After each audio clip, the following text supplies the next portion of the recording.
Good evening, everyone. I'm calling to order the regular session meeting of the Board of Commissioners of the City of Tarpon Springs on Tuesday, June 22nd, 2021 at 6:30 p.m. Ms. Jacobs, roll call, please. Mayor Alahouzes? Here. Vice Mayor Carr? Here. Commissioner Terrapini is absent and excused. Commissioner Donovan? Here. Commissioner Vaticiotis? Here. Tonight's evocation will be given by Reverend Smith, the chaplain of Tarpon Police and Fire, following by the Pledge of Allegiance. Please stand.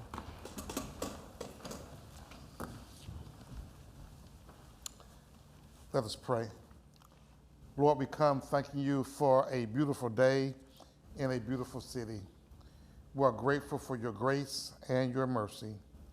We pray for our city leaders, our city commission. Bless them as they make decisions regarding this city. We pray for the city staff. Be with them as they perform their daily duties. We pray for the first responders, the fire, police departments. Protect them each and every day. Keep them safe. We pray for the residents and the visitors of Tarpon Springs. Tonight, we ask you would grant your blessings, your wisdom, and your knowledge.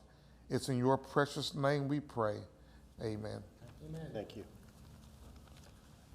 Pledge allegiance To the flag of the United States of America and to the republic for which it stands, one nation, under God, indivisible, with liberty and justice for all.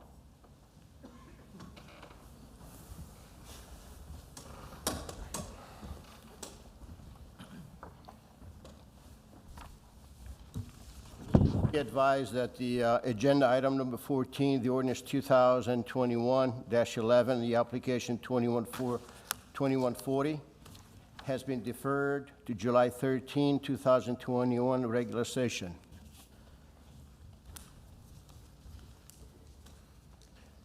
And before we go to the public comments, again, I'd like to remind to everyone that based on the city code, all public comments must be directly only to the chair of the meeting in a professional manner with respect, without a personal attacks. And now we're going to go to the public comments on the items that will not be discussed tonight. If you have any comments, please come forward, state your name and your address for the record. You'll be given 4 minutes. Tonight, I am very pleased to see that with us we have Mr. Miller, the CEO from the PSTA, and also Dan Saraki, the Commissioner of the Oldsmar. They're going to talk to us about the good things that PSTA is doing for Pinellas County. So, Mr. Miller, if you want to go first.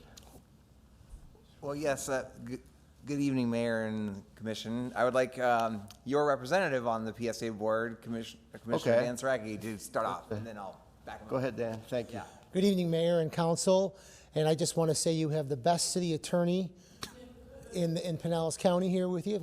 Good evening, Tom. I'm Councilmember Dan Saraki for the City of Oldsmar. My home address is 1743 Split Fork Drive in the City of Oldsmar. We're here today because I am your representative for the PSTA for the Northern Pinellas County, and it's my honor to just to come here and give you a quick update. Recently, PSTA launched AVA. AVA is a she. She's an autonomous vehicle down in St. Petersburg, and this autonomous vehicle took people around up and down the street of St. Petersburg. Well, that has now moved to Dunedin. It moved travelers from downtown Dunedin to the Blue Jay games, and then it moved them back, and it kept picking people up, and it's a free service for the citizens of Dunedin and their residents or travelers from all around the country. Anyways, AVA has been a huge success. And about 2 weeks ago, I went up to Brad Miller and I said, Brad, why don't we bring AVA to a northern city, municipality in Pinellas County? Well, of course, Oldsmar, we can't really have AVA because we don't really have a downtown. So then we decided Tarpon Springs would be a perfect fit. And I want to introduce Brad Miller to talk about AVA and give you guys a little more feedback and background on AVA. Thank you. Thank you. He's also, as you know, Mayor, who's served on PSTA, The cities of Safety Harbor, Tarpon Springs, and Oldsmar share one representative on PSTA, and it rotates. But Commissioner Saraki has been on, because nobody from Safety Harbor chose to be on. He has moved up to now being the treasurer of PSTA, so he's in line to become the chair, the first North County city representative to be chair of PSTA, which is kind of exciting, I think. As he said, we have lots of innovations at PSTA, whether it's Uber and Lyft or our great partnership with the city of Tarpon Springs, with Florida Hospital, where we're connecting seniors to doctor's appointments there. And now AVA, our autonomous vehicle. No, it's not going to replace the Jolly Trolley anytime soon, I don't think. I think we'll still have drivers of the trolleys. But we're doing these pilots all around the county. Like Dan said, we started in St. Petersburg. It was a huge success. It was actually the highest ridership, even during the pandemic, of any autonomous vehicle shuttle in east of the Mississippi. In addition, it was the first time an autonomous vehicle had operated in Florida in mixed traffic or with other cars. And it operated flawlessly. No accidents. The worst situation we had was down there in St. Petersburg. They have scooters. And at night, some crazy people, hopefully not my own son, were playing chicken, would play chicken with the autonomous vehicle and try to get in front of it. But it was okay. It's very incredibly safe. It's got something like 21 cameras. Anytime it sees something that it doesn't know what to do with, it stops. Anyway, we moved to Dunedin. As he said, we had a great parking shuttle kind of situation with the Blue Jays for a while, and now that the Blue Jays have left, it's now going on Main Street in Dunedin back and forth, and the ridership hasn't fallen off. I've been actually quite pleased. The ridership up and down their little area of restaurants has been very successful. And so as Commissioner Saraki said, we thought, hey, Tarpon Springs has an outstanding opportunity. I am getting calls from other mayors of other towns in Pinellas. The plan right now is to operate a 3-month pilot, 3-month operation of AVA in Dunedin, and then we have the next city will be Clearwater at Clearwater Beach. And Mayor Hibbert called me. He was upset that he didn't go before Dunedin, but he's excited about his deployment on Clearwater Beach. That'll be really interesting because that's a lot more traffic there that the vehicle will operate on. But so far it's operating flawlessly, so it's going great. So, and then we have funding. We have funding, matching funding from TBARDA to do 2 more 3-month pilots in Pinellas County, probably starting either as early as this winter or maybe first thing in 2022, in early next year. So if you all might be interested, I can work with your city manager and talk to him a little bit further about it, and then we could come back and present you a route and some more details on this. Other than that, I'd be glad to answer any questions you might have about that or anything else going. But in other big news for the city of Tarpon Springs, the PSTA board recently approved a 10-year agreement with the Jolly Trolley. So they are a separate nonprofit organization out of Clearwater, but they've been partnered with PSTA for some 30 years. And as you know, it's an incredibly popular service that serves Tarpon Springs.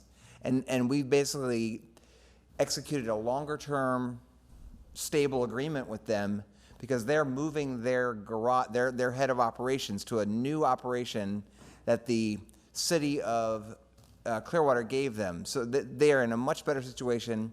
They'll be here for a while, and so we're very happy about that. Thank you very much. Mr. Miller, I want to thank you for bringing new technology to Pinellas County. But especially I want to thank you for providing transportation to our seniors. This is a big thing for us, and I really appreciate that. Dan, thank you too. Thank you. Thank you. We'll be in touch. Thank you for coming. Bye-bye. Bye.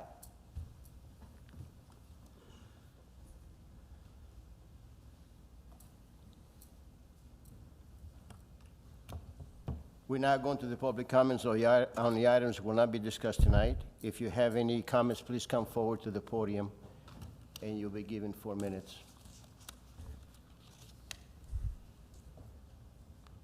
Thank you. Mike Eisner, 1515 Riverside Drive. One of the things that's been concerning to me is the last meeting that we had and some of the meetings about silencing free speech. So I've been up to watch Chris Zabrowski being silenced. I've watched Paniotis being silenced. And now you have a vote going on to bring down the speech to 4 minutes coming up. I am just totally against this, and I'm sure most of the residents of Tarpon are against it. I'm up to be a candidate for commissioner, and I would just tell you that I would love to hear from every single person in this town, no matter what time I have to sit here till. I just am very against it, and I really want you to consider, when you're voting on that, that you're shutting down the people that put you in office. So it's something that, it's not part of America. And I don't know how better to explain it.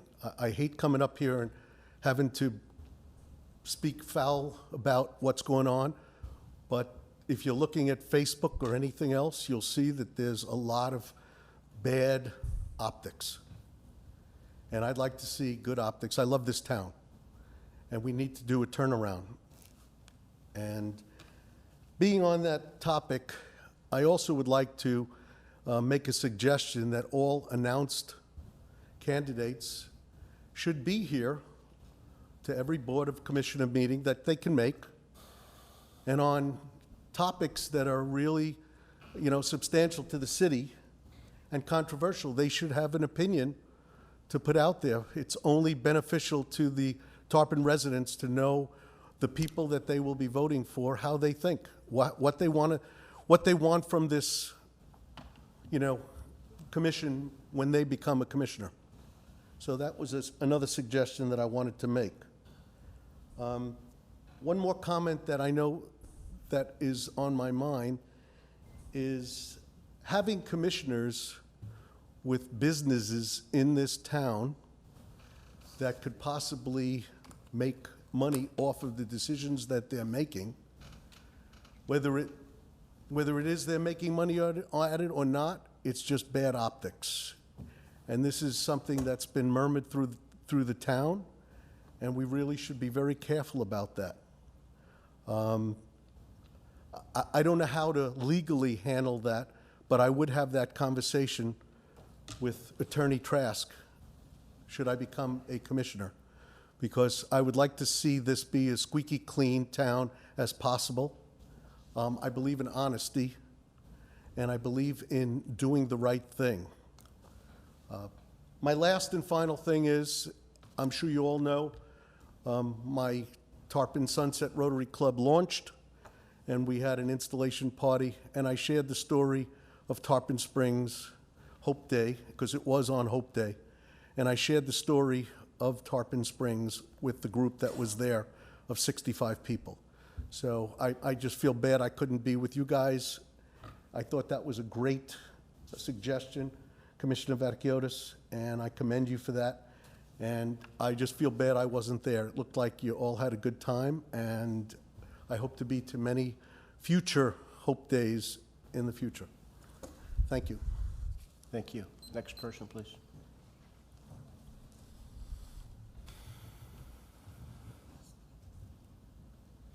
Good evening, Mayor and Commissioners. Anita Protas, 901 Bayshore Drive.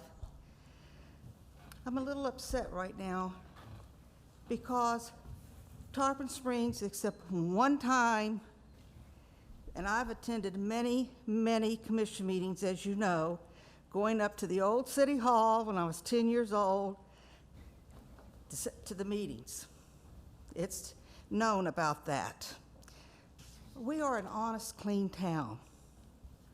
Only one time did we have the state attorney here, and they came to the bottom of the issue.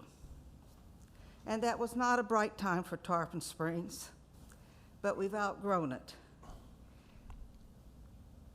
Years ago, up until now, you had timed meetings for public comments. People don't want to have to wait on TV till 2 o'clock in the morning or 1 o'clock in the morning to hear what's going on. You go to board meetings, there's decorum there, there's rules and regulations, and that's what we should have here, and we do have it. But I don't like hearing that Tarpon will be clean again. We are clean. And if anybody knows of any individual who's making money off the city on decisions being made, come forth with the evidence and prove it. I was told one time, well, so many people live off the city. Of course we do. We have businesses here. They come and eat at our restaurants. They come and sleep on our bed and breakfast places. They visit our town. They go to our stores. That's the lifeline of your community. Development is the lifeline of your community. It brings in taxes, it has water and sewer bills paid. That's what it's all about. And we better wake up and say some of this nonsense has to stop. We are honest, we are clean, and we don't campaign at the podium here. Thank you. Thank you. Chris Roboski, 1602 Gulf Beach Boulevard, Tarpon Springs, 34689. So I had to leave the last meeting early to do some work, but I probably would have stayed to speak on, I think it was item 16 at the time, oddly enough, about the rules of procedure. But we were told that that item had been pulled, so I felt it was safe to leave. But I have YouTube on at my office and at my home, so I was aghast to hear that you were speaking about it after having allegedly pulled it, and then was unable to call in or Zoom in because you have removed that ability. So there was no way for me to get back here, and if I had, the door probably would be locked. So tonight I'm asking, please leave the door unlocked because I have to leave and do some work, and I want to come back and talk on item 16 tonight. Don't lock us out of our city hall, and don't try to prevent us from being heard. I mean, you, the mayor, and Mr. Vaticiotis voted to hear hundreds of emails in opposition to the Anclote Harbor project. There were only 3 commissioners who voted to silence the people, and one of them voted illegally because he was supposed to be recused. So the item failed, which means they had to read the emails, hundreds of emails into the record. And now I find out at the last meeting you joined with the rest of the commissioners to silence the people. Why would you do that? Why would you say you don't want to hear emails read into the record? When you were vice mayor under Beverly Billerus, you sat next to her while she read emails that were written. She had no problem doing that. She didn't even ask the clerk to do it. She read it. But now you're joining with this band of people that want to rob us of our First Amendment right to be heard? Unconscionable, unbelievable, and undoable. This will not stand. This board will be replaced. And everyone who's running for office will have to answer the question, will you allow the people to be heard? Will you reverse what this commission is doing and make it so that emails will be read once again? The people's voices will be heard? I mean, whether or not you put the Zoom thing in, I think that's a great idea. But the least you could do is read the letters and emails that people have gone out of their way to send you. A lot of people don't have the time to come down here and then go back to work like I do. They have the time set aside to send you an email, and they thought you were going to read it into the record so everybody could hear their opinion. But no, you have chosen to silence those people, and they don't even know that it's happening, but they will. I'm going to email 5,000 people and let them all know that if they send their email in, guess what? This commission won't read them. Unbelievable. And what's the justification for that? Timeliness? You can spread these things. If you want to stop every meeting at 11 and don't extend 1 minute, do that. And then the next meeting, and then the next meeting, you carry on with the city's business. That's what you do. The world doesn't have to stop because you've got people upset with what you're doing and they want to talk to you about it. You can still get city business done, have extra meetings. I mean, what are you doing? What is your justification in your heads? What are you even thinking that that's going to do to silence? It's just going to anger people more. And you're going to have more and more people show up here. And then your meetings are going to be super long because you'll never get to one single item because we'll be holding up this microphone until you change that back. Thank you. Next speaker. Do we have any other speakers? We'll change the tone a little bit. Julie Wade, 1095 Mainsail, and I'd like to come and speak face to face, and then if you see me, you can ask me questions later. And definitely we want to get that autonomous bus. From the minute I lived here, I said we need up and down the docks or docks to downtown transportation. Yay. Thank you for your service and commitment to the city. Those completing your term should be commended for the legacy you've left and those that you initiated. Your fiscal diligence has created the opportunity to add a paid sustainability position to this city. It would continue the work that began when you established the Sustainability Committee and position our city with others in ensuring our coastal survival. Such a person would be vital in many ways. The Klosterman property that's on the agenda tonight represents an example of how the expertise of a sustainability professional would be beneficial. Paul Smith has tried diligently to wear two hats. Let's help him out. Let's get somebody whose job is sustainability. With planning and forethought and science, Tarpon can stay ahead of the rising tide. Please get this done. Now's the time. Please fund this position. Thank you very much.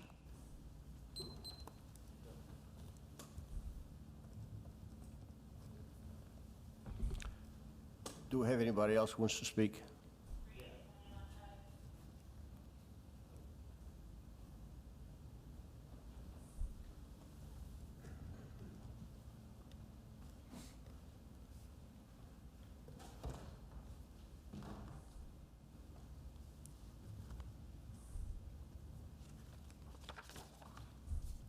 The Dalakis, with your sign, you're blocking the view of the people. Would you please put it on the stand there? Thank you. Would you move the sign and put it on your stand because you're blocking the view of the people? Okay, well, I'll put it down here. Because we've seen it You from the haven't other changed. side. Just put it in a place where everybody, so people can see it. Oh, you want me to show it to people? I want to show it to you, okay? I guess you haven't got the point.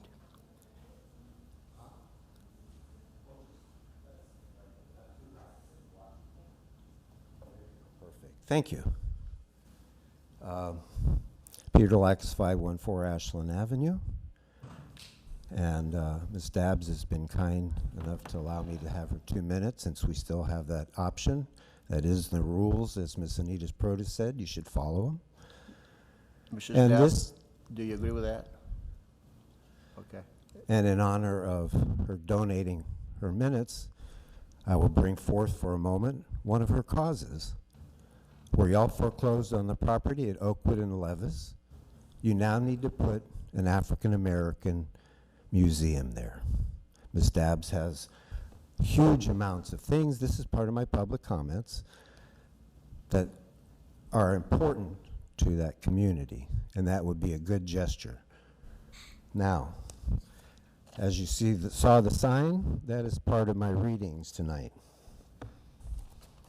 We'll start off with a couple, and then I'll get into the main ledger. First, Psalm 5, 8 through 9. Lead me, O Lord, in your righteousness because of my enemies. Make straight your way before me. Not a word from their mouth can be trusted. Their heart is filled with destruction. Their throat is an open grave. With their tongue they speak deceit.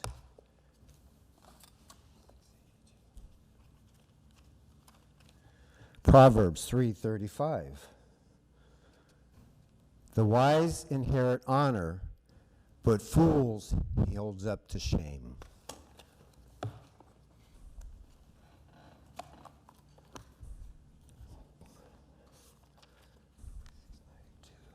Proverbs 13-5. The righteous hate what is false, but the wicked bring shame and disgrace. Isaiah 28:23. Listen and hear my voice. Pay attention and hear what I say.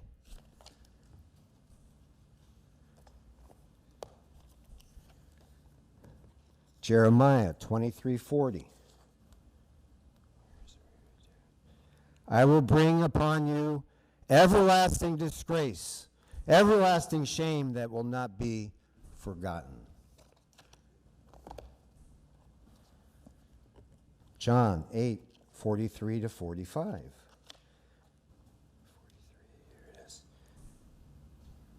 Why is my language not clear to you? Because you are unable to hear what I say. You belong to your father, the devil, and you want to carry out your father's desires. He was a murderer from the beginning, and I refer to murderer as to murderers of trees, not holding to the truth, for there is no truth in him. When he lies, he speaks his native language, for he is a liar and the father of lies. Yet because I tell the truth, you do not believe me. 1 Corinthians 6-5. I say this to shame you. Is it possible that there is nobody among you wise enough to judge a dispute between believers?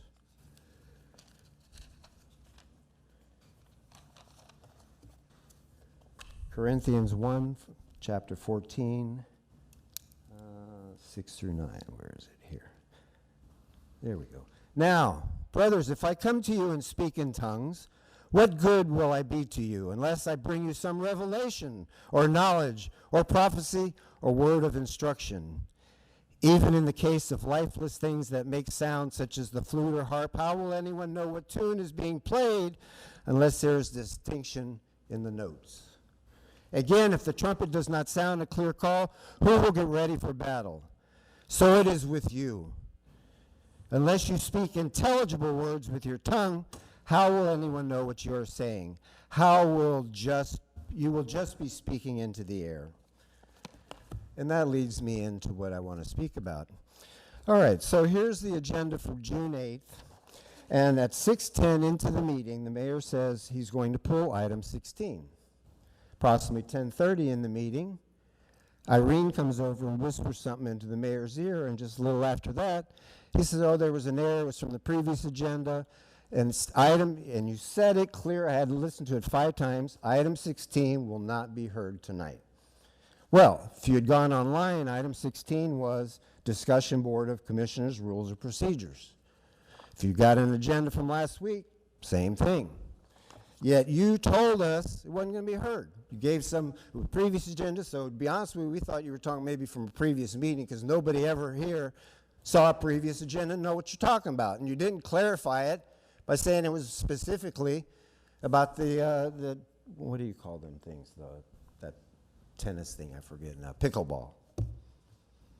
So did you deliberately deceive us? No. By not being clear? And that's what I referred to in the clarity of your tongue. No. The clarity of your tongue. So, after the presentations, about 2.5 hours or so into the meeting, they take a recess. I leave because I thought, that's not being heard. I go home, I'm watching the hockey game. Second intermission comes up, Golden Knights and Montreal are tied or something.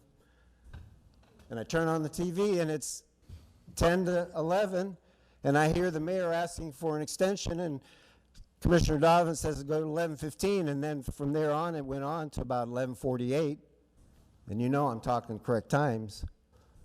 So go into the meeting about 4 hours and 15 minutes. That'll be just before they start all this discussion, after they've cleared the audience except for a couple of people that may have been more aware of how the meeting was going to be handled. So, that's my speech. I did Corinthians 14, so it's the last one here, 12:50. This is Galatians 4-16.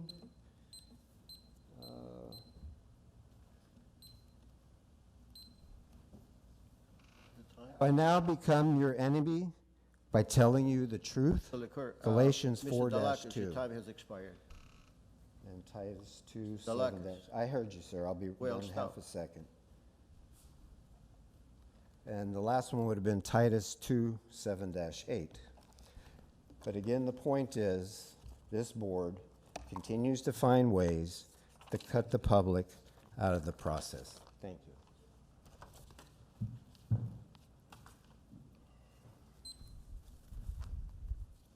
Do we have any other public comments?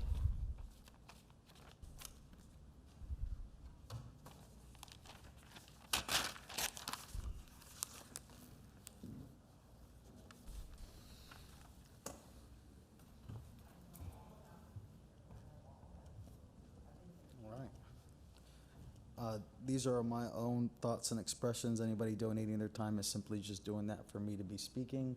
With that said, I will have Annie Samarkis' minutes and 595 Peninsula Avenue, Tarpon Springs, Florida. Mr. Marcus, would you know your time? You got 6 minutes. Go ahead. All right. First, I just want to say, I know we're back to the COVID. We're not back under any COVID terms, I believe. What happened to us being able to speak over there at the original podium before COVID started? I want to be able to look at the people of Tarpon Springs as well as look at the board when we are making our statements. I want to thank the city manager getting us some new carpet in here. It looks nice. As well as, you know, the wheels of justice turn slow, but grind exceedingly fine. So sometimes we just got to wait and let things play out. Now I want to focus on 3 topics. The sequence of agenda items and trying to stifle public comments, stormwater and flooding issues, and a city liquor license. Now, why is it that the agenda items requiring the most input get put later on the docket? Why is that? You know, we aren't here to question city staff on their wants and needs with the consent agenda. That's your job as commissioners, and once our internal auditor gets situated with his office, he'll be out there to audit consent agenda items as they come up with a week or 2 notice in advance. That's another checks and balances to research this type of consent agenda as it comes up. Now, you don't want the citizens' voices to be heard on the issues that require the most public input, and that's because you guys don't listen to the citizens. I've showed you once a very simple blueprint, how to engage with the citizens, how to reach out to them. As a city, we are failing to ignore, we need to come to them. People want to sit there and make jokes with their friends, like their friends' engagement pictures, talk about city issues, and then go make fun of a meme. That's just the way our society is right now. And forcing people to go to another website to create another login user password is, I hope it works. And, you know, once again, our city manager has been doing this for 14 years. He knows this agenda item set up to silence the residents. You don't put the most controversial stuff at the end, especially you cut off our Zoom, soon you're cutting off donating minutes. The city manager needs to be able to put agenda items in accordance with being able to get people up here to get the most public input. So, and remember, these Board of Commissioners meetings are public meetings meant to be inclusive and not seclusive. You can't act like communists in an open government. Now, flooding and stormwater issues. After that post, my citizen engagement post, everybody's worried and, you know, everybody's talking about the flooding in town and the stormwater drainage issues. We have to make sure our stormwater sewer systems are up to date with their 100-year storm and floodplain ranges. And Mr. Function's response of 2 inches of rain in less than an hour isn't good enough. We failed sustainability and accountability. And Mr. Function blamed the county for the blocked pipe, but did admit a blocked pipe caused the issue which in fact led to nowhere. Mr. Robert Woods from the 500 block of Wideview sent in the video that shows a breach along the middle of the east side of the city-owned property and not just the northeast, as Mr. Funchin mentioned. Citizens want the roads fixed and the flooding to stop. Regularly scheduled maintenance will prevent these matters, just like the clogged drain I sent you a picture of at the intersection of Lime and South Spring Boulevard yesterday. There has to be scheduled regular maintenance, whether you're hiring contractors or the city's doing it. If I need to put a public records request in to see when the last time this stuff is getting done, I can do that. Now, I'm sure someone is going to come up here and defend the department head based off fallacies, but what I present is the facts. You know, some of these charter review board members use their semantics of words to differentiate directors and department heads, just like they did with the internal auditor position. What is the difference between a department director and department head with the same amount of responsibility? The charter needs to be updated as these position heads are created. It's another way we citizens can't hold accountability when they spin up their opinions.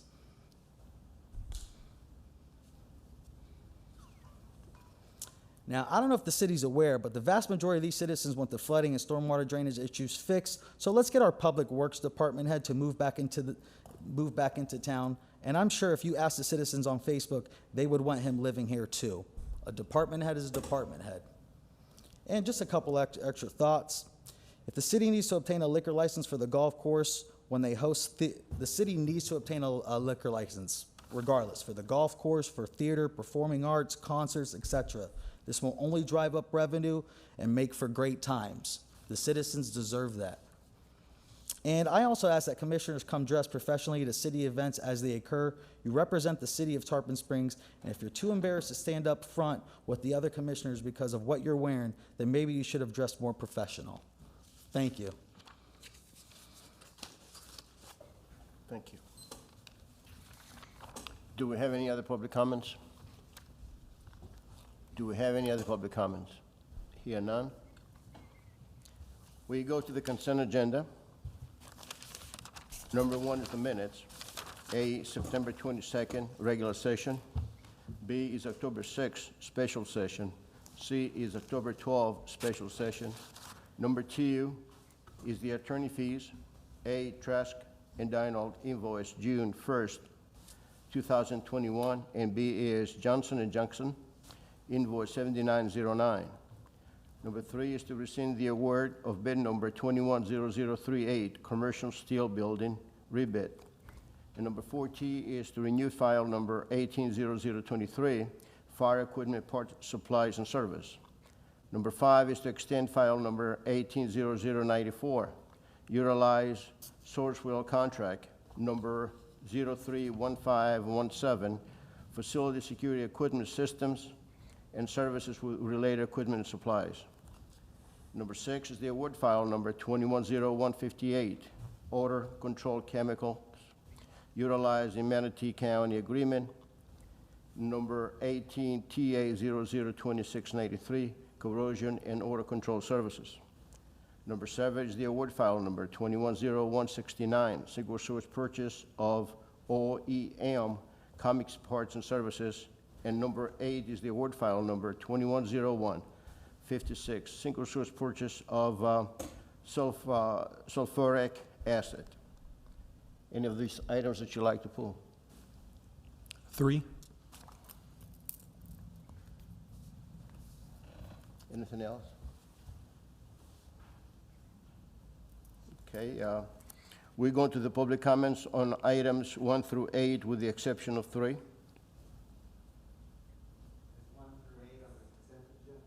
With the exception of 3.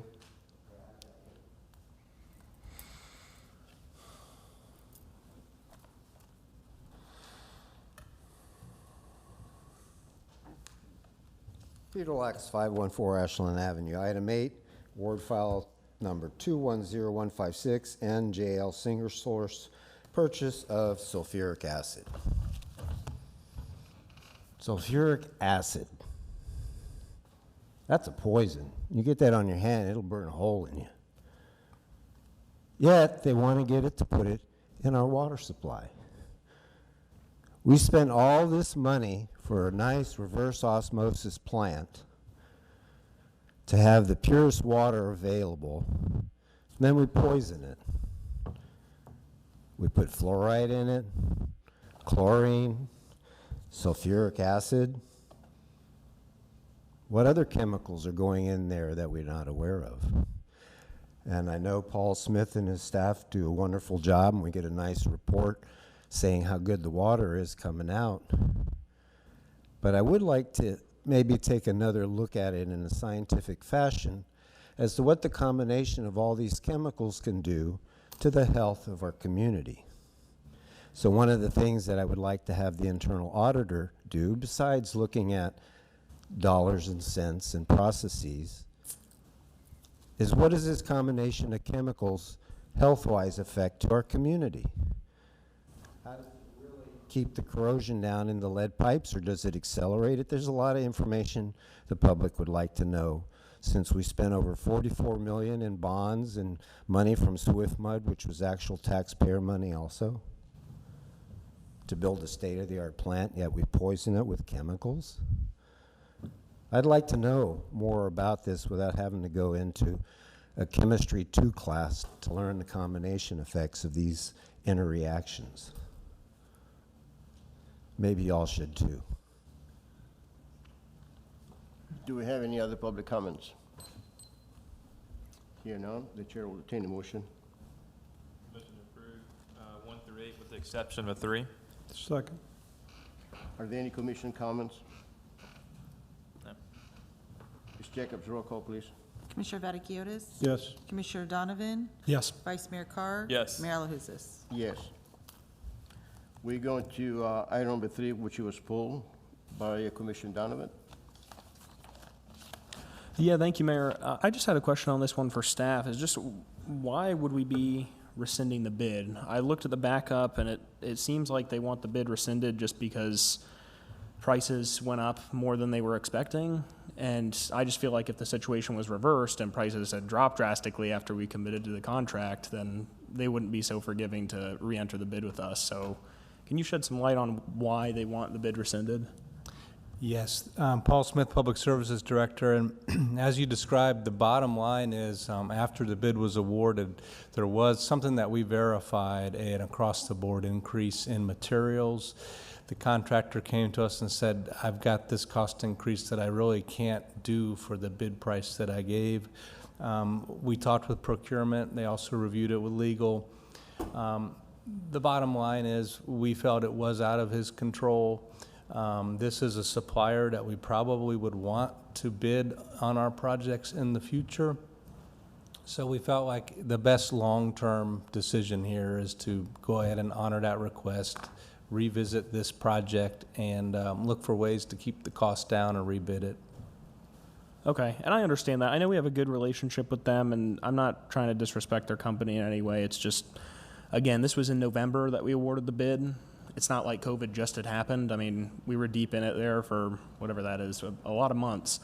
So I'm not comfortable rescinding the bid, just given the fact that if the reverse was true and prices had dropped steeply, you know, they would not reconsider a contract to give us a better deal.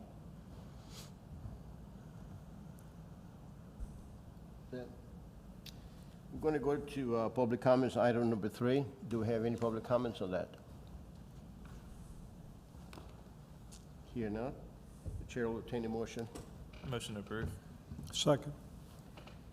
Commission comments. Vice Mayor had a comment. Yeah, I just have a quick comment to shed some light on this one as well. So I've been in the process of building a metal, or quoting out a metal garage, and since January, the price has gone up $10,000 between now and January. So just to shed a little bit of information on my own personal side, just from the steel prices. So it's not fun to experience the steep increases over a short period of time, but it's really ultimately the steel manufacturers that are making out on this, not the builders themselves. So just to share a little bit from what I've seen myself. So thank you. Thank you. Do we have any other commission comments? Here none. Roll call, please. Commissioner Vaticiotis? Yes. Commissioner Donovan? No. Vice Mayor Carr, Yes. Mayor LaHousas. Yes.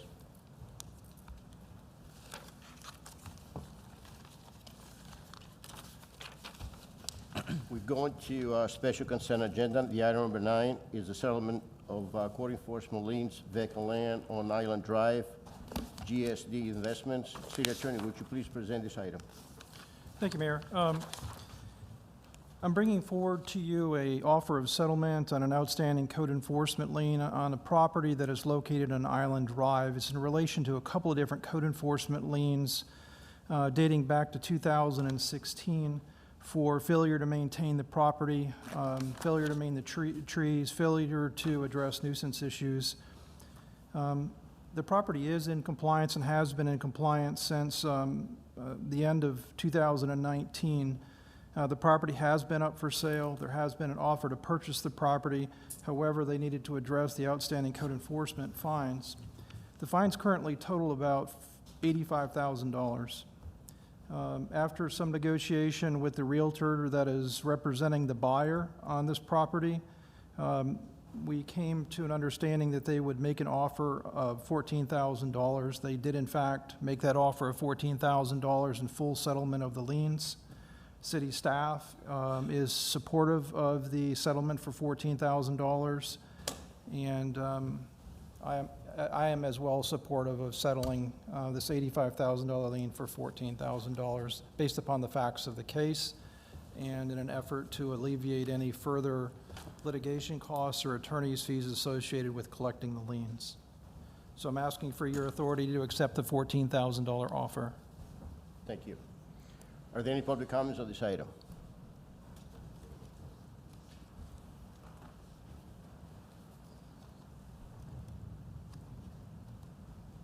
Eisner, 1515 Riverside Drive. My comments are for this particular settlement, but it's for all settlements as well. Do we have any way of keeping tabs of how much the attorney's costs have been ongoing in these violations, staff costs, all of the costs that are involved? Are we losing money on 14,000? Are we breaking even? When you call Attorney Trask every 10 minutes, he's clicking off time, and that's no offense. But the bottom line is, what's happening with this particular case, or all the cases? I listen to code violations. This is a $70,000 difference. And I'm not wanting to pick on any one particular thing, but is there any way possible we can keep tabs on how much it's costing us to send out mailings and notifications to all of them? I mean, you need to know how much we're in for this before we settle a case. And when I look at the backup material, it's just not there. So I don't know if that's for the city manager, to do, but when you're doing business, you've got to know how much you're in for. So that's my comment on this. The other thing I just wanted to quickly say, I said the word optics. I didn't call anybody dishonest. It was optics. That was it. Thank you. Thank you. Are there any other public comments?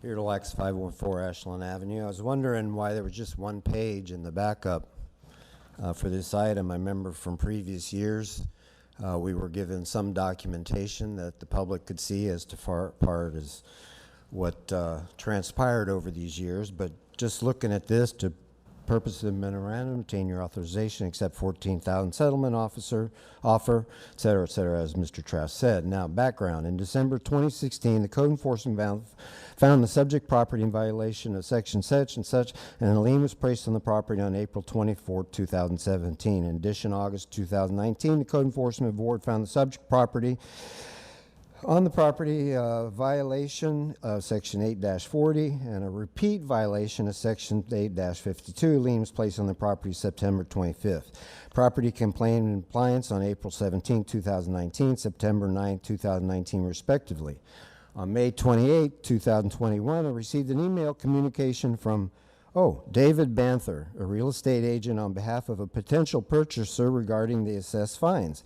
Settlement negotiations ensued, and on June 4, 2021, Mr. Banther made a settlement offer on behalf of his client in the amount of $14,000 in exchange of the release for the above referenced Code Enforcement Board liens. Total due on the city's liens as of June 30th was $84,584.94. Staff supports the settlement of the liens for $14,000. Just thought people who didn't have a chance maybe to read the agenda or know what's really going on, that's what's going on. So, my point is this. What happened in December 16? Who was our code inspector at the time?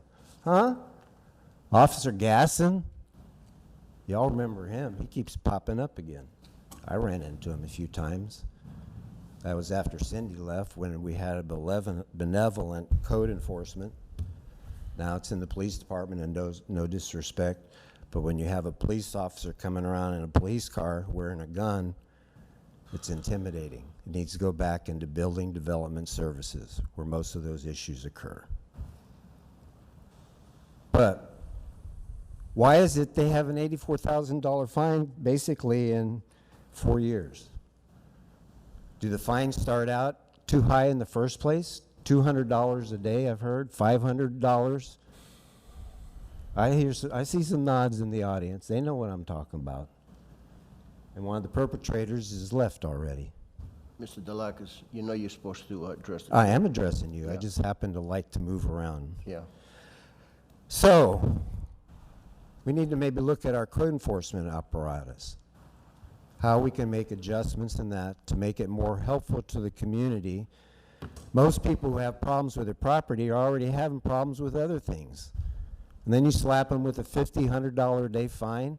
And if people don't know what a repeat violator is, if you got caught for once, that's why it said you did $852 a second time, the board can declare you a repeat violator, and you get your fine starting from the day they sent the letter. You may not get that letter for a week, and your fine's already been going on for 7 days, whatever they set it at. Yeah, y'all don't know that. Go to a code enforcement board meeting or watch it on TV. Or just look in the municipal ordinance and it'll describe some of this stuff. They have a power to go up to $500 a day, and I've seen them do it. And you know exactly what I'm talking about. So this is an issue, again, maybe the internal auditor or some way to look at, but our code enforcement policy definitely needs to be revisited in a more humanistic way. Thank you.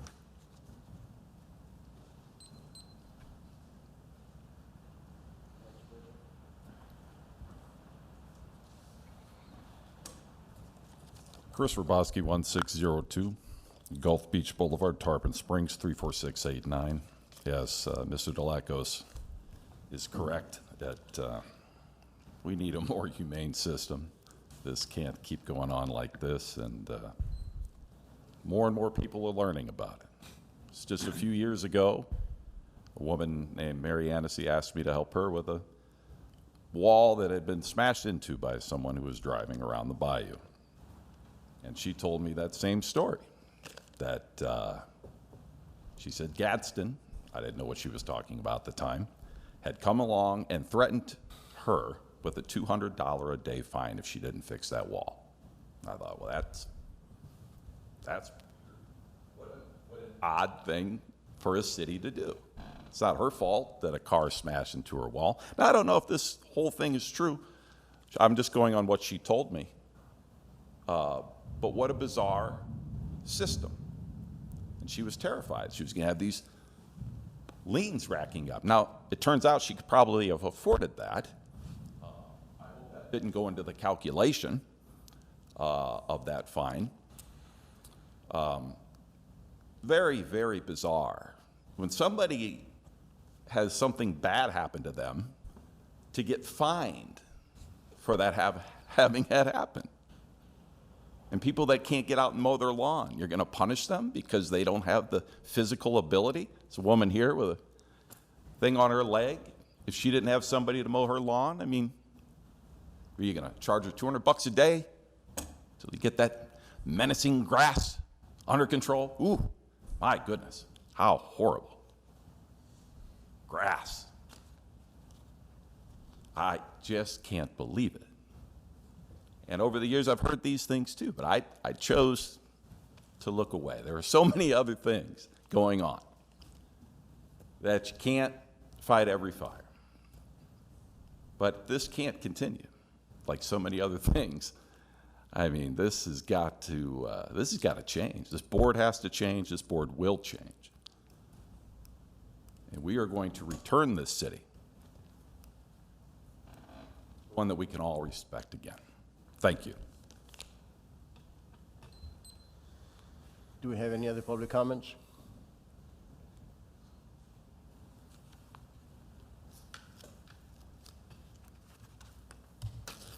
Panagiotis Kougias, 595 Peninsula Avenue, and I will have Annie Samarkis donate her minutes. Just acknowledge it. Go ahead. I first want to start off with the whole code enforcement thing. I know I've been one of the biggest critics for Officer Gasson, but over the last year, he's been moved inside the department and doing a lot of administrative work and doing a lot of writing of manuals of very important procedures in town, and he's actually very good at it, second to none. So I understand there's been a lot of differences with all of us in town regarding code enforcement and people being picked on, but the police department made a very great move. They put someone who's really good at their abilities to help provide manuals and instructions in the future, so we got to think about the positive stuff moving forward. We know how I feel about the Code Enforcement Board. As Mr. Iser was explaining, why are we doing a lot of these reductions? I personally feel certain people were targeted to a point where the fines were outrageous. The fines were outrageous to the point that it made no sense for people. I mean, Mr. Harry Patsalides, a state attorney, he was picked on for quite a long time. He's got liens or addressed against his properties over $70,000, $80,000. He can't even sell a property in Clearwater because of the liens he has against you guys. Now, then here we have Maria Kazuris, another state attorney who was picked on because of the high grass stuff. And if you go around town, there's plenty of areas, including city stuff, where there's high grass that we're not taking care of. Helena Harris, she was another person that was picked on too. So we gotta be smart to be able to address certain stuff, be able to diagnose it quicker. Miss Beth Hughes, she's up here, she's doing a good job, she's thinking by herself, she's doing what she needs to do, but you as a board gotta maintain accountability when it comes to all this stuff. Here we have David Banther, you know, one of the business partners over here. Here he comes, make a suggestion, and look at the difference. I didn't do the percentage, but, you know, 85,000 to 14,000, what happened? Because we got somebody who's been part of the city for quite a long time, they'd be able to get the discount, but Harry Patsalides, Maria Kazuris, and other people, they got to fight their tails off and spend tens of thousands of dollars to represent themselves. So we got to have transparency. We got to make sure we have a board. I'd like to be able to see the board, the Code Enforcement Board move to the evening. That way we may be able to get more people who can apply for these boards. It's time that we start trying to get the community involved more instead of 2 p.m. meetings that makes it hard for young adults to attend as they're building their careers and raising their families. And, you know, we see these public notices and code enforcement signs. You see them across town, and the ink on them has disappeared because of the sun, and they're still sitting up on properties, and it's not being addressed. There's so many other ways besides the newspaper, which, you know, we must do our legal minimum, but our moral minimum too, to let people know what's going on. Create a little Facebook page that says Code Enforcement Board. You attach it to these Tarpon Springs community pages. You post stuff as the cases come up, people see what's going on. So we got to be creative. We got to reach out to the citizens, like I said. Don't expect them to go to your websites. Don't expect them to go to City Hall, you know, the City of Tarpon Springs website. Look in the document search to look it all up. It's there, but we also still have to bring it to people's attention for the public. And where does the future city code enforcement position go? Is it gonna get separated from the police department? I don't know. We know that the funds go into the general funds attached across salary, health insurance, top to bottom. I've pulled the records. No, I'm not that great at dissecting them, but you give me a little time, I will be able to do it.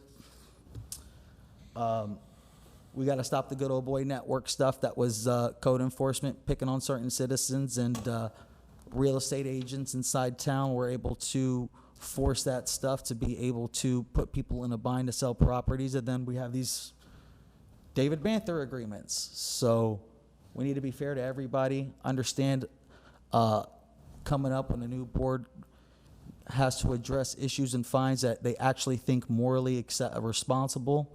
Yes, we pay what our attorney fees need to be to our attorney, but our job is to help people comply. It's not to force them in these financial stresses that destroy their financial ability to move forward. So I'm happy we have a code enforcement board, and it needs to be enforced. It needs to be enforced properly, but we don't need to be picking on citizens. Thank you. Do we have any other public comments on this item? The chair will entertain the motion. Can I ask for clarification before that from the attorney, or would I have to amend it if that is the case? I'll make a motion to approve as proposed.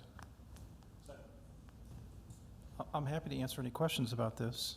Understand. Go ahead and ask the question. Typically, we do have some type of administrative background.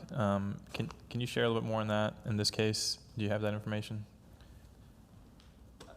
Any additional information that I can give you? This is a standard high grass case. It is a standard not taking care of your tree case. The only thing that the backup would show would be when the notices went out and when they were received and when the hearing was. There was nothing significant like some of the properties that I show you were broken out windows and you know, trash all over the property and so forth. I don't have those photos. This is a simple high grass, junk trash and debris, not trimming trees case. Gotcha. Okay. Yeah. And as for just so that you know, as for the out-of-pocket expenses, every case that goes before the Code Enforcement Board now moves forward with a prosecution cost affidavit. These cases back in 2016, I don't believe that they were doing cost analysis back then. So there is some staff time. It may not have been caught by way of an affidavit of prosecution costs. Those tend to run at about $100, $120 for each case. As for my time on this, there was a couple of phone calls and a couple of emails. I think that the total costs in this case are less than $500 for both city staff time and my time. So that'll give you an idea of your out-of-pockets at this point. But as for, is it tracked? It's absolutely tracked. And it's under the invoice that we send on a monthly basis under Tarpon Springs Code Enforcement Board. Great, So yeah. anybody can ask and to see that, and it is all there. Okay. Okay. Great. Thank you very much. You're welcome. I just want to point out, I believe this is the Rusty Bellies and Pelican Point owners that are buying this, the Russell Parking Lot Ventures LLC.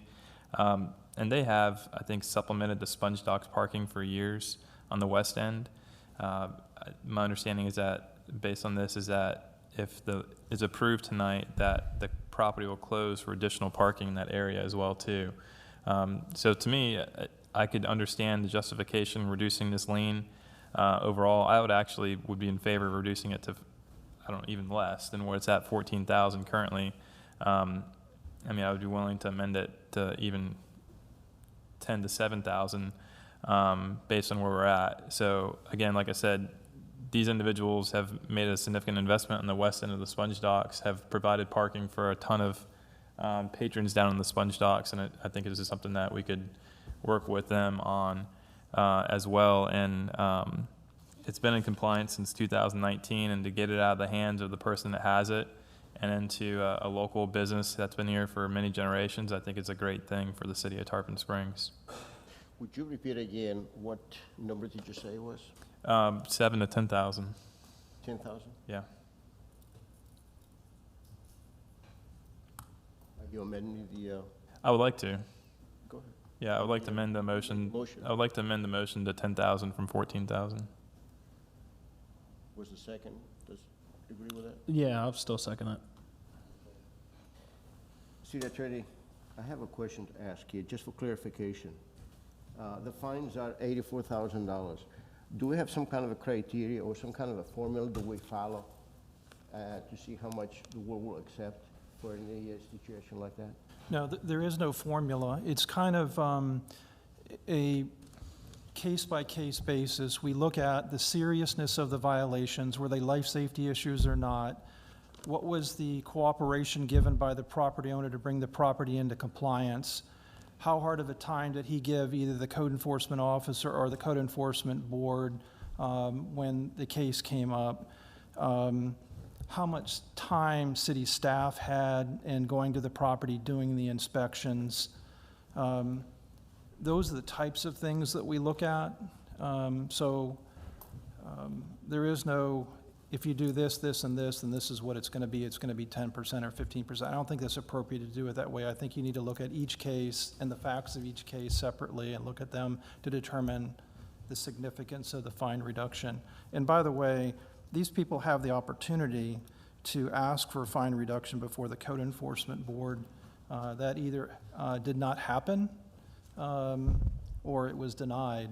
So that's why it's coming to you for your consideration and the fine reduction. Mr. Attorney, I think in order to be fair to everyone, in my opinion, we should have some kind of a criteria established. So that way, everybody have the same understanding exactly how much we'll be able to accept if it's negotiations with the fine. Because some people are going to think this is unfair process. Yeah, I understand all that, but the idea here is not necessarily to give the public or those that have been fined an opportunity to make the property in non-compliance for years on end with the knowledge that if they come back before you, you're not going to really fine them. The idea is the fine is associated with directly with the seriousness of the violation and how fast the property needs to be brought into compliance. If they know on the very end that you're not going to fine them, then you're not going to have any leverage to get the property in compliance. I've always recommended against that. Okay. Are there any other public comments? Any commission comments? Yes. Yes, please. I want to point out that this is an $84,000 fine for high grass for over a 2.5-year period. That's high grass for 2.5 years, $84,000.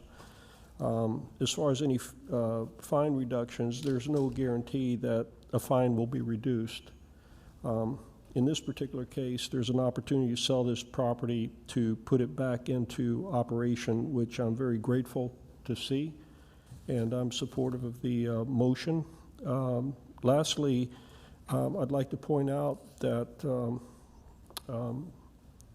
Chief Young has been in his post since May, and Ms. Hughes has been in her position somewhat earlier than that.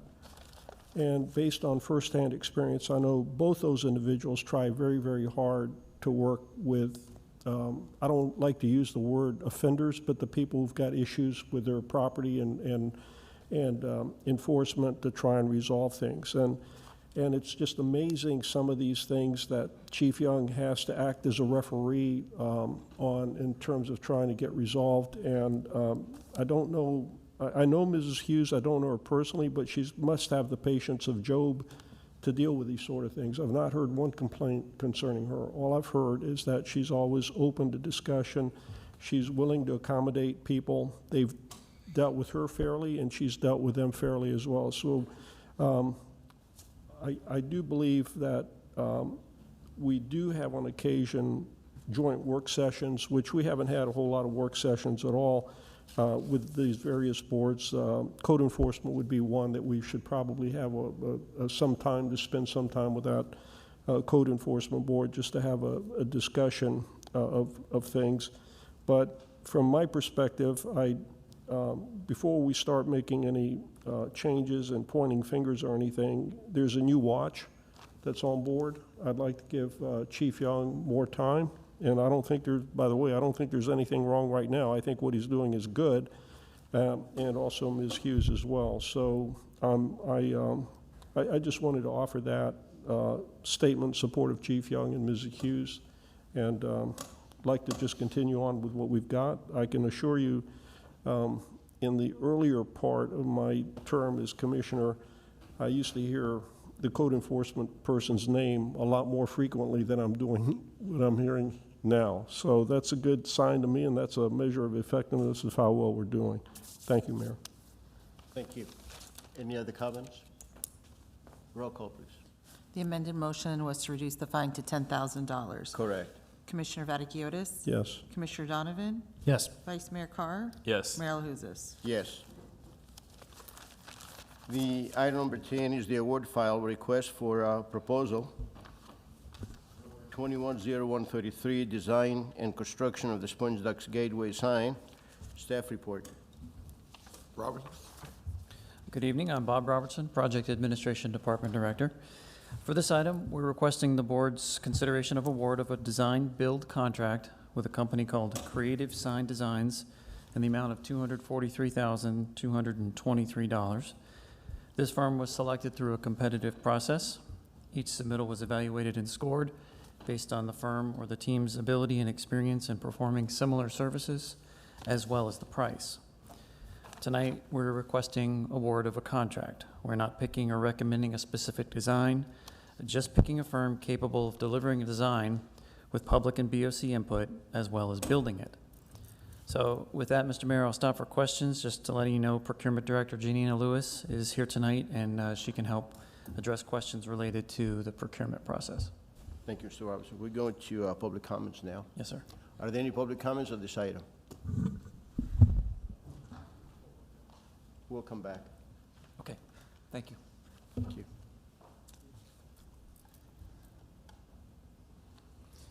Good evening, Mike Geisner, 1515 Riverside Drive. I don't know how we got here with this one, but the first board that approved this, they approved it at a lesser amount from what I had understood. I don't know how this thing became $243,000. I want to quote to you, not my words, but these are words that people have put down because there have been people putting questions for public comment, residents, about how they feel about this project. And on one specific area, there were over 500 comments. And some of the comments, and I'll try to taper them down to soften them, but we need to do roads. People were making comments that this is going to look like Greek Disneyland. And I mean, this was just really offensive to me and to be a resident of the town. Homeless buildings we need, help cleaning up the docks, flooding, failing bulkheads, streets and street lights, preserving the sponge docks. Our brick roads are falling apart. And one person even wrote that they were hoping that you would agree to this so that you didn't make a decision that would be worse than this. And I know they're trying to be funny, but it's not funny. It's a sad commentary when the residents of our town are making comments about the commissioner's decision-making. And this is not every commissioner that's making this decision. Now, as a retired contractor, when I see something like this, it's not a good business decision. In contracting, we call this hitting a home run. Dunedin has a welcome to Dunedin that is nothing near this price. I just don't know how we got to $243,000, and I less have an idea of how the other one was over $300,000. We have no end to when it's going to be built. It was just said approximate. There was no completion date. There was no if there's going to be any overages. There was nothing to speak about in the backup material about unforeseen problems, traffic shutdowns. Citizens should make these kinds of decisions. They should go to a vote from citizens. And, you got to understand, you got to wonder why some of these decisions are just blowing up in your face. It's what's happening. The residents are not happy with this. And then I sit here and I have people that sometimes come up that make comments and they don't even know from Facebook, they don't have emails, they are completely clueless, and they make comments, and I don't know where they're getting their facts and figures from, but I'm getting this from residents. And I'm sure there are going to be other people that get up and they have something to say about this. I'm begging you, please, not to go ahead with this or to reduce this down to something that's feasible. I would like to have something that welcomes people to the sponge docks, but this is not what you do with $243,000+. So that's my, and you know, I hope I hear from each and every one of you how you could justify this. You know, when we have to justify a decision, we do findings of fact. So I'd love for you all to do some findings of fact and explain how you could justify $243,000 for what some of the people have put down as a monstrosity. So that's my take on it, and I thank you for listening. Next comment.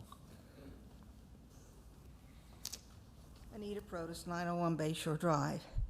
The one thing we're missing down at the docks, this overhead thing, it's beautiful, but you know what we don't have down there? What it's all about. How about, instead of that, a nice bronze group like we have at the other end with the young girls, where you have the basket, you have the helmet on a statue, on a pedestal, and we have 3 men there clipping sponges, a Greek sponge man, a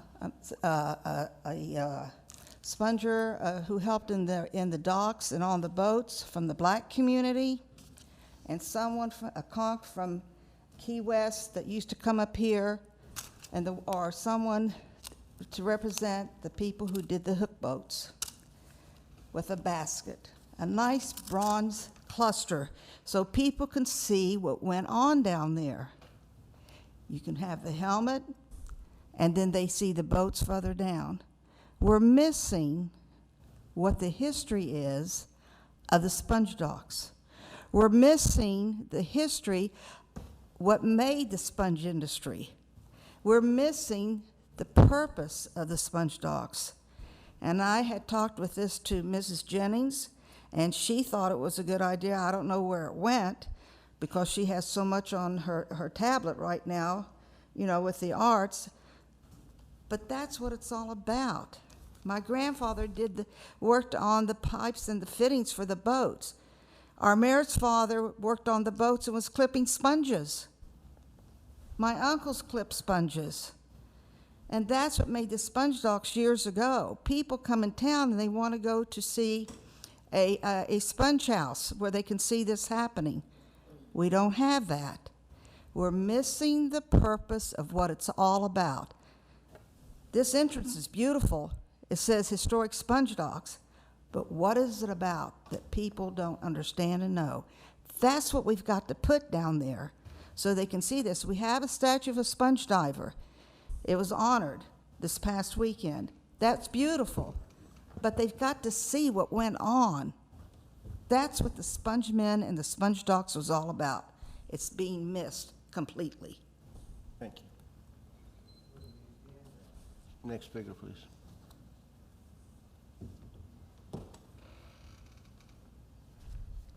Good evening, James Spinolas, 315 Athens Street, Tarpon Springs, Florida. And I'm speaking on behalf of the Greektown Preservation and Heritage Association. We're consisting of current and former residents, property owners, business owners, and those whose families have roots in the Greektown district. Most of our members have extensive knowledge about the sponge docks and the Greektown history, culture, and maritime business. The mission of our association is to envision and implement upgrades and renovations to the area that are consistent with historic preservation practices. The Sponge Docks is the heart of the National Registered Greektown Historic District. This traditional cultural landscape encompasses a working waterfront, local service businesses, bakeries, restaurants, tourist businesses, and residences. It survived and has been the heart of Tarpon Springs' Greek community for more than a century, and it is truly a place that matters. There are many things that could be done to improve the docks and the Greektown generally. The Gateway Arch is a frivolous expense. The tourists have found the docks for over a century without an arch. Rather than doing a piece-by-piece beautification, it'd be more appropriate to create an overall vision for the area. Rather than throwing $250,000 at this unwanted and unneeded arch, our association suggests dedicating the money to hiring a firm to envision, to plan, and then to implement historic preservation-oriented renovations. That would upgrade the area, attract more visitors, and make the area more usable for residents without endangering our working waterfront. And again, this is in line with what Ms. Protas was just saying in terms of the preservation of the history rather than just having a sign that says historic. Some possible components of such a plan might include renovation of the facades of the buildings along the south side of the street, bricking Dodecanese Boulevard, closing it off to traffic during portions of the day using removable bollards so that the sponge workers could get their trucks into the area but limiting the traffic, and improving the pedestrian flow on the sidewalks so that there's no alleviating the bottlenecks which occurred during the height of the tourist season. The Sponge Docks in the Greektown area is a complex area, requires an integrated approach to improvement. We suggest hiring a team of specialists in preservation architecture, urban planning, ethnography, and envision improvements which are overall. Okay, what we do not want is an overpriced, cumbersome, culturally inappropriate gateway that does not fit into an overall vision. And I'm stating this again on behalf of our association, including our president, Tina Boukouvalis, and board members Elaine Christopoulos-Likis, Nicolette Henderson, Peter Kouthasanis, George Koskoutis, John Lulius, and myself. Thank you. Thank you.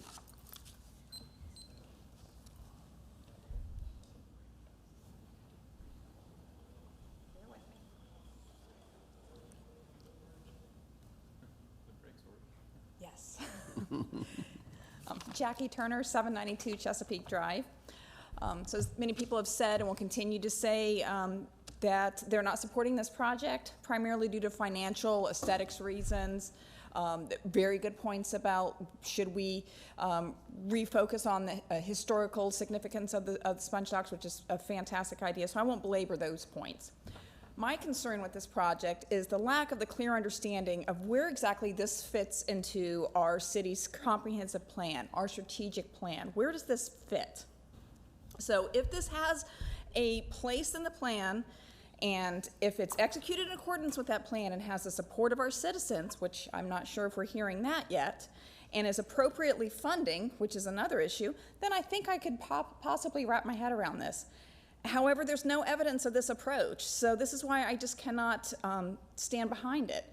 So we've taken on several projects in town that feels like an ad hoc approach. We have everything from clocks to roundabouts and now this big arch.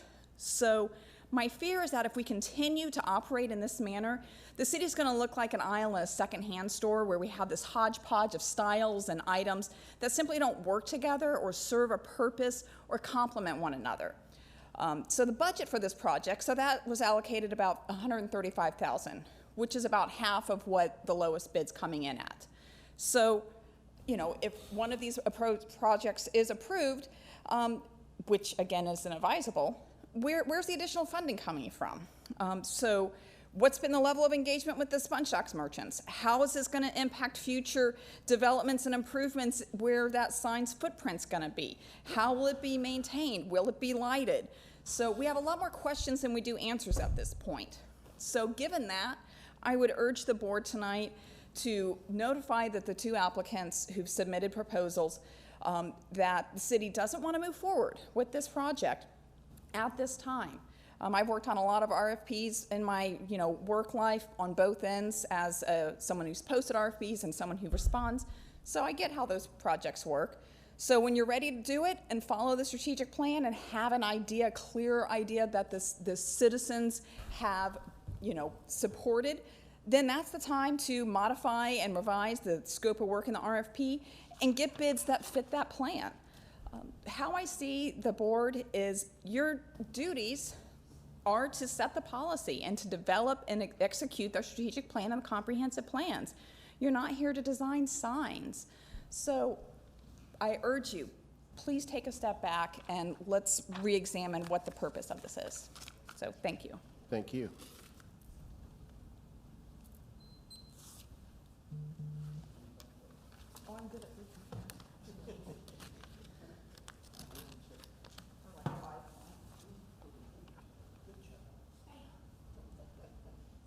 Do we have any other public comments on this item?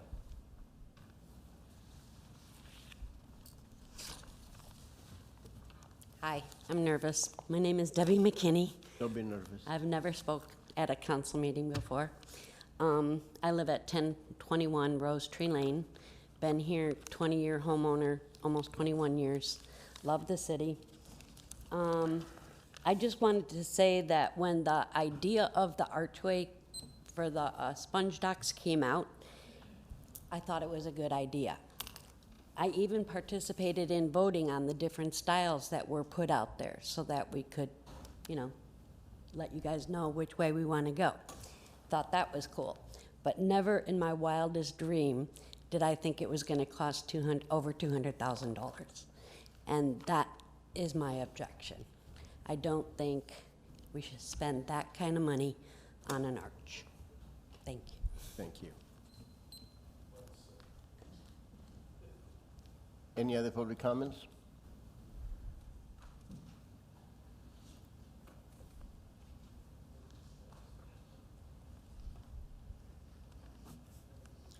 Peter Delacus, 514 Ashland Avenue. Ms. Protas, I love your idea of honoring Mr. the Delacus, sponge. I'm just you've been trying in to city make sure. commission, you know the rules. Okay. You know the Ms. rules. Protas, You're not a I'm stranger to that. appreciative of you bringing up the fact of some kind of a sponge factory display. And it got me thinking. Instead of $250,000 for an archway, how about we have the city purchase that packing house? Listen, on, you're facing me where- because I'm going where's to that ask you packing to house step down if on you don't. Roosevelt and what is that, Canal Street, just across from those condos, southwest of St. Michael's, just west of Grand. And so you know the place I'm talking about. Big metal building. Use the money and purchase that. Create a museum there. Just as I mentioned, Ms. Dabbs looking for a museum on other property you have in Union Academy. Do the same here in the sponge docks. I'm sure that with $245,000 for that old metal building and part of that property, you could possibly convince someone for a good purpose that you're honoring a legacy that their family had a part in. So, as you look at budget season, instead of, like one person mentioned, a Disney-fied entrance, and that, to be honest with you, that's another plaque project. Just like the pickleballs, you can put a plaque up provided by such and such mayor, such and such commissioner, but the same thing on an archway. So please do the right thing and find other things to do with the money that would go more to drive the development of the community versus an archway. Because if you had a Sponge Docks museum down in the Sponge Docks area, people would come. Same thing with an African American museum in Union Academy. People come to museums. We pride ourselves on being a cultural city. We have a couple of buildings already dedicated to that, so let's add more to it. Let's add more instead of just an archway. Thank you. Thank you. Yes, please.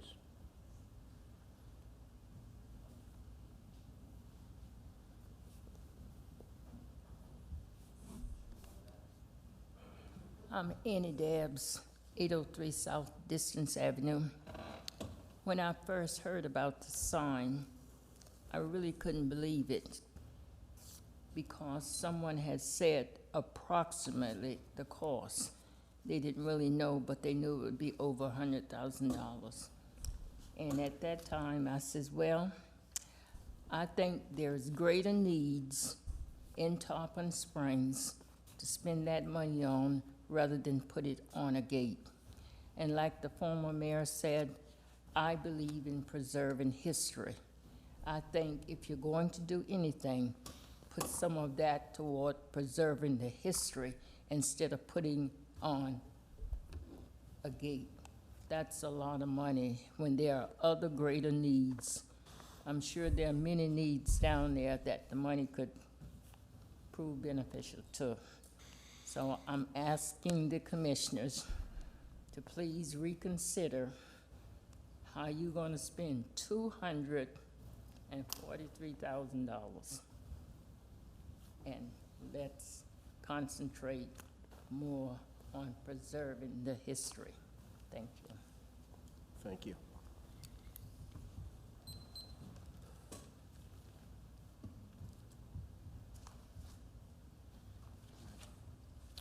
These are my own thoughts and expressions. Annie Samarkis will be donating 2 minutes of her time. Listen, I may be running, but I'm here to speak as an everyday citizen and about my hometown and the culture that you guys are trying to cancel. I mean, let's just tell the contractors the truth.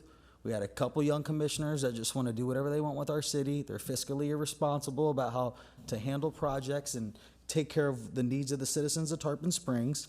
And this monument that they want to create, this glorified interstate exit sign, it's going to be here it's going to outlast your kids' kids. It's there forever. So quit trying to rush this stuff. Quit trying to make your own version of your theme park of a sponge land that doesn't exist. Have any of you been to Greece? Obviously the mayor has. Believe Commissioner Vaticudis have. Jacob, and while you were eating earlier during this comment, during this part, we were speaking to you. This is your topic, okay? Go look at any Plataea working waterfront in Greece. They don't have arches that say, here we are, we're the sponge land, we're the working waterfront. We don't have rides over there. So why are you guys coming up with these ideas? You know, it's not Carland, it's not Car Springs, it's not Tarpon Eden, it's not Dunedin Springs, we're Tarpon Springs. We don't have the Gulf that runs across our downtown business area. We got our beautiful bayou and our beautiful, thankful to God, Anclote River that runs right through our city. We need to learn to utilize it.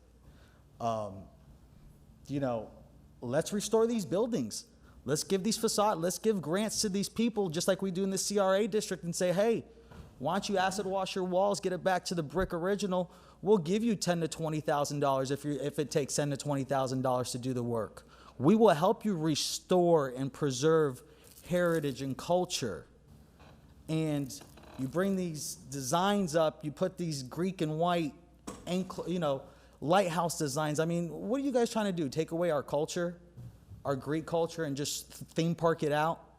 And it was okay for Carr to bring up his clock in downtown or right by the Spring Bayou, where we're Venice of the South. I understand we were Venice of the South, the 1900s to the 1930s, but we're known now as Epiphany City. And I didn't like that little slight look by putting that on that Venetian clock that costs $60,000. Now, this citizen engagement post, I mean, you heard from engineers, sign consultants, historic preservationists, people who have just moved here to town. You heard from all because of one little post that asked the citizens of Tarpon Springs on a Facebook page what they thought. And I spoke with Miss Allie King, one of the senior planners. She was very, very articulate with explaining to us how important it is to this Connect website. But we we got to dumb it down for the citizens, including myself. I don't need to go out of my way to go make comments to keep involved with my city and what's going on. You guys need to come to us. I told them, create a citizens link, a Facebook page that's attached to all your little sites and stuff that says citizen engagement posts.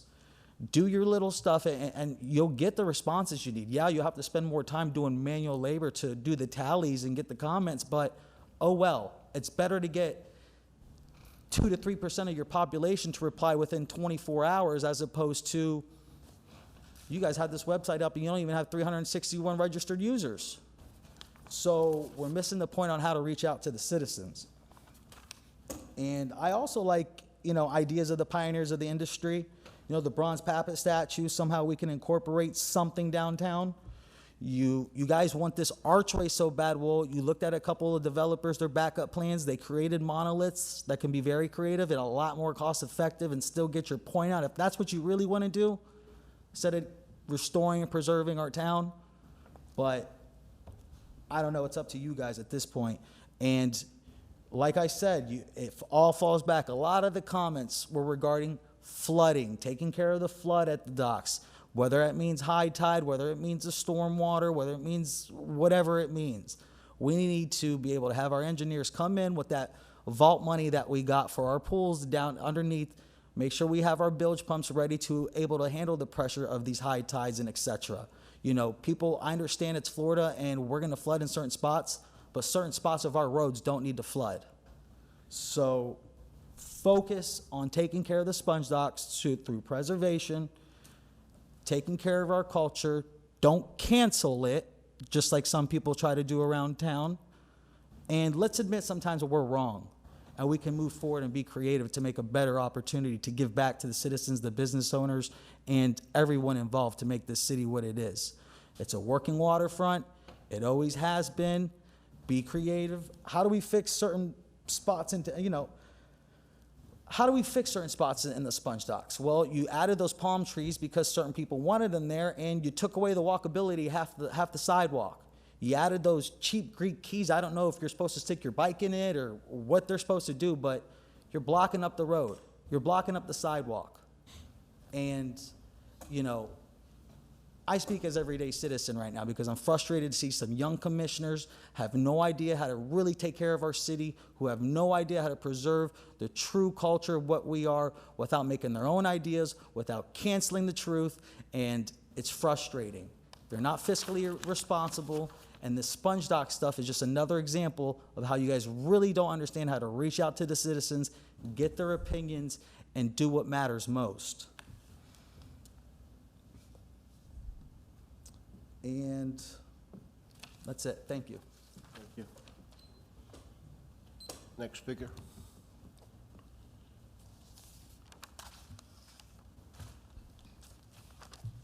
Chris Roboski, 1602 Gulf Beach Boulevard, Tarpon Springs, 34689. That's a heck of a price tag. I don't even believe what I'm hearing. And like many other items, this one almost slipped by me. So that's a heck of a price tag. You gotta be kidding me. That money, Anita had it right. If you're gonna use the money, use it towards preservation and, get the art committee involved. They can help vet the best statues or whatever you're gonna use. But they just gave a presentation, the art committee, and there wasn't a price tag that hefty on anything they've done. I don't even think combined. I don't recall the exact numbers, but this is alarming. So, I'm pretty sure they'd be happy to have that kind of money to spend, if that's what you're willing to spend. Wow, it's a heck of a price tag, honey. I mean, it does not have to be spent in this way.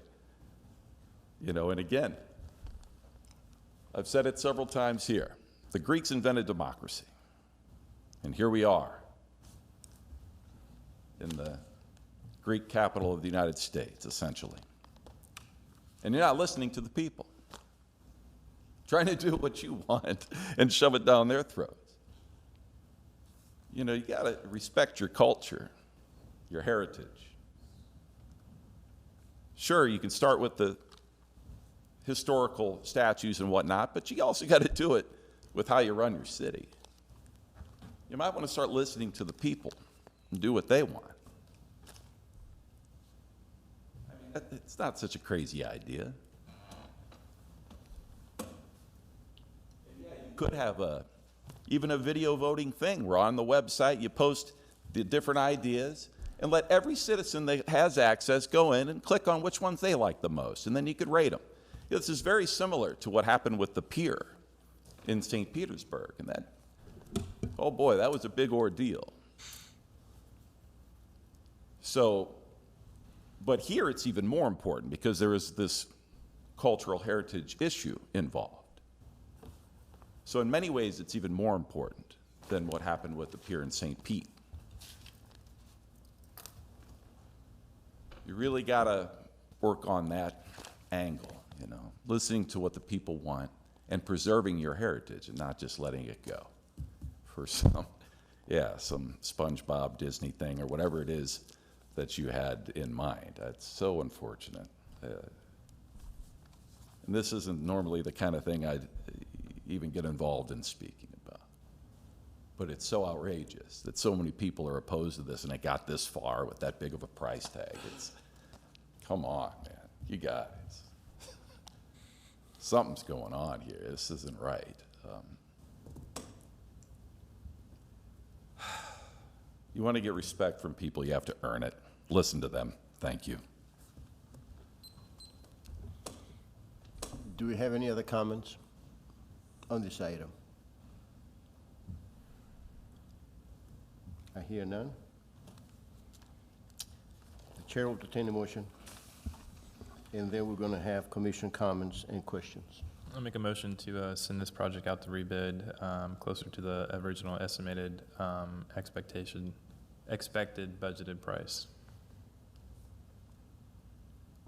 I'll second that for discussion at least.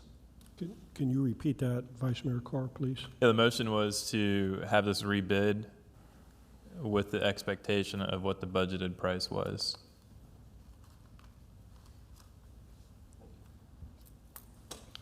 We're now going to commission comments. Mr. Robinson. Yes, sir. I know we discussing this item for a long, long time. How we got to this point is we had a public art conducted a survey. Can you talk to us about that? Sure.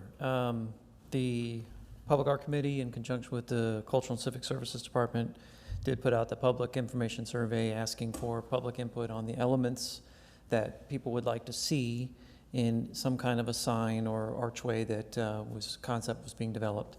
So elements being colors and icons, and whether we were going to do, you know, a nautical theme or a Greek color theme, or, you know, all those things, all the input that we got. And then the city staff put together, I think it was 13 different conceptual renderings that you all saw, just concepts and ideas that were put together based on what the input that the public gave us. And with that, on I think it was January 12th, this board discussed those concepts, gave us staff direction to move forward with a design build solicitation. So we did do that, and that's what's here for you tonight to consider. Yeah. Mr. Robinson, you just stated that the BOC gave a direction to the staff, and I believe it was on January 12, 2021. Yes, sir. To go ahead and go forward with that. And the process that was discussed and we direct the staff to do it was design and build. Would you please explain how the process works? So explain design build. It's the same process that we use for our water plant. That's right, Mayor. Design build process is indeed the same project delivery method we used for the reverse osmosis water facility. So design build is a project delivery method in which one entity is the design build team. They work under a single contract with the city to provide both design and construction services. So it's one entity, one contract, one unified flow of work from initial concept through completion. contractor would take initial design concepts, all those things that the public told us about, and the 13 concepts that were developed, turn them into some final design concepts, more refined than our conceptual level we're able to provide, and then get lots of public comment and public information along the way. So it would be an iterative process that would involve the public and involve the board before anything got built. Okay. The price that has been offered to us, it was $443,000. 200. I mean, $243,000. How do they come up with this price, with this kind of price tag? Well, I spoke with an engineering consultant who gave me a budget level cost estimate on a sign of this magnitude, and we used that to establish a guaranteed max price. Just to put that out, and the number that came back was actually less than that number, but we needed to have a place to start with, and that was based on design criteria that the engineer helped me develop. That we put out to the RFP. So we took those concepts, came up with just some really preliminary initial designs, enough to give us a conceptual cost estimate, and then asked for bids and qualifications. Okay. Again, the idea and all that came about, it came from the survey that was conducted by the Public Art Committee. Yes. Correct. Do we have a number of people that actually participated with that survey? We do have that. I'm not sure I have, let's see if I see some numbers here. I think we had, there were 139, I believe, 145 responses, 150, somewhere in that range. I'm looking at the questions here. I didn't run the survey, Mayor, so I don't have all the information, but I am looking at the responses here in front of me. Something in that range. Okay. That's all I have. Thank you. Vice Mayor Carr, any comments? Yeah, just a couple comments. I feel this is an important part of our city, and I appreciate, Bob, the work that you've done on this, and this has been a discussion amongst the board for many years. It's not my idea specifically. This is something that's been brought up in years past, and we've run with it together as a board. One of the things that I've pushed for in the past has been capturing the historic aspect of it and focusing on using the brick, like the old buildings that were in Tarpon Springs, on the sign itself, and really diving into like the sponge working waterfront of the sign as well. So the good thing is, the part of the survey that was to engage the public and the business owners of the sponge docks and the other public is that those came back with similar elements, with the brick or rock, sponge helmet, sponges, things along those lines. So I just want to talk about a couple of things that were brought up also. There are grants available for businesses in the sponge docks, so if anyone knows of any businesses that are interested, the city has grants available for that to increase or to update their facades. There's plenty of money that we've set aside for that.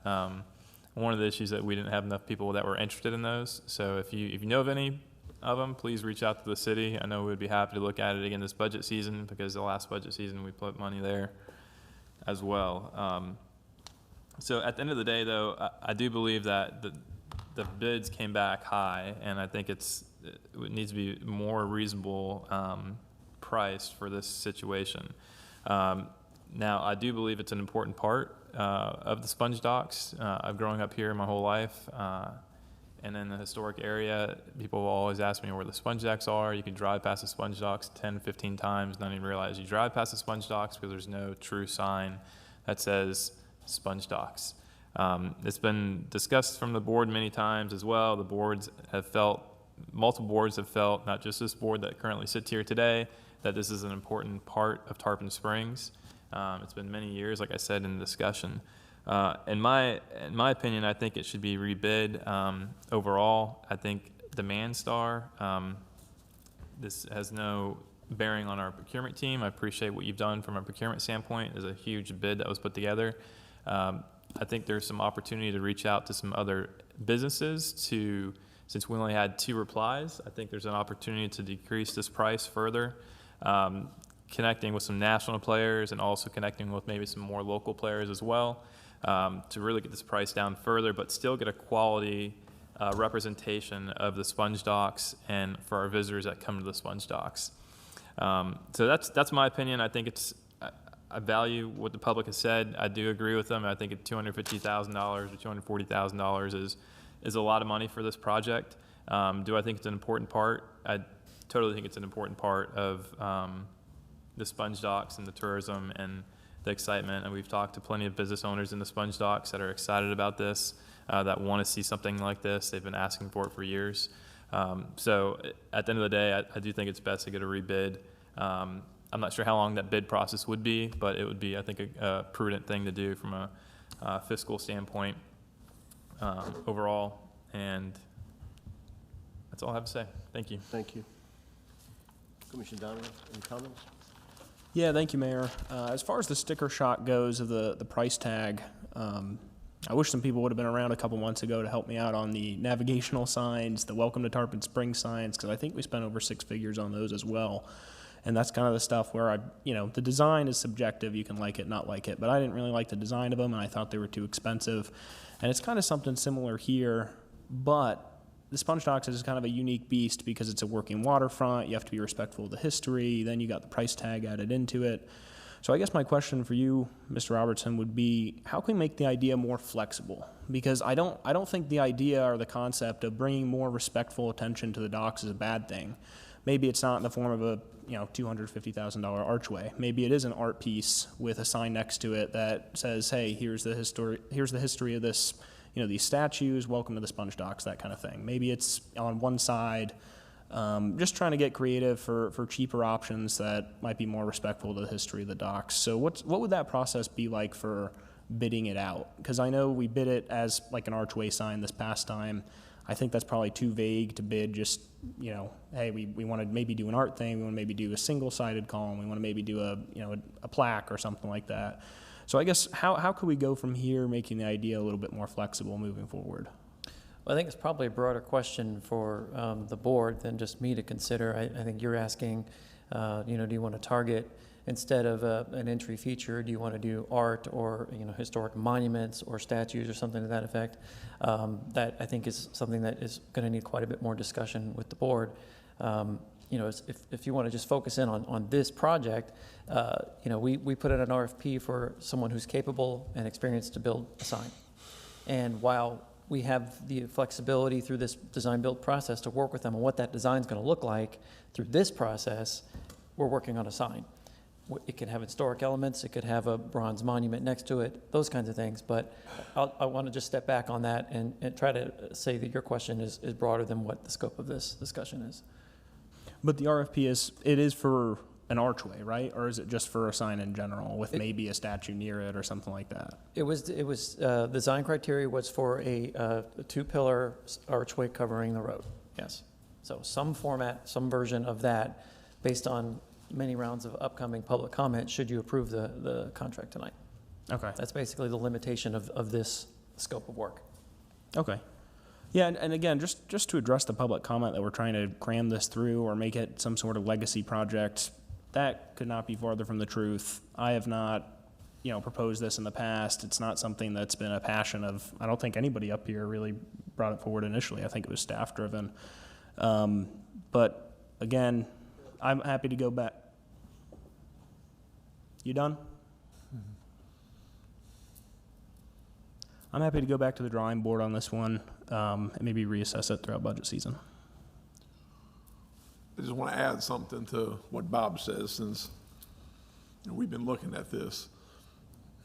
I'm not so sure that the design build is going to be a process to do this with. The biggest problem with, if you're looking at a price and you're wanting people to price, they can't price with materials until you have a design.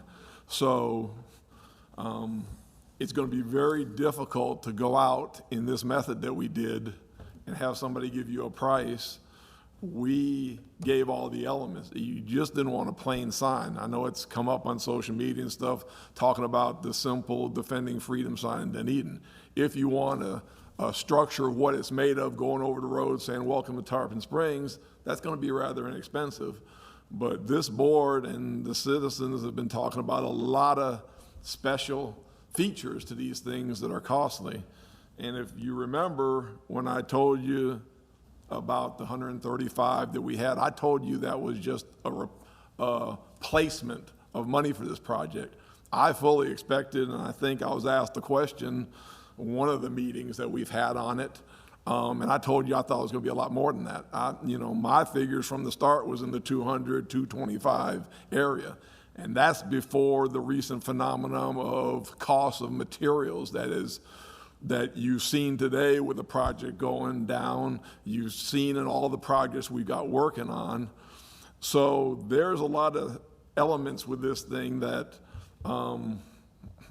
it's almost like it's a call for people to bring forward projects and looks and deciding what there is, because I don't think you're going to be able to design and build and give a bid on it if you don't know what the materials, what the scope of the project, how many extras are on it and stuff. It's going to be a very tough process for, and Janina in procurement and stuff are very good, but I don't know how you write the specs. I just can't see how we're going to go out and write the specs for this thing. So that's some of the problems that we're looking at from an aspect of what we have to do in procurement to do specs. We're really going to have to hit the drawing board and the tables to figure out how we're even going to do this, how we're going to write it, how we're going to put something out that we don't know what it's going to look like, what material is going to be made of it. I've just been head scratching through this, how we're going to do it, and it's going to take a lot of time and figuring out how we do it properly under legal things government can do, and how we can bring back something that what we've heard from the public and what we've heard from the board that will be acceptable. So it's going to be a tough road to hoe, and we're going to have more meetings to discuss that other than tonight.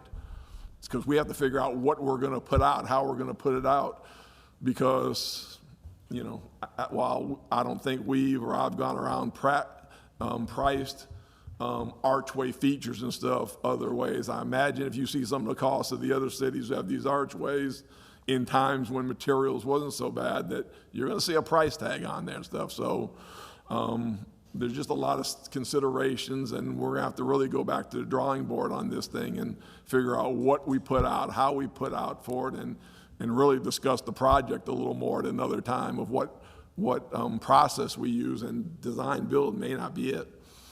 Agreed. Commissioner Ticouris. Thank you, Mayor. City Manager LaCourse, if you feel this strongly about the process that we just went through and had two contractors spend money on creating the proposals, weren't you this impassioned in January 12th when we had this discussion of design build versus the other options that we had in front of us?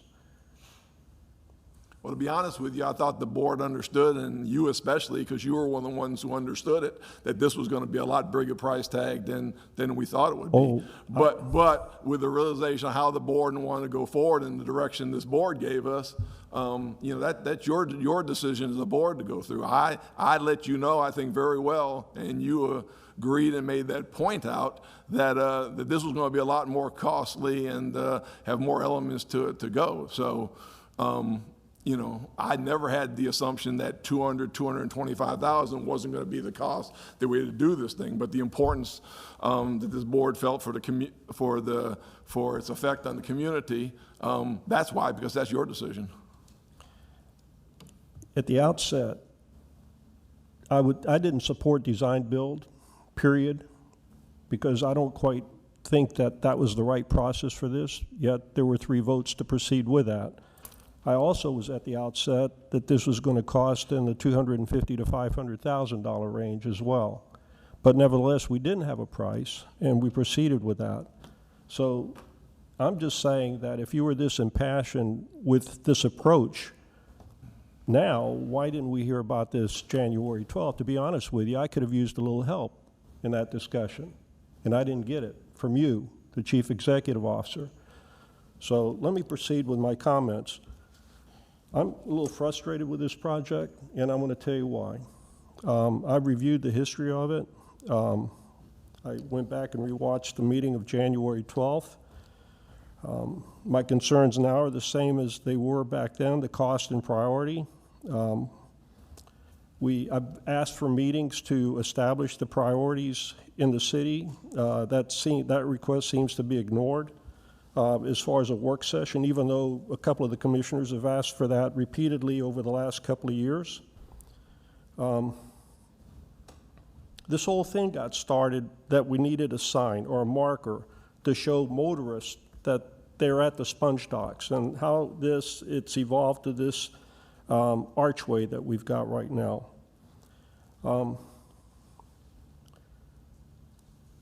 Tonight, no matter what this discussion is, and the motion, I appreciate Vice Mayor Carr's motion, but it was to approve a contract for $243,000. Based on, initially in the backup was 2 pages, 1, 2 or 3 paragraph memorandum, and then the second page was just the amounts of the last 2 bids. I asked for the solicitation for the RFPs and also for the RFP packages to see exactly what was going on and what we were supposed to be getting and how this whole process evolved. And each of you got that package as well after I'd requested it. The residents have made their position known. They don't care for what they've seen that was posted on the Facebook, although that wasn't all the alternatives that were put out there. But the cost, it's really interesting how this cost for this project came about to $243,000. You know, the design-build approach has been used for years and years and years, and it's a good approach if you know how to use it. If you don't know how to use it, it can turn into a disaster. The RO plant went well because the design-build approach was using a contractor that had basically built these plants before, and it went very smooth and straightforward. So that was a great way of doing it. In this particular case, we used what's called the guaranteed maximum price approach, and I'm not even sure it's legal what we've did. Based on what Mr. Robinson said, he had some consultations with an engineer, and I guess you and the engineer decided on $250,000 that was going to be establishing the guaranteed maximum price. Our budget is $135,000.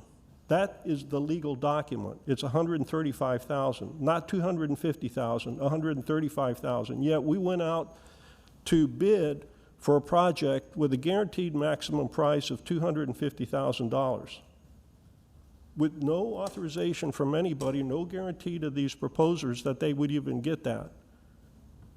But it was $135,000 is what we had budgeted, and we got bids back for $243,000 and another one in the $300,000 range.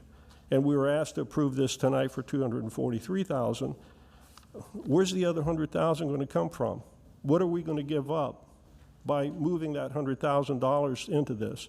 So I would have think it would have been a much smarter approach to have taken what Vice Mayor Carr said initially, if the design-build approach was going to be taken, establish the guaranteed maximum price at our budget amount, which would be a legal way of doing it, and then getting no responses, because that answered our questions. We were concerned over price. No responses because the price was too low. I'm pretty sure our purchasing department has a habit of going and asking people that picked up the packages why you didn't respond, and they would have said, we can't do what you're asking for that amount of money. And then the staff could have come back to us and said, look, we didn't get any responses, the price is too low, what do you want to do? Instead, we went out with $250,000 guaranteed maximum price. Everybody's got sticker shock. We could have gone out with a $400,000 guaranteed maximum price, and guess what? We would have had $400,000 projects proposed that have come back. So I don't particularly think that we quite understood what we were doing by establishing a guaranteed maximum price of $250,000. I don't think we understood exactly what we were going to get by doing that, other than a project that was pretty close to $250,000. Now, the other issues that I've got, and I'm not going to support this tonight, and quite frankly, I do agree with what the city manager is going to do. We need to do, we need to do some soul searching on this and kind of understand what the priorities are around the city. I'm very much in support of heritage preservation and everything, but that's not the only issue in town. We've got priorities that we need to discuss comprehensively. Part of that is historic preservation and heritage preservation, cultural preservation.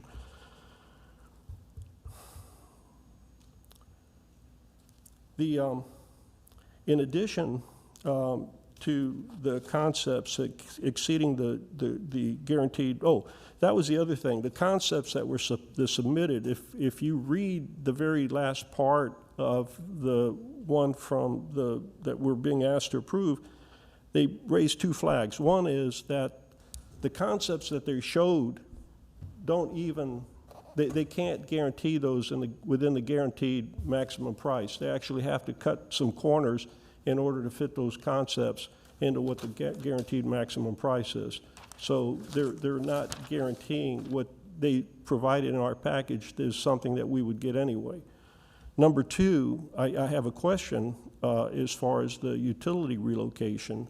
Who would pay for that? Is that something that, as part of this design build, would the contractor pay for the utility relocation? We put that responsibility on them, yes. Okay. That's not the way I read the subsurface conditions clause in that contract, and I don't know that that would have actually been the way they understood that to be the case as well. The other part, which I thought was pretty interesting, we cited FDOT standards, and this is a Class C road which requires a setback from the right-of-way 30 feet from the median line.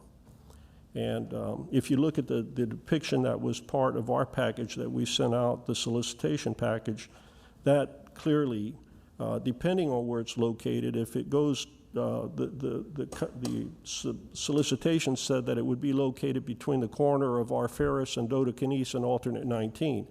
So if you put the sign at the corner there, only one side would be on private property, the other side would be on our city marina property. But what this respondent said that we had in front of us for $243,000, they said that the better location would be closer to the intersection with alternate 19, and both those locations are on private property. Has anybody asked the property owners what they thought about this sign sitting on their property? City Manager LaCourse? The former Pappas restaurant and the parking lot across the street, has the property owners been asked about?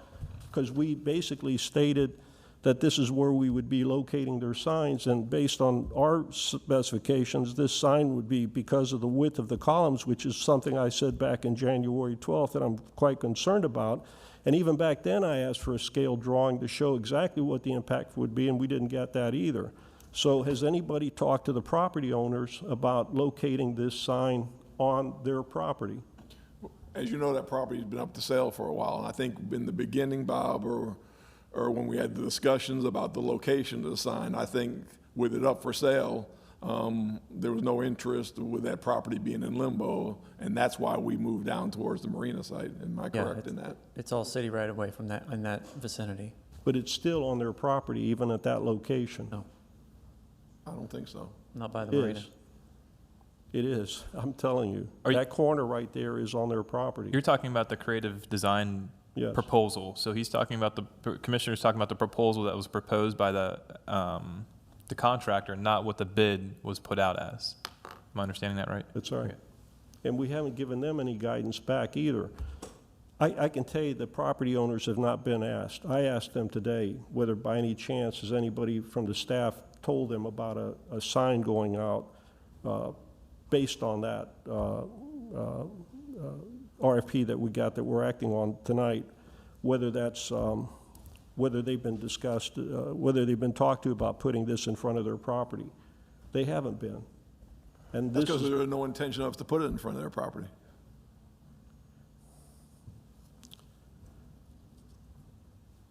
the corner of our Ferris and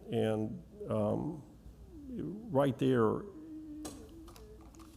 is not their property, but whose property is it? It's not city property. The city marina owns the city property. Our Ferris Boulevard, it's not city property, so who owns that property? Let me put it that way. It is privately owned. And whoever owns it, is that correct, Mr. Robertson? I think what we're talking about here is the eastern side. The south side of Dodecan East. Right. That arch would be located on private property at our Ferris and. That wouldn't be my intention. We did do a survey to verify where our city right-of-way was before I put this out. I wanted to answer that question. And the answer was that we were still in right-of-way on both sides of the road. Based on the drawing that you've got? Yes. And based on FDOT standards, that isn't going to work. Well, that's true, but it's not a DOT road, so we do have the ability to No, provide a the variance. specification called for FDOT standards. Right, and we could. Yeah, of provide course a we can variance. modify that, but Yeah. we didn't. And that's what we asked for. Okay. And we're being asked to sign an agreement tonight. I just want to point out where we are and how this whole thing was handled. And I'm not happy about this. I said, you know, I'm not even into what the concepts look like. They look kind of neat, but I don't think they're Tarpon Springs. I wouldn't support it from that perspective anyway. I'm not interested in spending $250,000 on anything like this. And given the priorities, I'd like to go back and see exactly what would be needed for providing a location marker, a traffic sign, a marker, or something that shows motorists that they're at the sponge docks until we get a handle on what our priorities are going to be in the future. I mean, at least that's where I am on this thing. I wish we had a better handle on our priorities, but after the pickleball court issue, I'm a little concerned that we need to discuss priorities, and we're not there yet. So that's all I've got to say. Thank you, Mayor. Thank you. I cannot support the motion either, and the reason for that is because I feel like, well, actually, I'm not ready to, I don't want to spend $243,000 for this project to have a sign there at the sponge docks. I think it's a lot more than we should spend. We have $135,000 budgeted. I think that should be more than enough to build a sign. And perhaps the recommendations that we gave to the staff, it wasn't, perhaps wasn't clear, and we need to make sure that whatever we get, we're not, in my opinion, should go more than what we have budgeted. I believe that we need to have a little bit more discussion because there's still questions that we need to answer. And to me, if we don't have a design in our hands to tell the contractor exactly what we're expecting to have, we're not going to get the right price anyway. So I believe that we need to have more discussion on that. Perhaps we can put that on the workshop or in another meeting that we can actually talk more about that and stay with a budget with 135. I will not spend any more than that. I will not support any more than that. So if we don't have any more comments, you have a comment? Yeah. Oh, go ahead. Yeah. Just to touch base on a couple items that the city manager was concerned about from a procurement standard side. I mean, at the end of the day, this could be put out to bid again a second time to see what comes back. Commissioner Vaticiotis brought up a good point. If no one bids on it, then we'll have an idea where we're at. The mayor just brought up that he's not interested in supporting anything higher than 135, what's budgeted. I think with the procurement side, you put together, there's two alternatives that you could propose. Propose a price point for a single standard side and then across the road side, both sides within the city right away, with a cap of the budgeted amount that was put out there and see what comes back. If we run into another situation where it's not favorable to the city from a budget standpoint, then at that point we go back to the drawing board and see what happens. But I think there's an opportunity to refine this current RFP a little bit further within the budgeted amount that we have set last budget season just to try to work this one through a little bit more and see what comes back. I think there's going to be some interesting probably bids, I would imagine, if we make a little more effort outside of Demand Star and reaching out to some other contractors that build signs in the area and also nationally. So that was my motion, is to deny this RFP or this package that we received tonight, but go out to rebid at the budgeted amount. And that would still be the design build side, because I brought this up in the past, is when we have someone design a sign and then the contractor tries to come back and build it, there's stipulations that's very difficult for maybe a builder to actually complete because of the design. And I've talked to multiple sign companies about this, and people that have installed signs with other municipalities, is that they really run into an issue when they need to have wind loads on the signs, but they need to make it look a certain way. So it's a challenge at that point to make it work. So that's why I supported the design build last time, and I think it's a good thing to do this time as well. So I don't know if that clarifies where the motion was or what I was talking about initially, but You want to repeat the motion? So yeah, the motion was to deny what we have tonight and go out to rebid with the max cap of what the budgeted amount is. And then, I mean, to give the staff a little more clarification, is put a couple alternatives. One bid would be the arch, and it would be a second alternative for a less costly sign. I'm not sure what that would be, but give the design company who has creative people on their team to make that decision on maybe some type of proposal in that design. We can do that, as you said, yes. Yeah, and then if they don't come back, we don't get any bids, and at that point, we're back in the drawing board. Commissioner John, I've got some other comments if you want to. You can go ahead. Go ahead. Go Thank ahead. you. Mayor, is it all right if I speak? I don't think the design, just like I said last time, I don't think the design bid is the right process for this. It's not fair to the staff, because I think it just confirms that we're going to have the same issues. I would, in my preferred approach would be to take some amount of money, and this would be based on, and the city manager's asking us to have another discussion on this.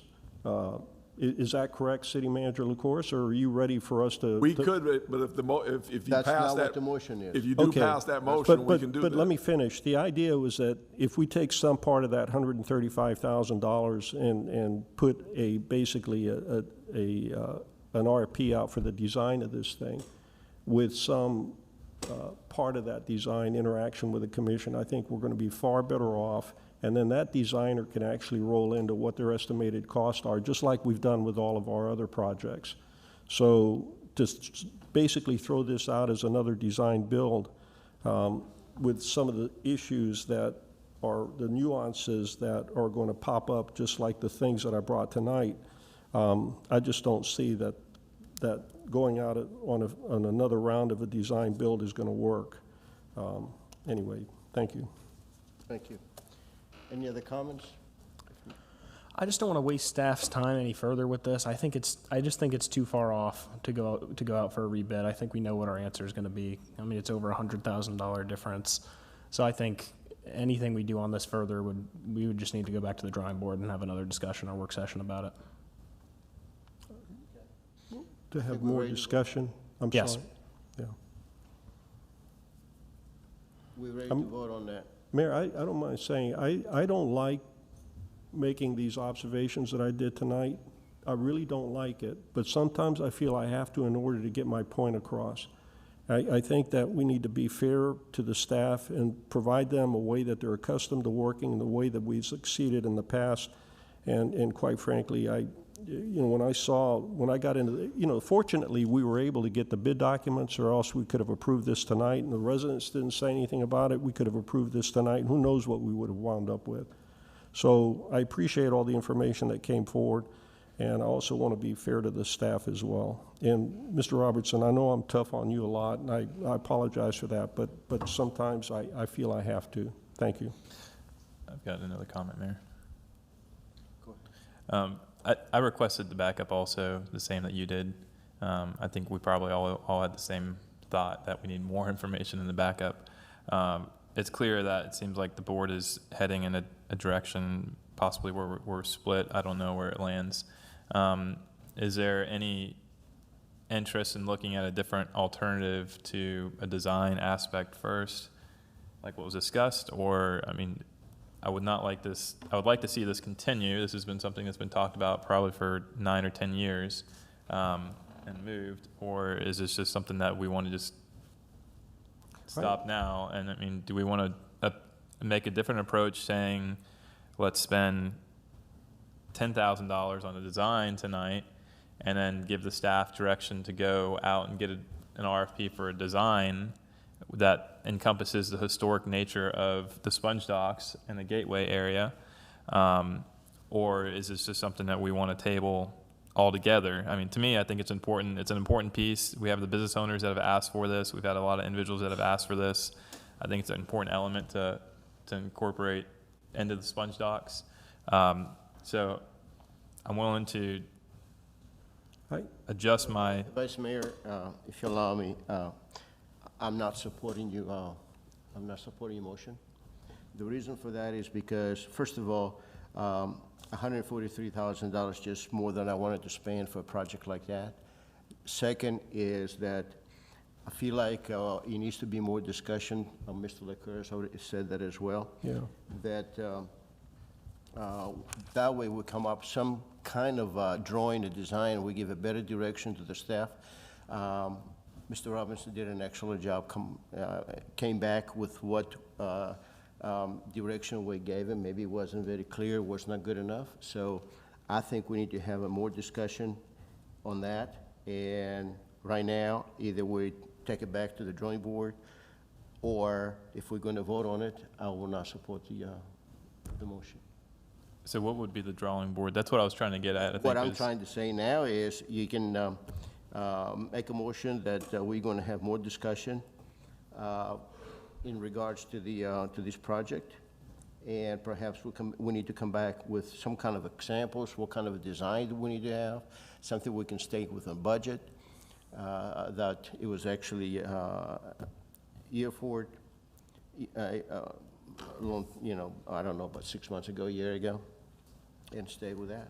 Okay. I mean, I would like to, Tom, how would I phrase this? City Attorney. You can just withdraw your motion that's on the floor right now and make another one. Okay, so I could recall the motion and then make another motion, right? Yes. Okay. Is the second be affected by that? So, no, the second isn't required to agree with the withdrawal of the motion. The withdrawal of the motion just withdraws it. Okay.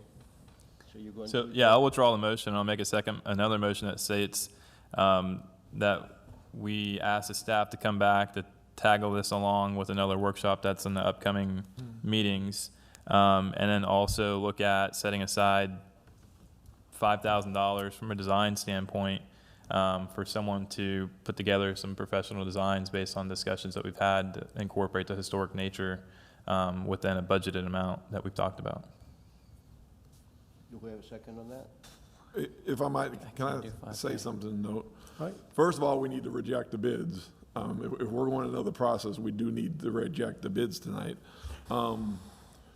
Probably right now, and I'd bring back to you, but probably, I've got an idea what we'd probably bring back to you now, but let me tell you, if we're talking about a design concept and doing a design, it's gonna be more than $5,000 or $10,000 probably, because for us to, we've already heard and seen, to do the design, we're gonna have to put out a bid, and what I'd say now, and again, we're gonna go back and talk, but if you ask me now, what we'd have to do is go out for a design that involves a lot of citizen and commission engagement that the person that we hired would do to get to the process of the design we're gonna go. So that's why I'd probably bring back, but I wanna warn you that that's probably gonna be more than $5,000 or $10,000 because, you know, if you're talking about extensive citizen engagement, several meetings and meetings with the board and stuff, that person coordinating where that design's going to be at, and, you know, we'd have all the elements that've been mentioned now and before, and we'd have an idea of what price range we're going to get to. That would be probably right now what I'd say we'd bring back to you. Probably us bringing back a recommended method to move forward if you're looking at that design-wise. But I just want to go ahead of time. It's probably not going to be $5,000 or $10,000. We'd probably have to put out and see what that price is to do community engagement, commission engagement, all that stuff like we're doing with the USF bid. I mean, we're doing the same thing with the USF college bid, and, you know, the cost goes with how much engagement we use. And we've already seen from social media and what we've heard, we're going to need a lot more social engagement, and that's going to be a cost. So just from our aspect now, thinking now where we're going to go, that's where I see one of the recommendations of ours would be going forward. Mayor, may I say something? I think we need to listen to the city manager. I think he needs time to regroup on this with Mr. Robertson. I think they need to come back with an estimate of what the appropriate cost would be for some kind of a design effort on this if we want to go that way rather than a design build.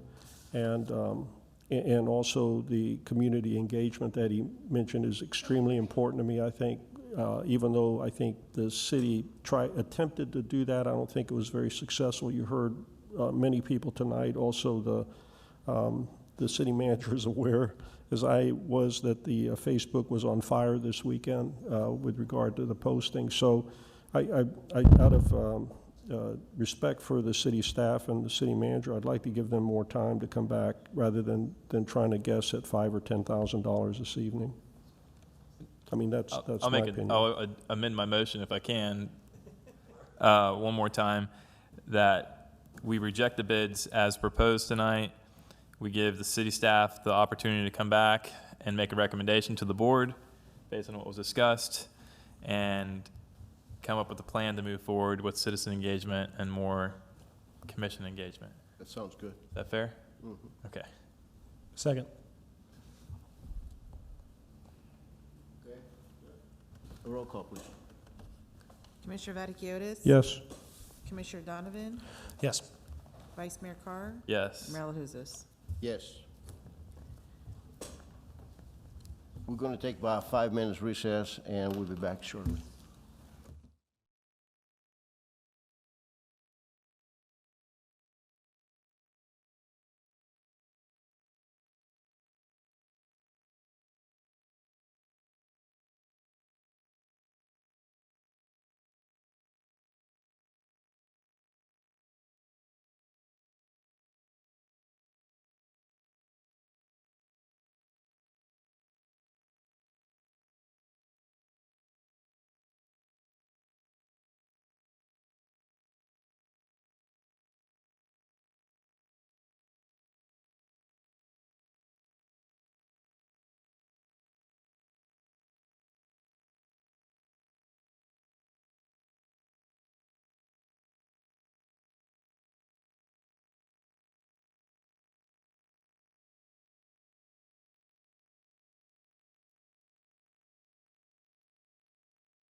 We now reconvene the BOC meeting at 9:02 p.m.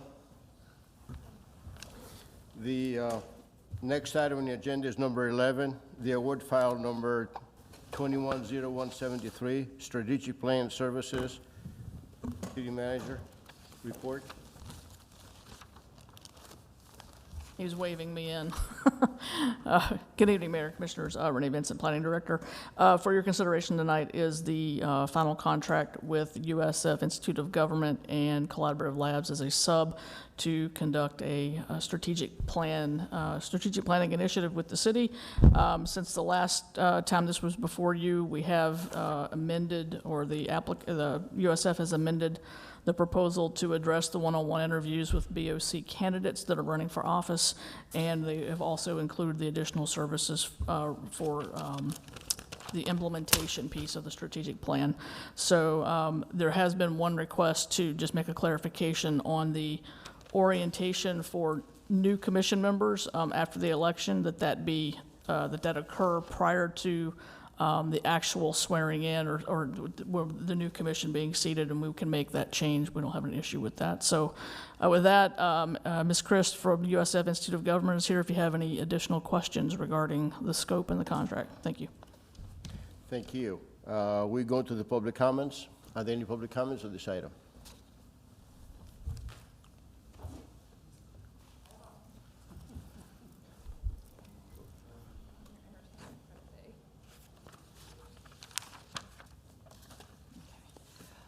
Jackie Turner, 792 Chesapeake Drive. I'm really excited about this agenda item. I think that a proper strategic plan process is a step in the right direction for our city's future. As a candidate for commission, I'm thanking you for including myself and fellow candidates in this very important process. I think it serves us to help, serve the city, which is our objective. I've been engaged in similar types of planning processes in my days working in higher education administration, so I'm looking forward to participating as a candidate. And I think we're fortunate to have, be in an area where we have a leading research university of USF, that we have the experts that not a lot of other cities maybe have the ready availability to tap into to help us with this. So again, it's the first step in the right direction for the future of the city, and I hope that we can all work together to take the final product that comes through this process and execute this plan professionally and peacefully and respectfully. So thank y'all. Thank you. Any other comments on this item? Are there any other comments on this item?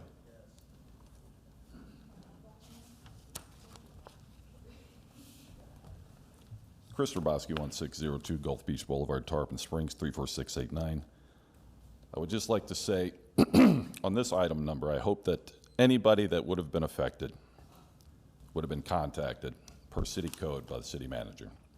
Just like the previous item, I think a lot of people would have shown up for that one if they had been notified that something that affected them was going to be spoken about. It's the same for each item on the agenda. So either you're going to follow the city code, you're going to notify people, or you are not. What's it going to be? This path of just not letting people know what you guys are doing down here? You can't keep doing this. You can't keep allowing this. You gotta, look, I know the board's going to change. But why do we have to wait for that? Why can't you do the right thing now? Just notify people and let them know what you're up to. Thank you. Any other comments?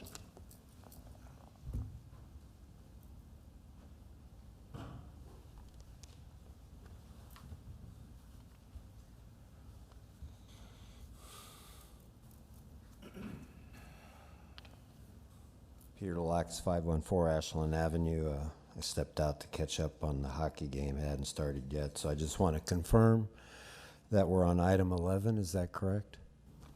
Strategic planning. Thank you. Now, if my time will begin. In the backup, a couple of questions I have that I would think the board needs to look at. On page 1 of 1, it says funding sources for this project, 55% general fund, 45% water sewer fund. I'm not sure how water sewer gets involved with this. Maybe that can be part of the strategic plan, but here again, we've taken out of the water and sewer fund. Now, what I did want to get into is in the packet, it also shows under the collaborative, and I have no problem with the actual going to USF and SPC to do this, but on page, well, it's not numbered, but it's the calendar. And I'll reference a couple of things. It says communications outreach 1.3, and that will be to work with staff to get the information, start getting the information out. And then on 1.4, city engagement session, collaborative citizen engagement session, and that's scheduled to be August 2021.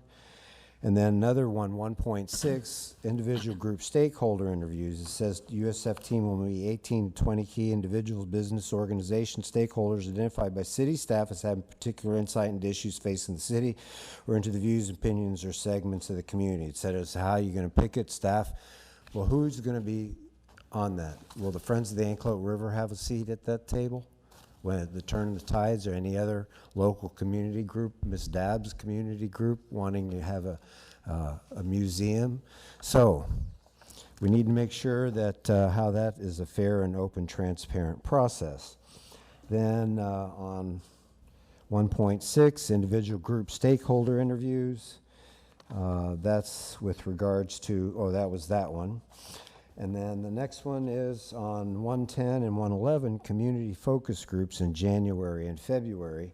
And it discuss having those focus groups. And then on March of 2022, there's a commission workshop, which I hope would be a public workshop in the sense that we have a process to give you feedback, because if you look at the schedule after that, there's nowhere in the schedule where there's any citizen involvement.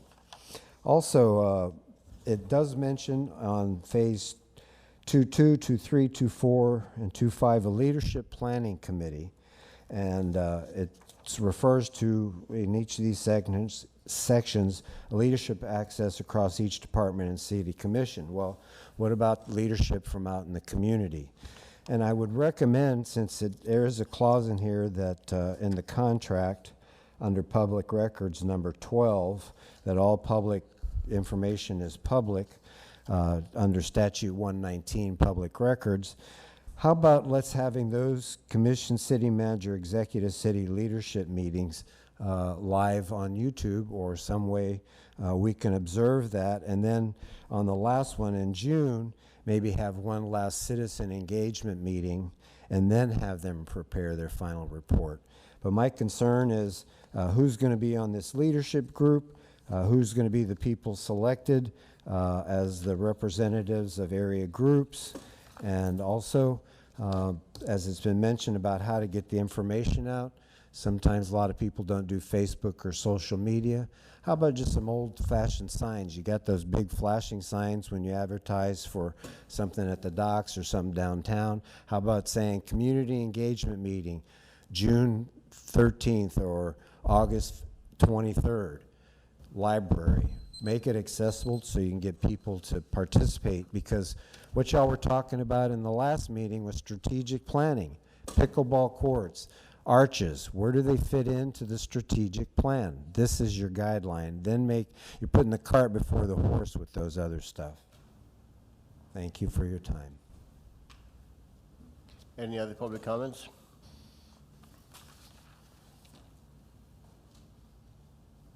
These are my own thoughts and expressions. Annie Samarkis will be donating 2 minutes of her time. Yes. She acknowledged that. I'm really excited. We're looking towards the future of Tarpon Springs. I mean, we're thinking about generations to come. It's taken it's been a long, tough road to finally get here, but the future's bright. And I want to thank Ms. Chris and the other lady that was here from SPC last time when they were giving their joint presentation. It was absolutely phenomenal. I didn't like how a couple commissioners questioned the fact that of the joint partnership that it might have been an issue. I think it's an historical day for them that they're actually doing that. And they really broke it down in a very simple layman terms for us to understand. And this board needs to understand too on how to implement this strategy and future boards. I'm hoping, since I'm running, I'm able to talk to them about my vision of this dashboard that she was so simple at explaining to us. They're gonna provide a blueprint. We as a board, you as a board, as long as with the citizens, are gonna decide this dashboard. Well, you've been hearing what the residents want from this dashboard to take care of the city of Tarpon Springs. That's infrastructure, that's sea level rise, that's seawall construction, that's sewer and water pipes being taken care of. That's what our citizens want. We're already a charming town. So I think it's important that these young commissioners, and this has been an ongoing issue. We know how far back it goes about implementing this strategic strategy. I would like to know the costs in associating and having SPC and USF walk us through some of these projects, because like I said, we're all familiar with Mr. LaCouris. He's, at some point he's going to retire. There's going to have to be a very smooth process on how we have a graceful transition between the new city manager and our current one as we try to implement this strategy for future generations to come. And we've talked about how important it is for us to start implementing it, because it's bigger than all of us put together. This plan transcends us. It transcends our city for the future. And a couple of these young commissioners, once again, a lot of giggling today. Well, their responses is, I don't want this board to have to put the burden onto the next board on the projects that need to be done. Well, a comprehensive plan gives you a dashboard. And you understand in the corporate world, a comprehensive plan is used to be utilized from corporate management, being you all. So each year as your budgets come across, you get to decide the most important projects coming up, how to deal with them, how to fit them in your little puzzle of your dashboard to take care of the important items that need to be done. It's a very simple concept that actually puts less stress on future boards going forward. And as we become aware of other issues in our town, then they get added to this continual rolling list where the next year we're puzzling up together these projects and we're attacking what our city needs done over a methodical approach with the comprehensive plan and the strategic strategy on how to attack it all. So, commissioners, it's time to help us move forward. Let's realize that we need to understand that this plan is all about the future of the citizens and not just this current board. Some of you guys are just up here for recommendation letters, and we're going to ask for those. They become public records, so we get to see them. Some people want to pad up their resumes and say, oh, we helped create this. I'm a vice mayor and this and that. But you're failing us as citizens. You're planning as we go. That way we take care of roads by people's properties. We ignore, look at the fruit bowl, the historic fruit bowl. All those roads need to be paved. When are we going to address that? When are we going to address other parts of our city with this comprehensive plan? When are we going to get a third boat ramp? We messed up and, a commissioner couldn't make no money off of it, but now we stopped trying to find a third boat ramp for the residents. So where do we go from here? And Facebook Live. You want citizen engagement? Get some Facebook Live. Go back, read the comments after. You'll get more from that Connect website. The Connect website right now, it's just not going to work. And I appreciate staff, but they're going to have to manually start tallying people's responses. Let's see. And Public Works, like I said, all this stormwater stuff deals back with Public Works. Department head, director, spin up opinions. Let's have a strict reasoning of what's going on here. That way, one of the most important issues in our town, our leader is in town being able to watch this stuff. When you live outside the town on the weekend, it's going to take you 30 minutes to come in. So, people complain about, hey, there's a high tide around the bayou. It just happens, and I get that. but we still need to address high tide around South Spring Boulevard and the area you want to build a roundabout. That ain't gonna happen. And one of you guys said, let's build a roundabout because a water vault can go underneath. Well, so can happen with a four-way that's originally there. So it's time for you guys to really think about helping our future. And once we implement this strategy, it's for decades to come.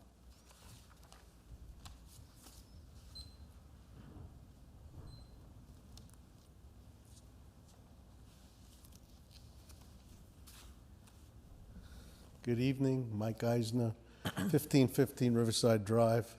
One of the beauties of almost speaking last is I had all the opinions already put out there. I'm in total agreement to a lot of what I've heard. I'm all for a strategic plan.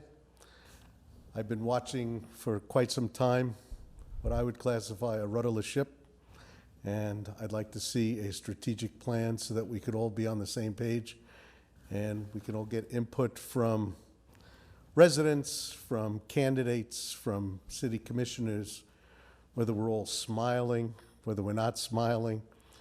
But I'm glad to see that we're on a path together, that this way the city manager can get his 2 cents in, and everybody can get their 2 cents in so that we know what we want to do, and we don't have these things just floating out that are $200,000 and $300,000, or, you know, we want to place a pickleball where I don't even know if we have 10 pickleball players in all of Tarpon Springs, but we're going to, you know, pursue and do that on wetlands. I mean, I've run an international company in the past, and I've just never seen anything run like this in my life. So I've done many successful things, and you just can't you have to be all on one page. For this city to get ahead, we all have to put our heads together, give good ideas, and move forward as one driving force. I just feel like everybody's got an oar and we're rowing in different places for different reasons. And I'm glad that a strategic plan will at least give some guidance to Mark and, you know, to the rest of everybody, so that I don't have to waste my time coming up here and scratching my head saying, why are we doing this? It becomes old. I'd like to be sitting in my house and not doing that, but, you know, I'm glad that we're moving forward. I'm in agreement to what I've heard. You know, I did read the backup material. It will involve a lot of people. There will be a lot of discussion. There'll be a lot of argument.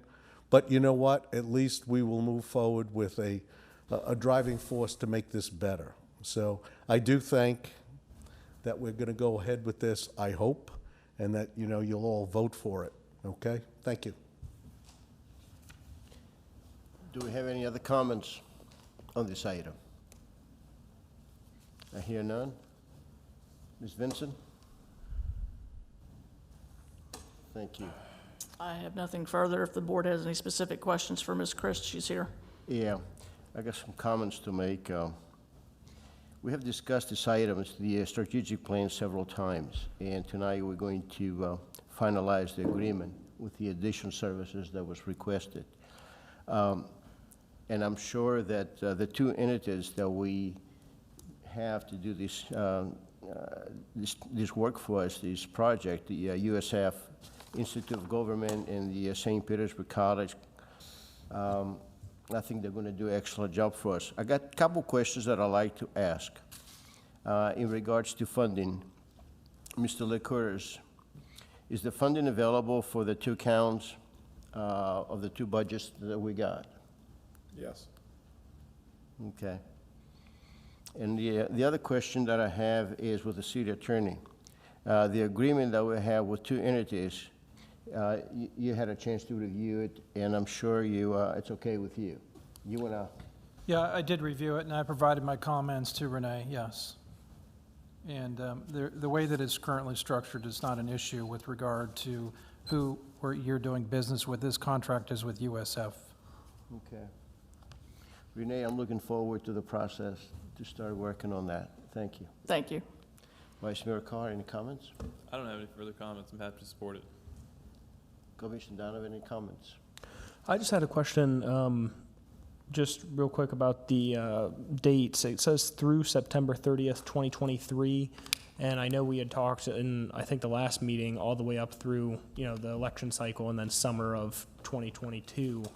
I guess just what do you envision that year being of, September 2022 to September 23? That's the implementation piece.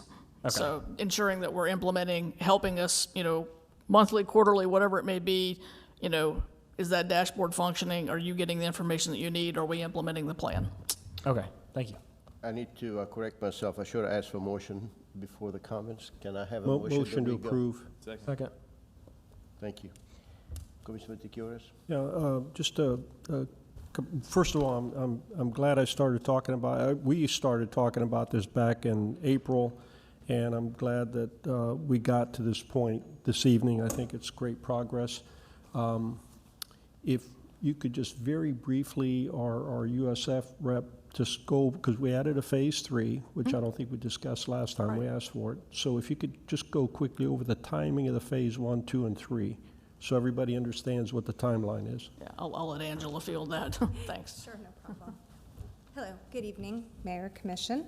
Angela Christ with USF, so let me just get to the timeline so I'm not misspeaking. But yes, happy to do that. So obviously, we will hit the ground running, hopefully, if you all approve this evening. And so phase 1, there is quite a bit of citizen engagement that will be happening in phase 1. And so we anticipate starting that, again, if approved tonight, within the next couple of weeks, definitely with our kickoff meeting. And so phase 1 would go from basically July 20 of 21 to March of 2022. And so that encompasses, as you see in the proposal, 2 different surveys, several community forums, an employee focus group, the stakeholder interviews. We do have a tight time frame to get all that accomplished, but we feel very comfortable with it. Phase 2 would take us from April of 2022 to August of 2022. And again, this is really where the rubber hits the road, is what I like to say in phase 2. This is really where the meat is, the substance. This is the goals, the objectives, the action items. So if you really think of it, phase 1 is kind of we're collecting all the data. Phase 2 is we're using that data and developing those goals and objectives and action items. And then phase 3 would be October of 2022, and that would take us to September of 2023. And so phase 3 is not just the facilitation of the implementation, but it's also kind of figuring out what are those strategies for implementation. As we've heard already people say, what is that dashboard going to look like? Are there people, resources, et cetera, in place to make sure that you're able to implement? And so that's what phase 3 is, and that's why that phase is so long, because you have to have enough time, either quarterly or monthly, depending on how we set it up, to make sure that we're able to assess and evaluate and make those recommendations. Thank you.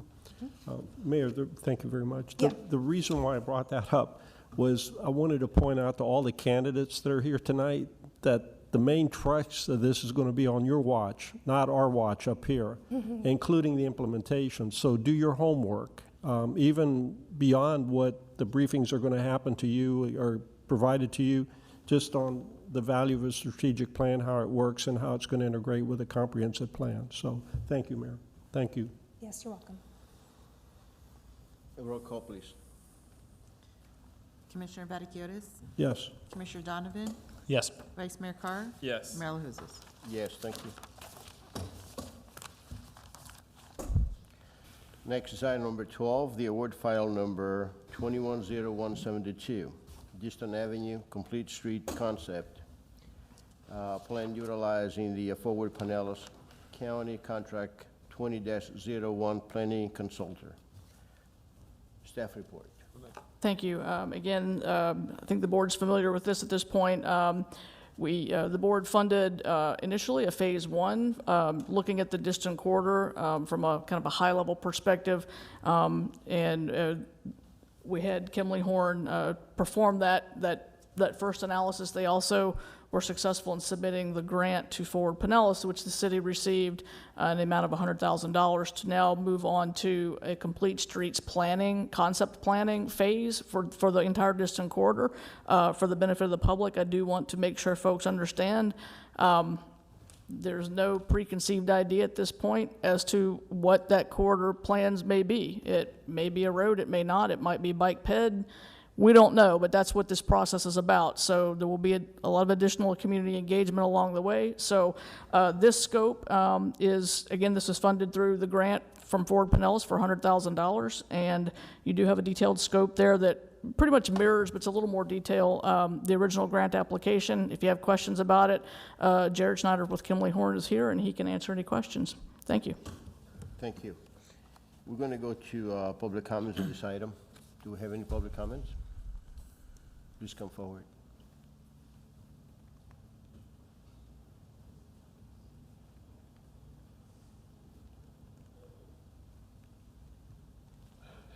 I'm getting better at that, right? You're getting good with that. Jackie Turner, 792 Chesapeake Drive. Just again, thank you for taking a very professional and thoughtful approach to this very important project. I wanted to encourage the board and city staff to really fully utilize the deliverables that are outlined in, they called it Task 1, the Kickoff Management and Public Outreach section, and the scope of services. I think that's pages like 3 and 4, I believe. It's really easy to write these activities into a contract, but it takes a lot of effort to actually execute them and take advantage of the deliverables that your vendor's asking or saying that they can do. So I feel like it's really critical, as we've said, to get the citizens' input on this project. So please take advantages of each of those deliverables. I know I've written contracts myself in my personal or my professional life where I'll list 15, 20 deliverables, and a client will take advantage of 3 or 4. So they're leaving a lot on the table. And when it comes to the public comment and the public interaction on this, we don't want to leave any of that on the table. So let's fully utilize everything that we've got in that contract. So thank y'all. Thank you.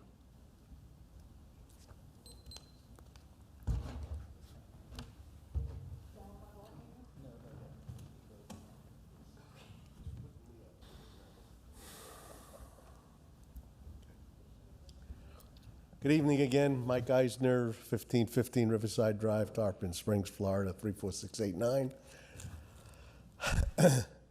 I'm really wanting to see this report because, honestly, on the onset, I'm not in favor of this. Whenever you disrupt the neighborhood like this, it is not something that I look forward to doing. So unless there is a really good reason, and it would have to be very substantial. And I would also look to make sure that every single person that is affected by this would be interviewed and somewhat getting their agreement, at least, before anything goes on. I know it's just an award to do an investigative survey of the feasibility, but on the onset, this is not something that I look to do. So, being a citizen, speaking out as a citizen, I am not fond of this idea. I think leave well enough alone. We just opened up Mears, and we're going to open up, if we're going to open up Diston, and we're going to make the Indy 500 over there. Right now, you have people running red lights, red stop signs, and it's just not what I would like to see. So, that's my opinion. And I thank you. Thank you. Do we have any other public comments?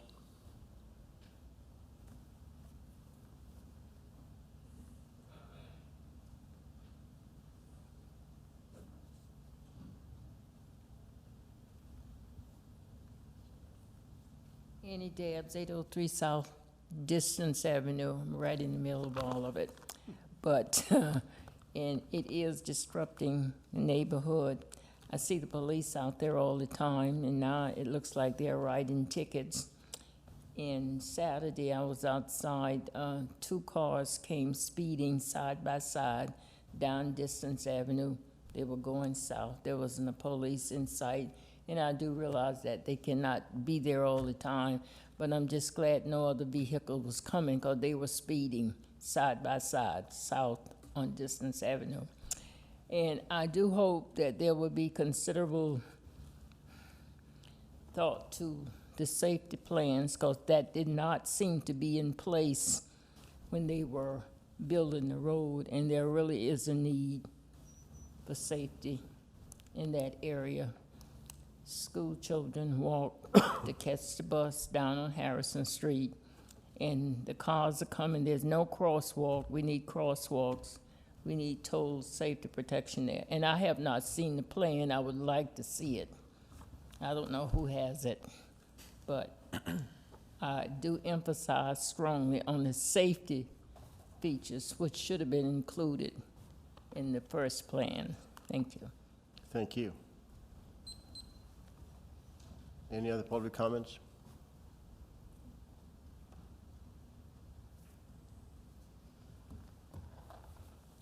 Panayoti School, yes, 595 Peninsula Avenue. I will have Annie Marcus donate 2 minutes of her time.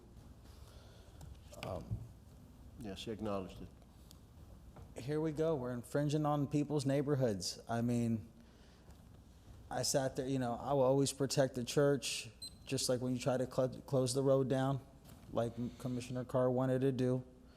I will always protect the right to Epiphany for us to celebrate our traditions. And I will always protect neighborhoods, each and every one of them. Those people have invested in those communities for quite a long time. They deserve the right to have their community taken care of and protected. They don't need any more through traffic than what there already is. And that's on both sides of Distant. The minute you go to open it up, I'm gonna say it again, you start gentrifying the area over a decade's process without getting into further detail. Now, what happened to the Mango Street extension from Distant over to US 19? Do we have a planned budget, a project? Is it in the works? Mayor, do we have anything set up for that? Do we? So I guess not. So, like I said, we halved the Mears project that took 14 years to do. Now you want to create this Distant road. I don't know. I'm surprised, you know, Forward for Pinellas can't give us money to fix other historic areas in our town that need the fixing as opposed to creating areas. I had mentioned before, Jacob Carr lives on a dead-end street. He wouldn't like another road coming in from the north connecting this house for more through traffic, or else he would have never bought that property. Let's look back over here on these. Under the scope, it says neighborhood walk audit with members of the public, stakeholders, and public agency staff members, including Forward Pinellas. Up to 2 agency meetings, including Forward Pinellas, up to 4 neighborhood meetings to discuss concepts. How many neighborhood meetings have you had? Can someone answer that? How many neighborhood meetings have you had? So where do we get to the point where we're getting grant money for destroying people's neighborhoods? Remember I talked about the Distant MLK intersection, the flashing lights? Connect that road, you're funneling everything right there. You still got to address Orange Street. So a very methodical approach to me, in my opinion. No, I'm not an engineer, I'm not a contractor, I just understand a very methodical approach. Take care of Mango Street to US 19, because that's already going to cause a cluster when people got to turn to the Distant intersection. Then after the road is completely done, you'll be able to do proper road studies, see if these roads are feasible, if it's needed. But you still don't even have full, all the tenants aren't there over there at Ikaria yet. They're still, I don't know what the percentages is, so you're not going to get true traffic studies for quite some time. You guys are trying to build projects. You went against the homeowners association at Oakleaf. You went against the homeowners association at the Woods. That's almost 5% of our city's population. So when are you going to respect different parts of the neighborhoods, how to not infringe on their quality of lives? and use funding to take care of infrastructure that's way overdue. We can create these new roads all we want, but we're just ruining people's way of lives. I feel bad for people who bought houses over there to raise their kids, and now they're gonna have to worry about speeding coming up and down that road if it does get completed.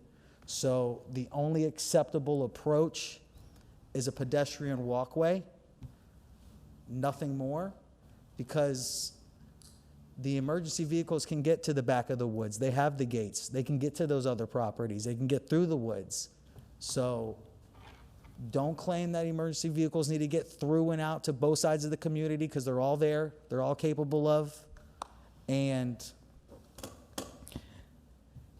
Kimley Horn scope of services for complete street concepts and plain. I pulled up this material. I don't look. The exhibits are blank. I don't even know what the road's gonna look like. I printed them out. They got scanned in on the docket. I can't see anything. I don't even know what these concepts look like. So stop trying to make things the way you guys want to. And some of you stop following along with these commissioners. It's overdue. At some point when this board changes, one of these commissioners will be by himself. We're gonna teach him how to focus and guide his tools and instruments to focus on stuff that needs to be done. It's not gonna be artwork that's costs us hundreds of thousands or costs us millions, not boardwalks that don't address flooding in certain areas. That's why we have a comprehensive plan. We're gonna mesh it all together. We're gonna use their guidance as long as Mark LaCourse is around until we do this transition period. I'd like to know the costs. Real leadership depends on a future for the citizens of Tarpon Springs, and I hope everybody here has a future vision for the citizens of Tarpon Springs based on what they're asking you to do. And destroying people's neighborhoods by creating through traffic that's unnecessary is one of the worst things you can do in representing the people of Tarpon Springs.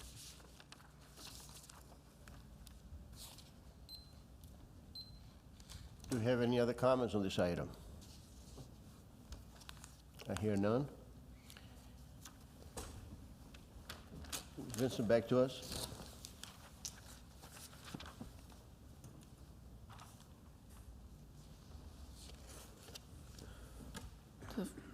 Actually, the question that I have is for the Kimley Horn representative, if it's available.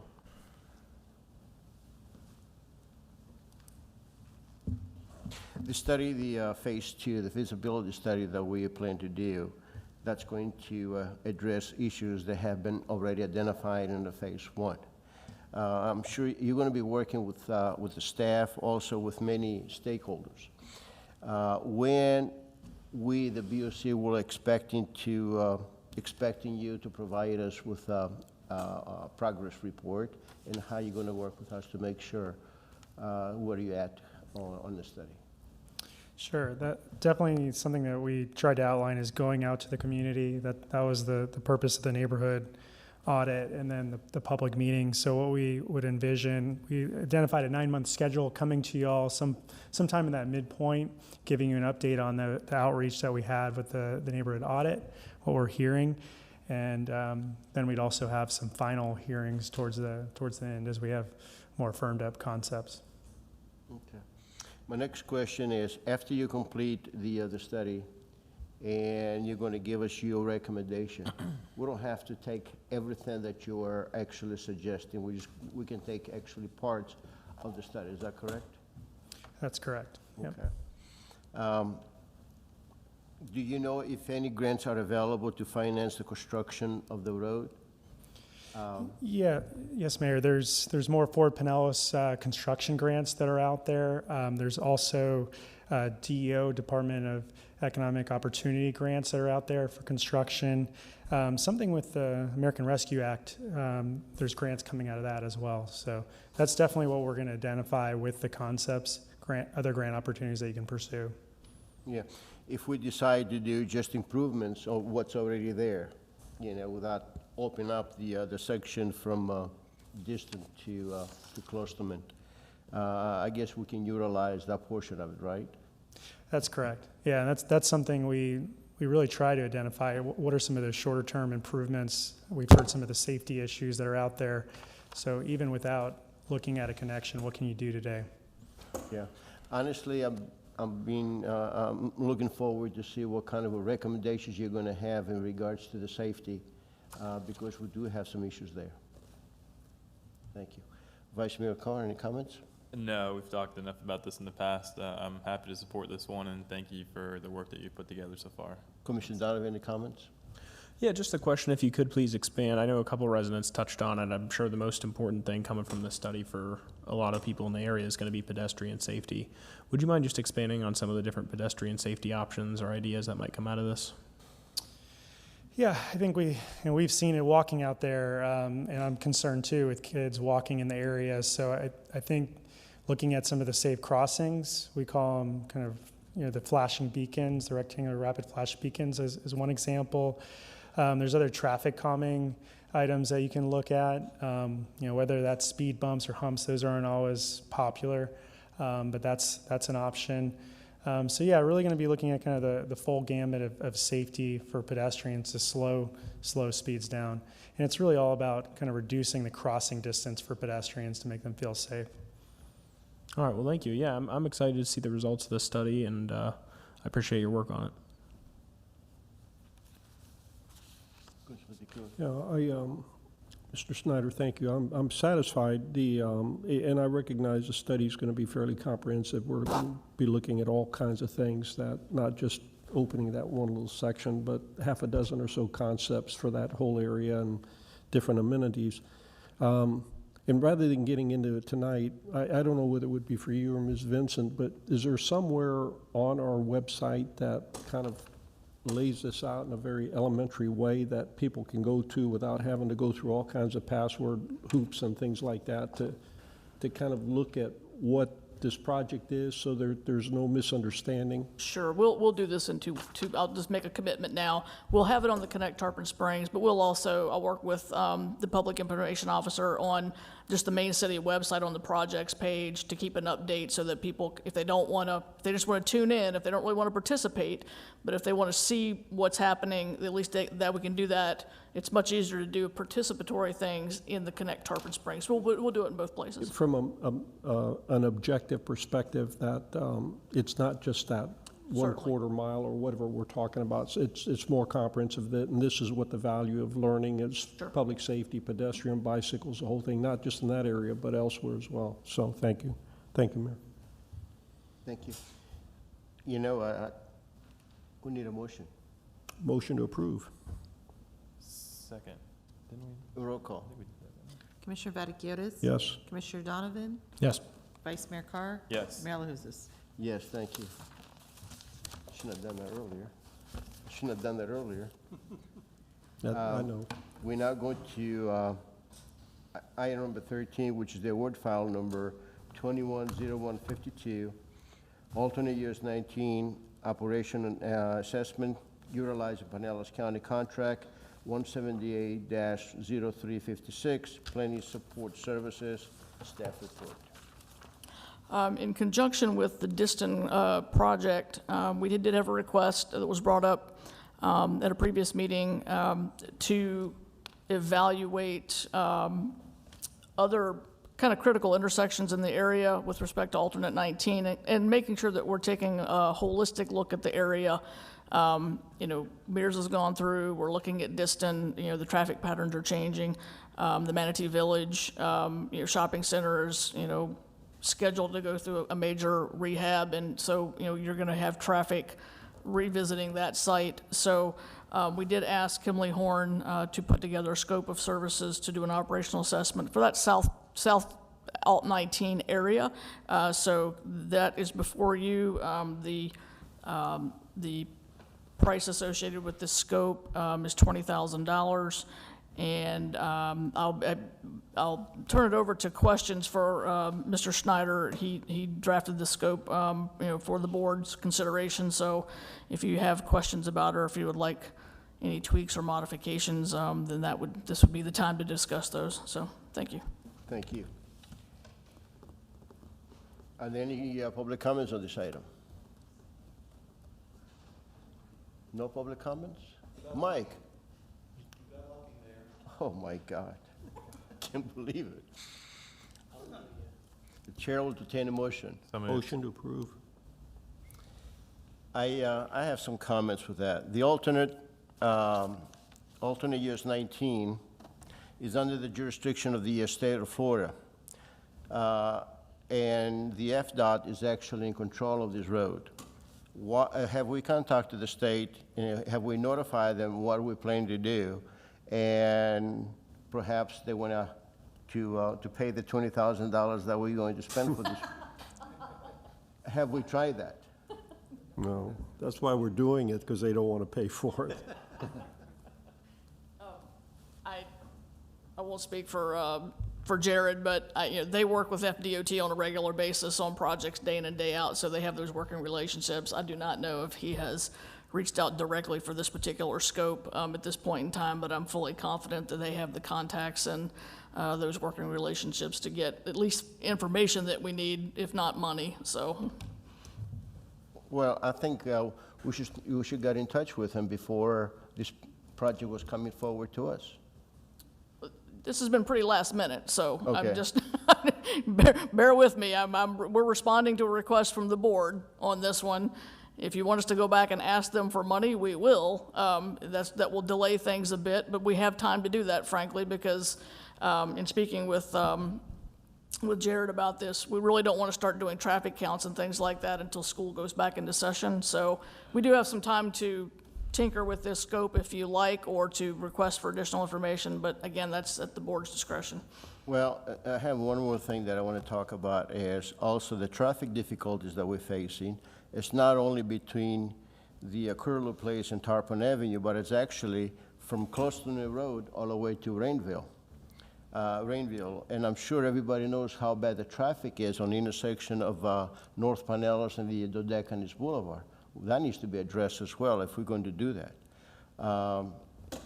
This is why I think the State Department, the FDOT should be involved with that as well.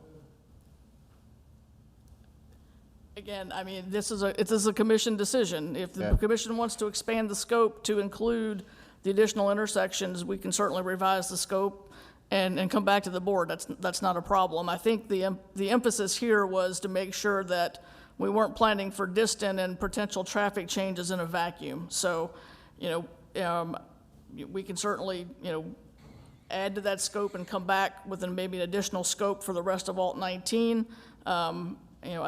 That's up to the board as to, how you would like to approach that. The chair will entertain a motion on that. Well, I'll move to approve, even going, I'm not sure what the rest of the commission wants. You started the conversation, Mayor. I'd like to hear from the rest of the I commission. wanted to get information before we call for motion. This is why I have asked the staff. So go ahead. I don't think what you're asking is a bad idea.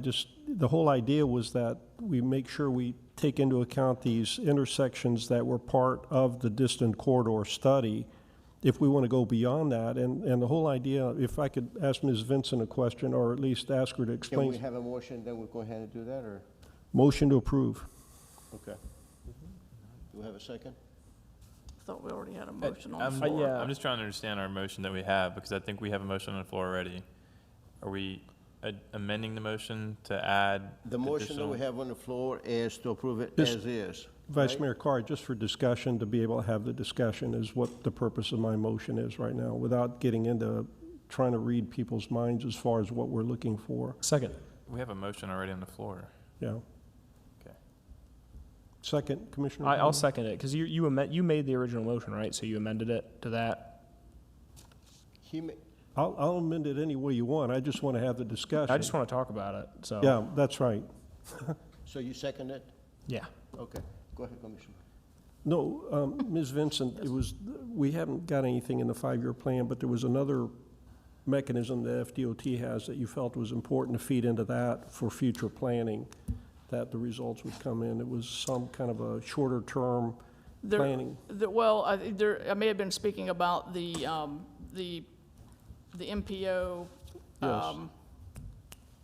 The priority, the TIP, the Transportation Improvement Priorities Program. So yes, I mean, doing this initial analysis would at least give us the data and stuff that might be necessary to support a request for a particular project going on to the Transportation Improvements Priority list that gets funded by DOT. Yeah, and that was, thank you, that was the whole idea behind this effort, because we're not on their radar anywhere, FDOT. And if we want to ask FDOT to fund it, I have absolutely no issue. If we want to expand it to Dodecanese or to extend it to where you want to, that would be fine. That's way beyond all I was looking for, was to make sure that we've got the right measures of effectiveness that we're looking at. We're looking at reducing commute times based on traffic intensity. I wanted to make sure that we weren't missing the queuing aspect of delays, which would be the backups at traffic lights and things like that, which the study, at least the baseline I could tell, was not including that. That to me, in other words, people can say, well, we want to shorten the commute time, but we look at opening distance, it's going to take some roads off, alternate 19 and US 19. So there's some argument that that will reduce it, although I'm not seeing anything really convincing in the initial numbers. But then the other part is, how about the wait time at the intersections, like you brought up, at Dodecanese and alternate 19? That really delays people, but that's not part of the original scope of this study that we were doing.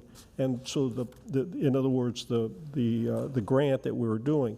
So this part of the addition is to actually look at that specifically to make sure that we're not missing anything, and the fact that Manatee Village Shopping Plaza now is going to go active, whereas after 20 years it hasn't been so. So that's going to increase traffic on that area as well, again, creating backups at these traffic lights. But what I'm saying is, if the commission wants to look beyond that, that's fine, but I was just interested in the distant corridor at this point. I agree with you to a certain point, but I also disagree that there's a traffic that is already present on the intersection of the Dodecanese and alternate 19. Once the distant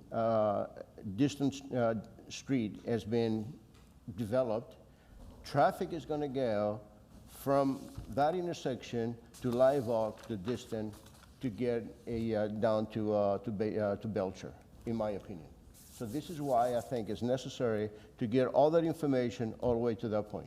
That's a different question than what you brought up, Mayor. The traffic light, the queuing studies that are going to be done as part of this tasking isn't going to include what you're talking about.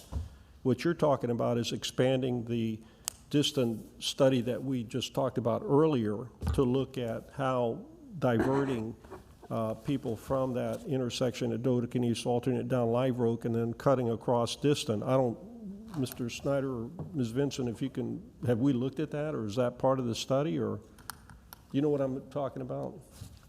Yeah, that's not part of the study that we were scoped up for distant that we looked at. And that would have been the first part of what we discussed, not what we're discussing now. Now. Correct. Right.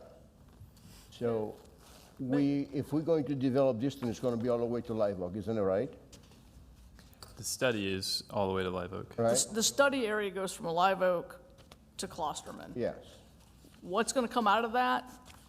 You know, on the north piece, it literally may just be making sure that we're filling in sidewalk gaps, doing some traffic calming, putting street lights in. It may not change, I guess. So you kind of got cart before the horse here, I think. Let me say this. I have a request in my FY22 budget. Now, obviously, that hasn't been approved yet. I had a line item to update the multimodal transportation analysis that was first performed back in 2008, 2009, and it laid the groundwork for the CRA, the special area plan, and a whole lot of things.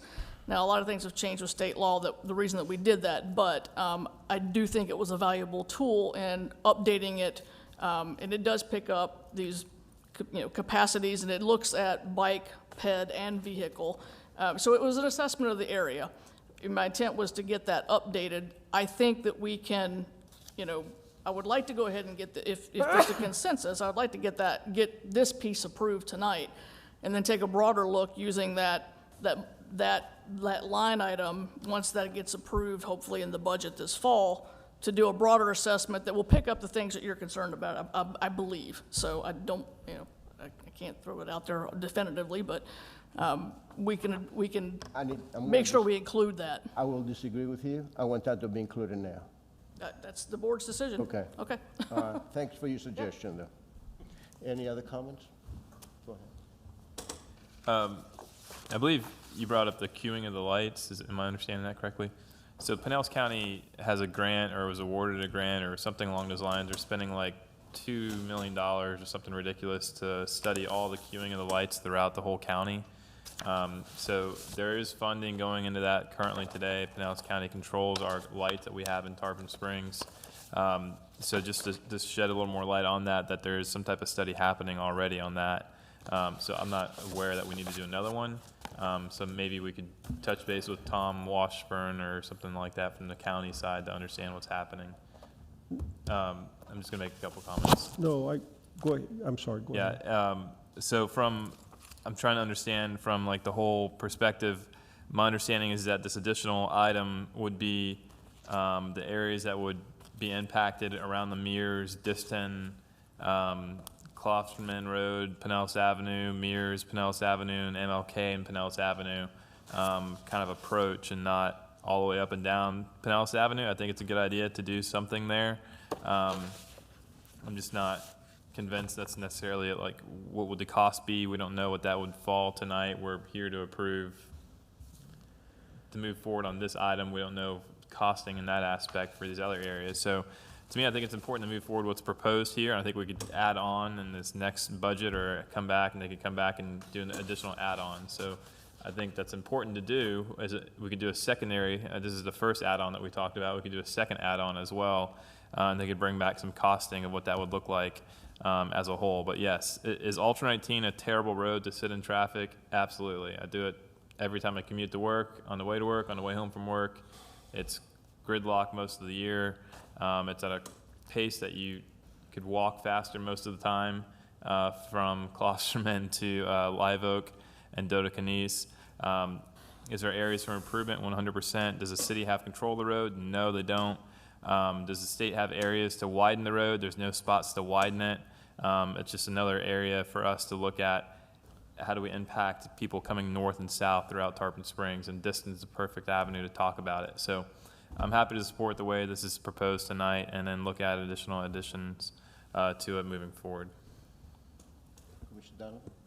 Yeah, thank you, Mayor. I'm happy with how it is tonight, but I absolutely see where you're coming from. So I have a question for Ms. Vincent, if I can. And that would just be how would doing it now, like the mayor suggested, how would that affect your budget item? Because I know you mentioned that there might be some overlap there, and I'd like to try to avoid it. Are the budget item that I have coming up? Yes. I had scoped that, or I put in $30,000 to do a general update of the multimodal quality of service report. I think we can tailor that. It may need to be tweaked up a little bit, but we can certainly. There is overlap between what the mayor's requesting and actually even what we're doing here, but so we can fill it out. I don't think it will adversely impact it with what you're asking to do for the future. Okay. Yeah, I'm good with the way it is tonight then, but I absolutely understand where you're coming from, Mayor, and that's something to keep an eye on in this budget. And I assume, if you have to bump it up a little bit from the 30,000 requested, then, that'll be okay. Mayor, I cannot support that, because I believe when you do it right the first time. Go ahead.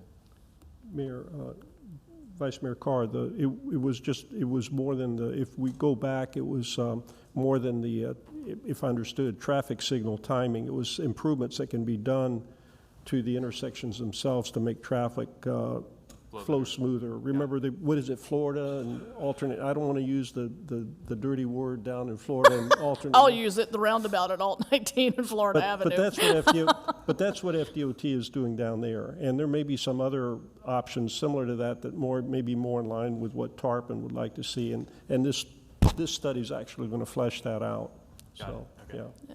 It's an operational assessment to give us, a direction to go in at least. So, And because it's did you see my memo on the complete streets? Yes. Would we take into account the, I'll let, Jared, you want to? I did because I forwarded that to Jared. I'll let him address that. Yes, Commissioner, so we'll look at bicycle pedestrian getting movements as well. across the street and everything? Correct, yeah, so okay. we'll look at the operational component for all modes. Okay, thank you. Again, I'm not going to support that because I see that as not a complete project. So, roll call, please. Just for clarification, Attorney Trask. Basically, to approve the project as it's described this evening in the, Okay, I was just checking because then it was amended Yeah, so for it needs to be discussion, amended so I again, wanted doesn't to be sure. Commissioner Vaticiotis? yes. Commissioner Donovan? Yes. Vice Mayor Carr? I just need clarification, if I can, from the city attorney. Like, if it's been amended to do what the mayor wanted initially, or what he talked about, that's what we're voting on now, right? The motion was, there was a motion on the boards, and it was amended based on the mayor's recommendation, which is, It's not amended. For discussion No, it purposes. was not amended. It was Not amended. to approve it as presented. so what was the motion that Commissioner Vaticiotis and Commissioner Donovan made then? It was the same motion. There was no second that I heard on the motion that was originally made. The original motion by Commissioner Vaticiotis was to approve for discussion purposes. I didn't hear a second. Then the mayor asked for a motion. Commissioner Vaticiotis again made another motion to approve as presented. It was seconded by Commissioner Donovan. That's what we've got in front of us as I heard it. I mean, if we go back to the tape, I think we're missing it, but We need to clarify it then, absolutely. Well, I think it's good to clarify just for the record based on. yeah, my point was I would do anything just to have this discussion, but if there seemed to be some interest on the part of the commission, at least three of us, to approve it as it was proposed this evening, then let me just clarify my motion that I move to approve the proposal as it's described in the backup this evening. Second. Does that do it? City? Yes, that does it. That's clear. Roll call, please. Thank you. Commissioner Vaticiotis? Yes. Commissioner Donovan? Yes. Vice Mayor Carr? Yes. Mayor LaHousas? No.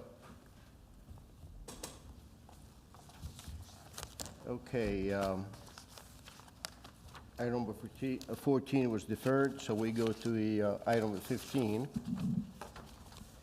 The application 2171 appeal of decision of the Heritage Preservation Board for a sign at 218 East Tarpon Avenue. Staff report. Thank you. This is an application that went before the Heritage Preservation Board for a sign permit, and this is, all right. I hope if I turn this on. There we go, okay. The location is at 218 East Tarpon Avenue. For folks that need this is the Brouhaha Bar and Pub. The property is located in the historic district, however, it is a non-contributing structure in the district. The request was approval for a sign, a certificate of approval for a wall sign. And the sign is really, I'll show you the picture of it, that's the best thing, that will kind of tell the story. The initial staff recommendation on this was to approve with the condition that there be some sort of framing put on the sign. It otherwise meets the size restrictions, the placement on the building, and the design guidelines are very vague with respect to signage. So with the biggest thing really being that the board, the Historic Preservation Board, can really look at as aesthetics with no real design, with no real guidelines. So this is the sign, and you can see it's just kind of tacked to the wall. I think the board's, the HPB's heartburn really was more the fact that I believe and I'll let them speak to it, the applicants were not there to answer any questions about the sign. So with no additional information and based on what we had to go on, they did recommend denial. The applicants, I believe, are here tonight to speak to it. So they did appeal that to the Board of Commissioners for a second consideration. So the standards for review for a certificate of approval, really the things that are applicable are, the neighborhood and district context, architectural features.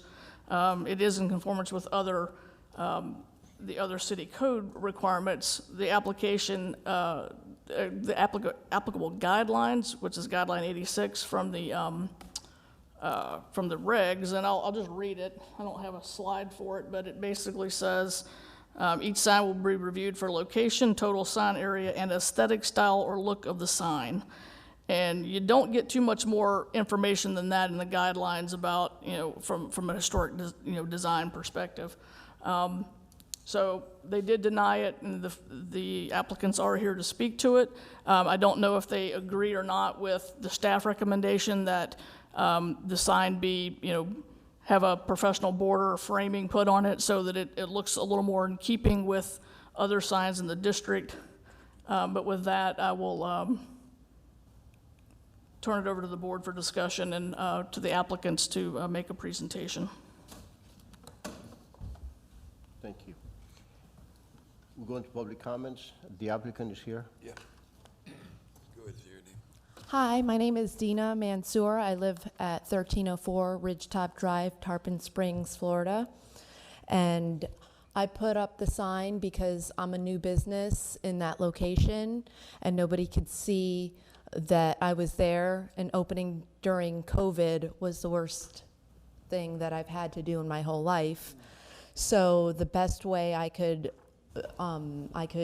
try to get more people seeing that I was there was to put up a sign. Now, if the only issue is putting a border around it, I'm sure I can have that done to keep my sign or to be able to be in view where people would say I passed by, I didn't see your location. As far as the rest of the facade goes, I've followed everything to the science, from the color, which was kept the same, the cubby that was put in so that the door wouldn't swing out and open to any foot traffic. But the sign I did put up so that people would know that I'm there and I'm open for business. And the frame won't be an issue. And the frame won't be an issue, but the sign is helping get some more people in my establishment. Thank you. The staff recommended for approval with two conditions. Another condition was to certificate will expire in 3 years if the builder permit has not been issued for the project. Is that going to be an issue to you? To get a building permit? Yeah, That would just be the sign permit. your sign permit.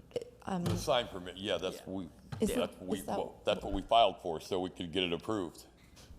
Well, you filed for a separate certificate of approval. That's the guideline, compliance, but you still have to apply for a building permit through the building department for a sign. Okay, thank you. I've already turned that in. Okay. So you agree with that? Mm-hmm. Thank you. Yeah.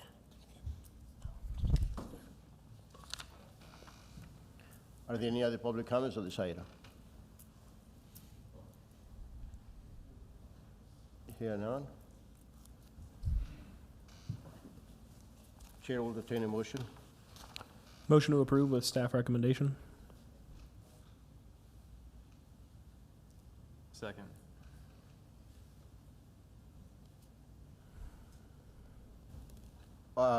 I'd just like to comment that there are other businesses, and as a matter of fact, Acropolis Meat Market has the same sign on the wall. So it's not unique what this applicant is asking for. It's something that we already have. So I'm supporting that. Vice Mayor Carr, any comments? Yeah, I just have a couple questions for Renee. Renee, if am I understanding correctly that the guidelines allow the sign to be affixed to the building? It's not a requirement to hang it from the side of the building, like maybe Correct. okay. Yes. So that's not an issue. No. and the Historic Preservation Board had the most issue of just they couldn't get the answers that they needed because the applicant wasn't there, basically? That's correct. Okay. Is there further clarification on like what type of border we're looking at here, or is it just any type of border? We didn't specify. I think we're just, right now you can see that it's kind of nailed up to the building. And Yeah. so, putting a professional frame around it and hiding that and hanging it a little more appropriately, I think will solve, the remaining aesthetic issues. So, I'm not going to dictate color or anything like that. We just want a professional, framing around the existing sign. Yeah. So, you have your application in with the planning department. To me, if I'm going up and down the street, I think hanging it off the building, you would see it both directions, but it's up to you all how you want to do that. I don't have a problem either way if it's framed or hanging on the building. I see other businesses in the area have it hanging on the building where you could see it when you're traveling both ways. Yeah, something along those lines. A projecting sign. We actually have grants for, I know we did them in the past, I'll check with Karen Lemons, but we do have grants for those. If you look up Hibiscus, you'll see the hanging signs that are, the city participated in having those signs for the businesses. If you're interested in that, I'll put you in touch with Karen Lemons, and that might be a really good option down the road. We'll do that. Certainly, understand. Yeah. And there's other grants, I'm sure you're aware of them, that in the CRA district as well, too. So happy to support some type of way to make this a little bit better, and I appreciate your willingness to do that as well. If I can encourage you to work with maybe Karen Lemons on that, too, I think that would help the aesthetics. Okay. Great. Thank you. Commissioner Donovan? I got no comments other than approving it. Just thank you guys for braving the late hour. Commissioner Maticuris, any comments? The only thing, could there be some consideration of a time frame to have that frame installed? And then also the frame itself, I'd like for there to be some kind of a quality look at it. And the staff would be fine. If the staff signs off on it, I'm perfectly okay with that, rather than just approving it tonight and then the staff being out of it altogether, just some follow-up to make sure that it's done to some acceptable level, I guess. I have no problem And then reviewing it, also, as far as longevity, the sign is protected under our sign code as far as being refurbished if it falls into disrepair. Sure. Is that correct? That's our current sign Yes. ordinance. Yes. Okay. So that would be the only two things, to have it done within a certain time frame, and also the frame itself, the installation and the appearance to be signed off by the staff at some appropriate time, within a certain amount of time. You want to modify the motion to include that? I think staff's going to see it enough, but I'll modify it to make the necessary changes within 60 days. Yeah, it's fine. Any time frame is fine, just so we don't keep it open-ended. Just procedurally, they'll have to modify their building permit, and we'll be reviewing that, so that's. Included as, maybe Yes. that's the way to word it, is to include it as part of the building permit process. Yeah, I mean, as long as I feel like that's naturally happening, right? I mean, it's already Okay. going through the building permit process. Correct. Excuse me. I'm not sure. I'll have to check. I don't know. It's been a long time since we did those, so I need to check with Karen and see. Mrs. Vincent, you cannot have a Oh, I'm dialogue sorry. like that. That's my fault. I Can't have a entered, yeah. dialogue like that. Sorry. I do have a question for Renee when I'm amending the motion. Is 60 days enough time to get whatever necessary grant? Okay. Yeah, 60 Yeah. days is fine. That's, yeah, all right. That sounds good. That's good. Ma'am, no. You can't do this. Yeah, thank you. Thank you. We'll talk later this week about your options. Ms. Vincent will explain all that to you. Okay? You already spoke now. It's only for the commissions. Thank you. It's all right. All right, so my motion is amended to approval with staff recommendations within the next 60 days. Second. No more comments? Roll call. Commissioner Vaticiotis? Yes. Commissioner Donovan? Yes. Vice Mayor Carr? Yes. Mayor LaHousas? Yes, thank you. Good luck to you.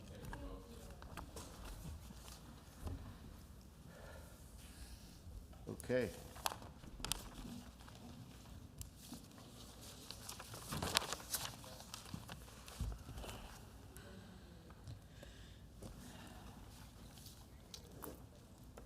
Next is item number 16, West Klosterman Preserve. This item was placed on the agenda by Commissioner Vaticiunas. Commissioner Vaticiunas, you want to present this item? Thank you, Mayor. The memorandum I provided you in the backup is self-explanatory.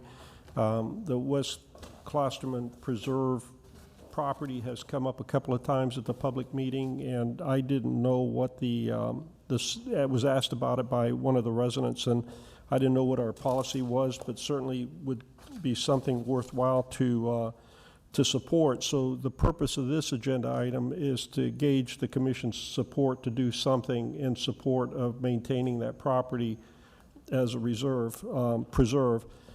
Since then, I received an email from Mr. Tex Carter, who's the president of the West Klosterman Preservation Group, who is working with the Pinellas County School Board and also Pinellas County to purchase this property and then ultimately keep it as a preserve through some title covenants. He's here this evening, and and I know it's getting late, so rather than my having a lengthy discussion on my part, if I could ask, if it's appropriate, Mayor, to invite Mr. Carter to come to the podium and let him tell us how we can help him in his effort in maintaining this property as a preserve. Yes, we're going to the public comments anyway. Mr. Carter, you want to Keep it under 4 minutes. come to the podium, please? Yes. Yes, thank you. And tell us about the good news you have. I'm sorry, say again? Tell us about the good news that you have. Yes. Actually, this is a good news moment for us, but I'm going to delay that for just a minute. Well, if you're not familiar with the West Klosterman Preserve, it's a piece of property. It's about 14 acres of undeveloped land that is native Florida, Central Florida habitat. It's adjacent to a 76-acre preserve called the Mariners Point Management Area that belongs to the county and is a permanent preserve that the county set up essentially 30 years ago. At the same time they set that up, Pinellas County School Board bought the property, this 14 acres that shares a fence with it, and it's actually functioned for all these years as a 90-acre ecosystem. It has, I listed some things. It has Central Florida woodlands and scrub. It has longleaf pine, which in Pinellas County is kind of an endangered growth area. It has Florida rosemary, which is a indeed listed scrub plant, and it also has giant air plants, which are an endangered species. So these are all on this 14-acre plus the 76-acre property. It also has listed animals, bald eagles, giant gopher tortoises, and wood storks, which are all in various stages of threatened or endangered species listed in Florida. The property, like I said, is owned by the Pinellas County School Board, and about a year and a half ago, they decided that they weren't ever going to build on it, so they needed to go ahead and sell it to raise money. Remember that their money goes to education. It doesn't go to some private landholder or investor or anything else. They put it up for auction. A developer made a bid of $3.35 million, and then it became public knowledge that there was going to be a developer who was going to come in and bulldoze the 14 acres and ask for annexation by Tarpon Springs so that you would provide the utilities, et cetera, and they would create a high-density residential development on this site. Neighbors and conservation advocates in the county learned of this and started putting together an organization to resist that happening. We formed, several of us formed the West Klosterman Preservation Group, which was essentially a focus group to try to save this as a preserve and keep it adjacent to the Mariners Point Management Area. So our overall goal for this property is to go ahead and buy it and preserve it. We met some resistance early on with the school board because they couldn't understand how this could happen when they already had a great bid from a developer and he was ready to go and they were going to get their money. But we did spend about a year And we've briefed, for example, we briefed the mayor and other city members on this when we started over a year ago. We briefed what we were trying to do, recognizing this is not Tarpon Springs property. It is unincorporated Pinellas County on the side of Tarpon Springs, between Tarpon Springs and Palm Harbor on Klosterman Road. But we felt like Tarpon Springs should be involved, and most of our members are Tarpon Springs citizens. And so we wanted to make sure that we had Tarpon Springs support from the beginning. And we've always had support, although you don't own the property, okay? But we've always had what you would call friendly support, if you will. And we've had some, whenever someone from Pinellas County or the Pinellas County School Board has called Tarpon Springs and said, what do you think? I think the answer has generally been, we'd like to keep it as preserved because that's the way it's listed in the Tarpon Springs land use rosters. I'm not sure what the exact document is. Anyway, long story short, we spent a year and a little bit convincing the school board to go ahead and sell the property to us. And we did, earlier this month, sign a contract, a sales contract with them for the property to buy the property for $3 million. So they gave us a little bit of a discount from the developer's money. And they gave us until July of 2022 to raise the $3 million in order to buy it. Originally, there was a lot of pressure to try to meet it within a 3-month time frame, and we were successful in convincing school board members who wanted to advocate for preservation and conservation and keeping the property the way it was. We managed to convince those people that, yes, let's go ahead and give these folks time. Let's push the developer out of the way, and let's be very supportive. So we have support from the school board, and we also have support from the county. Remember, our plan is to turn it over to the county to become part of the Mariner Point Management Preserve. So we really have a written commitment, a letter from the county that says if you guys get the property acquired, we will take over operations and maintenance and ownership of the property whenever you make your transaction. So we have until July 2022. Because we have that period of time, there are some things that we're doing. We're kicking off what we're going to call a public awareness and fundraising campaign. We're going to be going for government grants, and this is an area where Tarpon Springs may be able to help us because some of these grants may want endorsement from the surrounding municipality or other folks. So we may be coming back to you and asking for letters of support or other means of support. And then, of course, we'd love to ask you for funding, but I know that that's a hard ask, so we'll save that for later.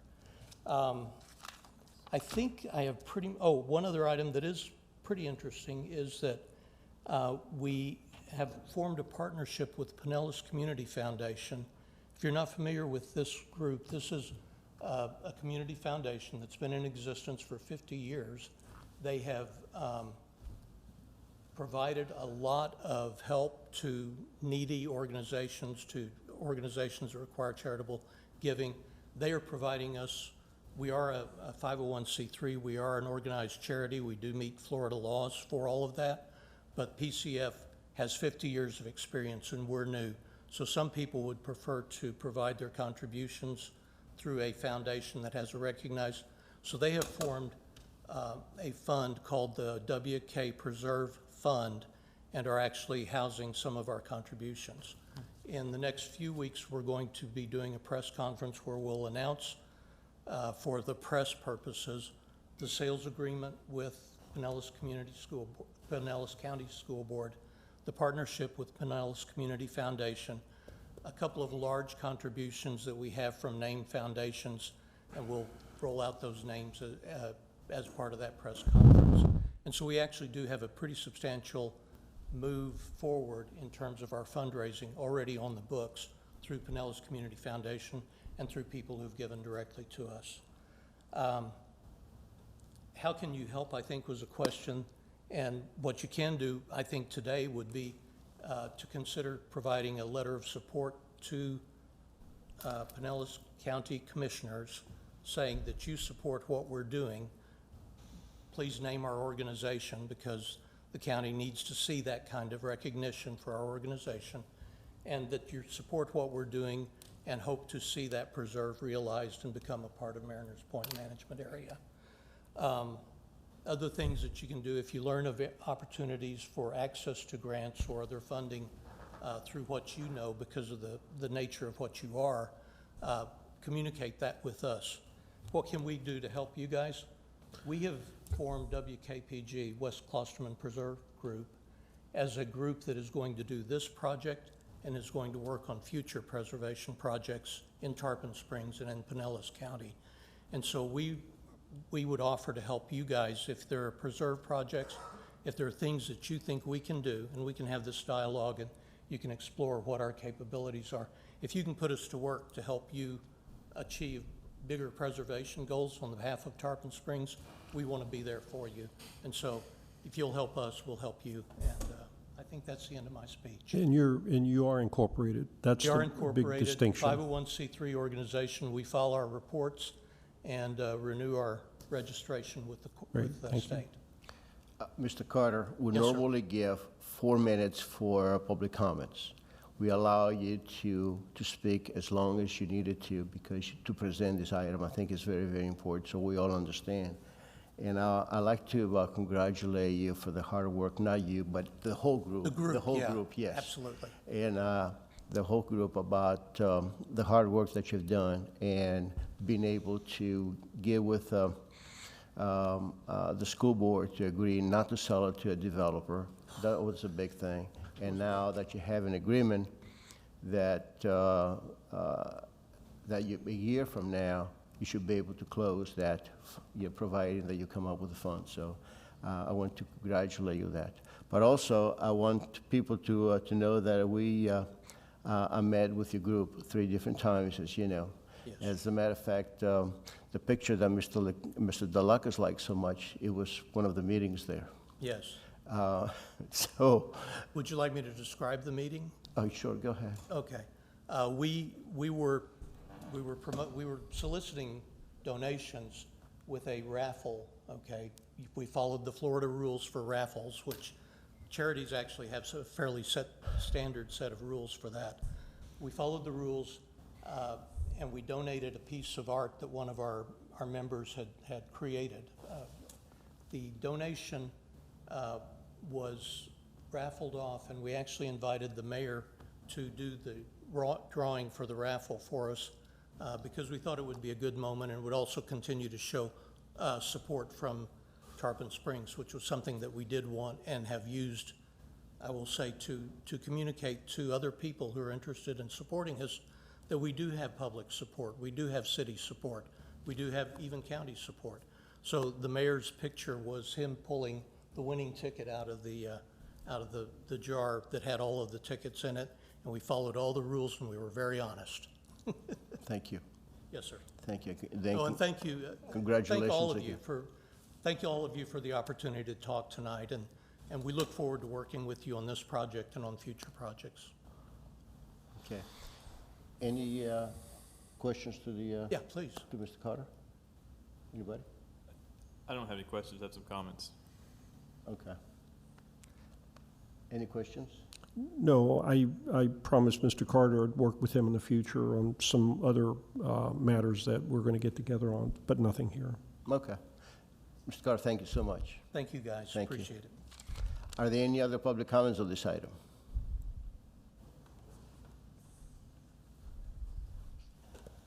Mr. Eisen, you took a little break. Now you got energy again, huh?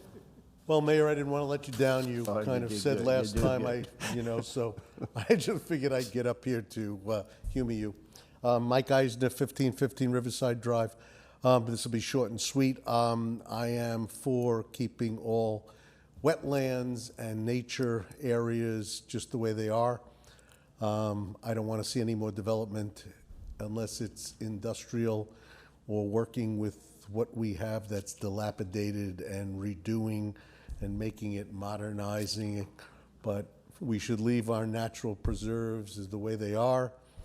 And I want to thank this gentleman for pursuing this, and I want to thank Commissioner Vaticiotis for bringing it to the attention of the board.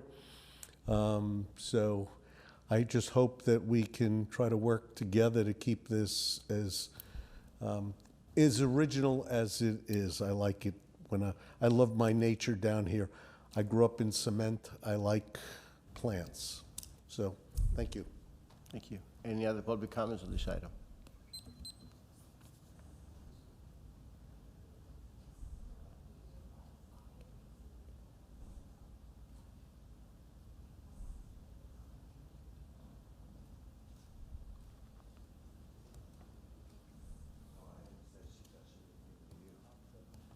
He's good. All right, so, all right. Got to work out our minutes here. Peter Deluxe, 514 Ashland Avenue, Tarpon Springs. Thank you for the update. You're Mr. Carter? Carter. Thank you. I want to be correct. Mayor, I'm glad you supported this and showed your enthusiasm for this. And at the last meeting, when the kids showed their posters, you thought it was good to be educating them about the environment. And why I brought the picture up, and you know, and I've said it, is the hypocrisy when y'all had a chance to save 74 acres, you let that go through your fingers. Now, a couple of points I want to bring up. Mr. Carter maybe didn't mention it, but he did indirectly mention it. This is an intergovernmental, basically an intergovernmental transfer. The school board, if I remember correctly, paid about $950,000 for this property.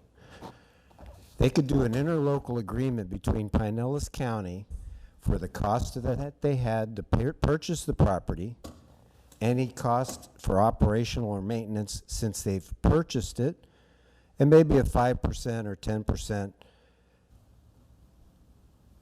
In business, they would call it a profit, but let's say return on investment. That probably would knock the asking price down to maybe about $1.5 million, something very doable, not $3 million. And where did the school board get the money to purchase the property in the first time? The taxpayers. So the taxpayers already bought this property just through the school board, just another governmental agency. And now they want to sell it for $3 million. And you said you don't want developers taking our property, but, well, Morgan Group's looking to take 74 acres. But in the meantime, I look at the backup, and it's missing some pages from what's online. And I would like Commissioner Vaticiotis to elaborate. What if they can't purchase it, and the developer goes in and cuts out all the trees like they do at Riverbend because the county doesn't have a tree ordinance? Then they come to the city and want to annex. So I think there needs to be discussion on the bad case scenario of them not being able to purchase it and bring it out into the record because it's not in the book out there, that memo. What would happen if they can't purchase it? So in the meantime, maybe you need to go ahead and annex it or work with the county as far as some operational agreement. But there's two things that I've brought up. The cost can actually be reduced through intergovernmental transfers. And secondly, what happens if they can't raise the funds and that property gets denuded, and then they come to you just like they wanted to do probably out at the Save the East Lake property, what they already did at Riverbend, because they can get away with it with the county. Another 800,000 trees and wildlife disrupted, native plants torn up forever. Same thing on the Walmart property. So let's do what's right, support them as best as we can.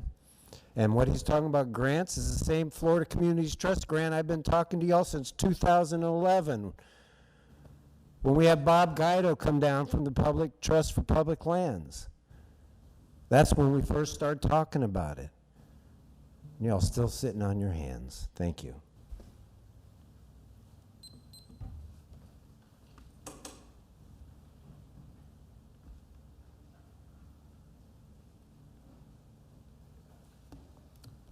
Baniati Skoulias, 595 Peninsula Avenue. I just want to, Mr. Carter, were you the one who wrote the letter to the BOC? Yes.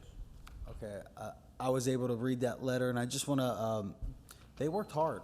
They thought of a process. They all came together as a community, and that part of the community, They came up with a methodical approach to address this matter, and they were able to do it.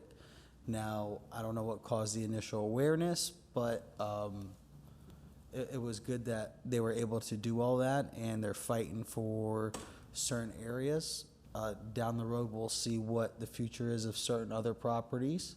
But the most important thing is that it seems the city's starting to fall in line and want to help a little bit. So let's be consistent moving forward. Let's try to take care of our natural resources, what's left of them. And I appreciate their hard work and their tenacity to not stop and to keep pushing. Thank you.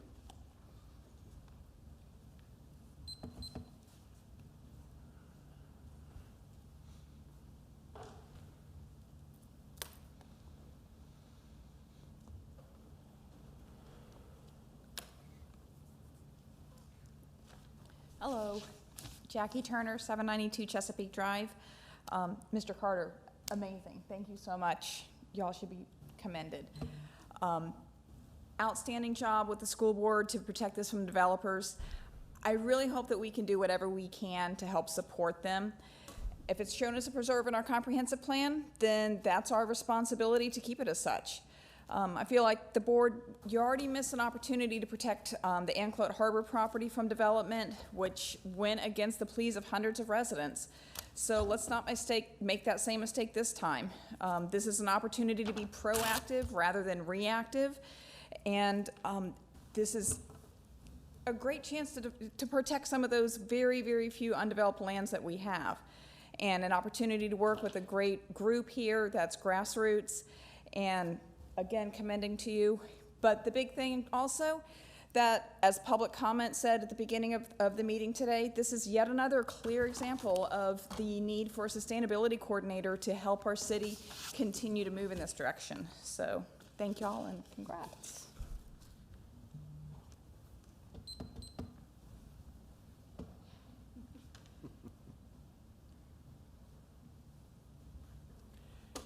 Are there any other public comments on this item? Okay.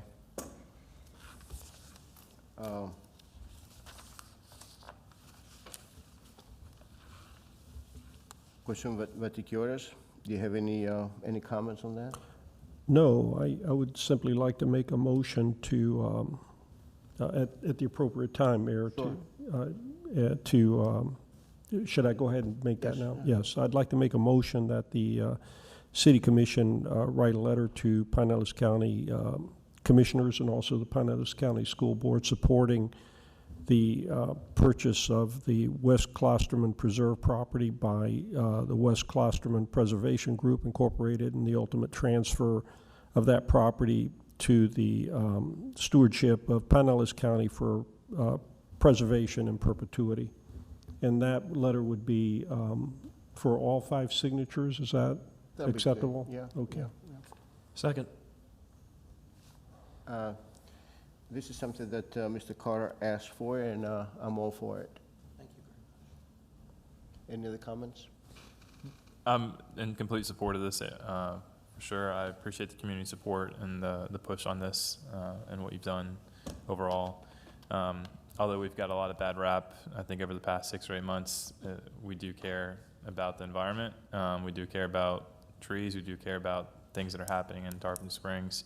And we also know there's property rights. So I appreciate everything that you're doing and moving this forward. Commissioner Davi, any comments? Yeah, happy to support it. I just want to thank Mr. Carter for being here. I read the backup and I thought I understood it, and the story, it's even better. So again, I appreciate you being here, especially given the late hour. Thank you for your work on this. Commissioner Vaticiores? Yeah, I just wanted to also thank Mr. Carter for reaching out and being here this evening and explaining your organization, and I'm hoping we see a lot more of you in the future in the same sort of matters. Thank you. Thank you, Mayor. You're welcome. Mr. Carter? Sir. Congratulations. Thank you very much, sir. Need a vote? Yes.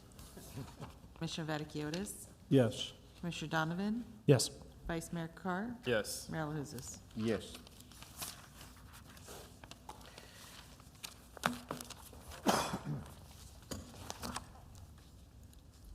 Okay.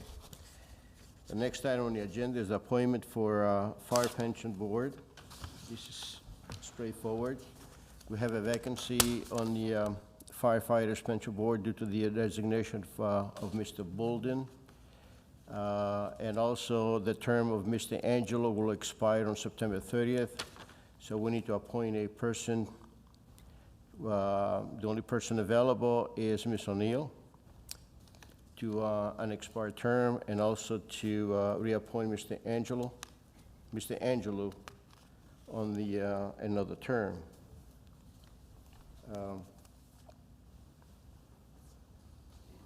Vice Mayor Carr, any comments on that? No, this one's pretty straightforward.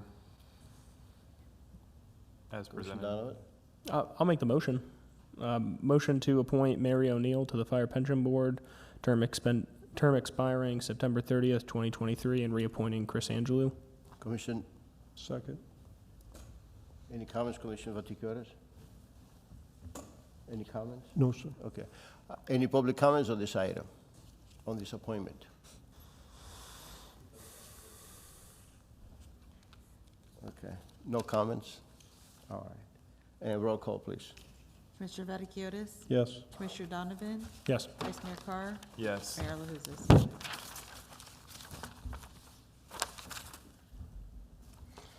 Okay, the next appointment is for Public Art Committee.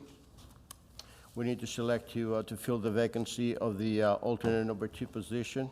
This term will expire October 31st, 2022. So we need to select a person from the list. Vice Mayor? Deborah Hennessy.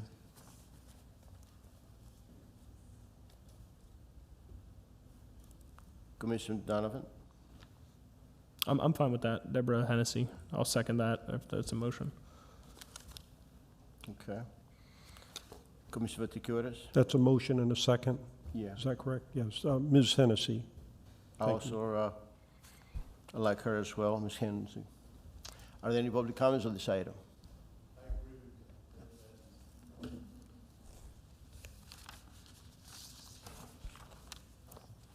Peter Lacus, 514 Ashland Avenue. From reading the information here, Ms. Hennessy says, I've represented myself in city in Washington, D.C., meeting with reps and senators fighting for arts awareness and budgeting. I've presented in the House. And if you look at Mr. Graham's, he said he's presented technical papers at international conferences. I've taught many technical subjects, manufacturing, logistics, computer programming to adults. Both fine candidates. And I agree with Ms. Hennessy because she does bring art experience to this. But I would like to point something out to this board. This lady, Jackie, has come up and spoken 3 times.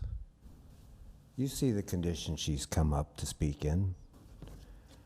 And that's why we ask you, when you come up with your policy, your board procedures, if you don't put Zoom back in, at least put in phone calls so people can call into the meeting. They can watch on TV. I went home, I watched while I let my dogs out, did a few things, got some fresh coffee, came back because I had to speak on West Klosterman. But this is an example of some of the people that could be at home and still participate. And there are others, and I would have to say maybe even not in as good a condition as she is to come here. This is a prime example of why you need to open up public access. Thank you. Do we have a motion? Yes. Yes. Any other comments? Roll call, please. Commissioner Vaticiotis? Yes. Commissioner Donovan? Yes. Vice Mayor Carr? Yes. Mayor LaHousas? Yes, thank you.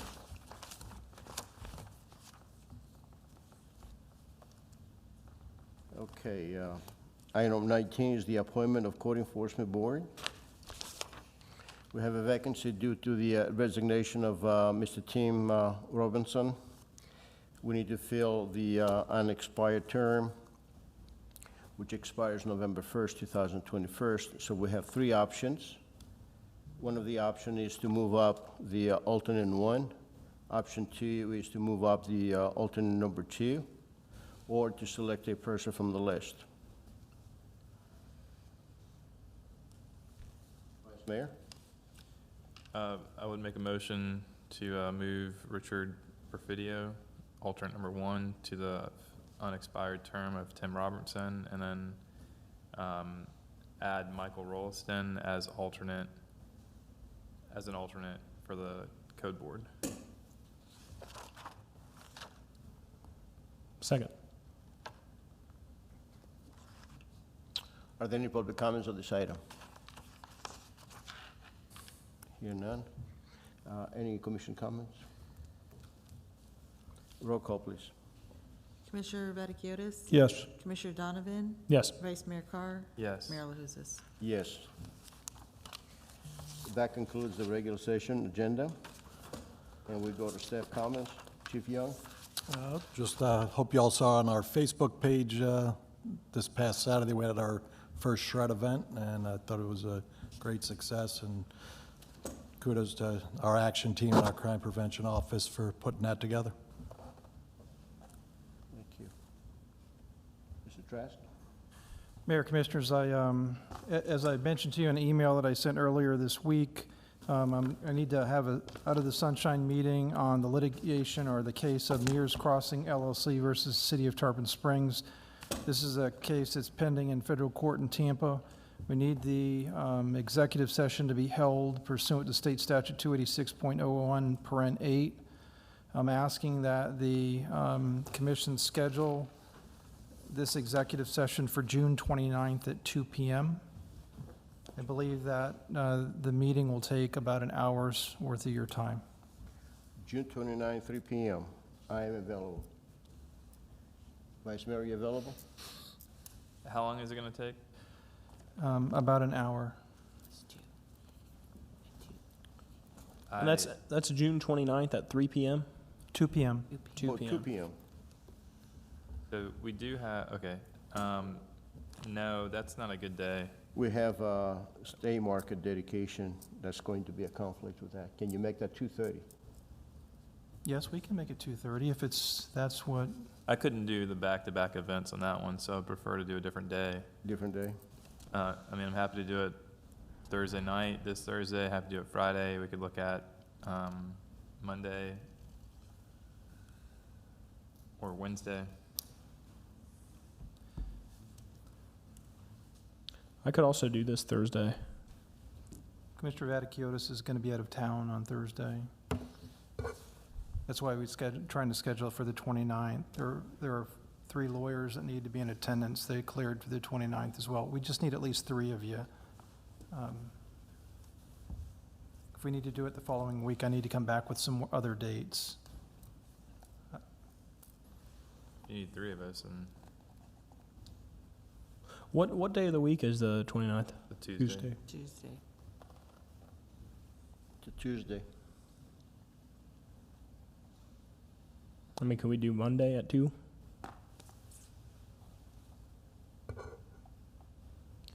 Yeah, I cannot do that, and I have not cleared it through the other 2 lawyers that need to be in attendance. I have a special magistrate hearing at 2 o'clock on Monday. That's my conflict, but What other times, Tom, do you have available next week, or I don't.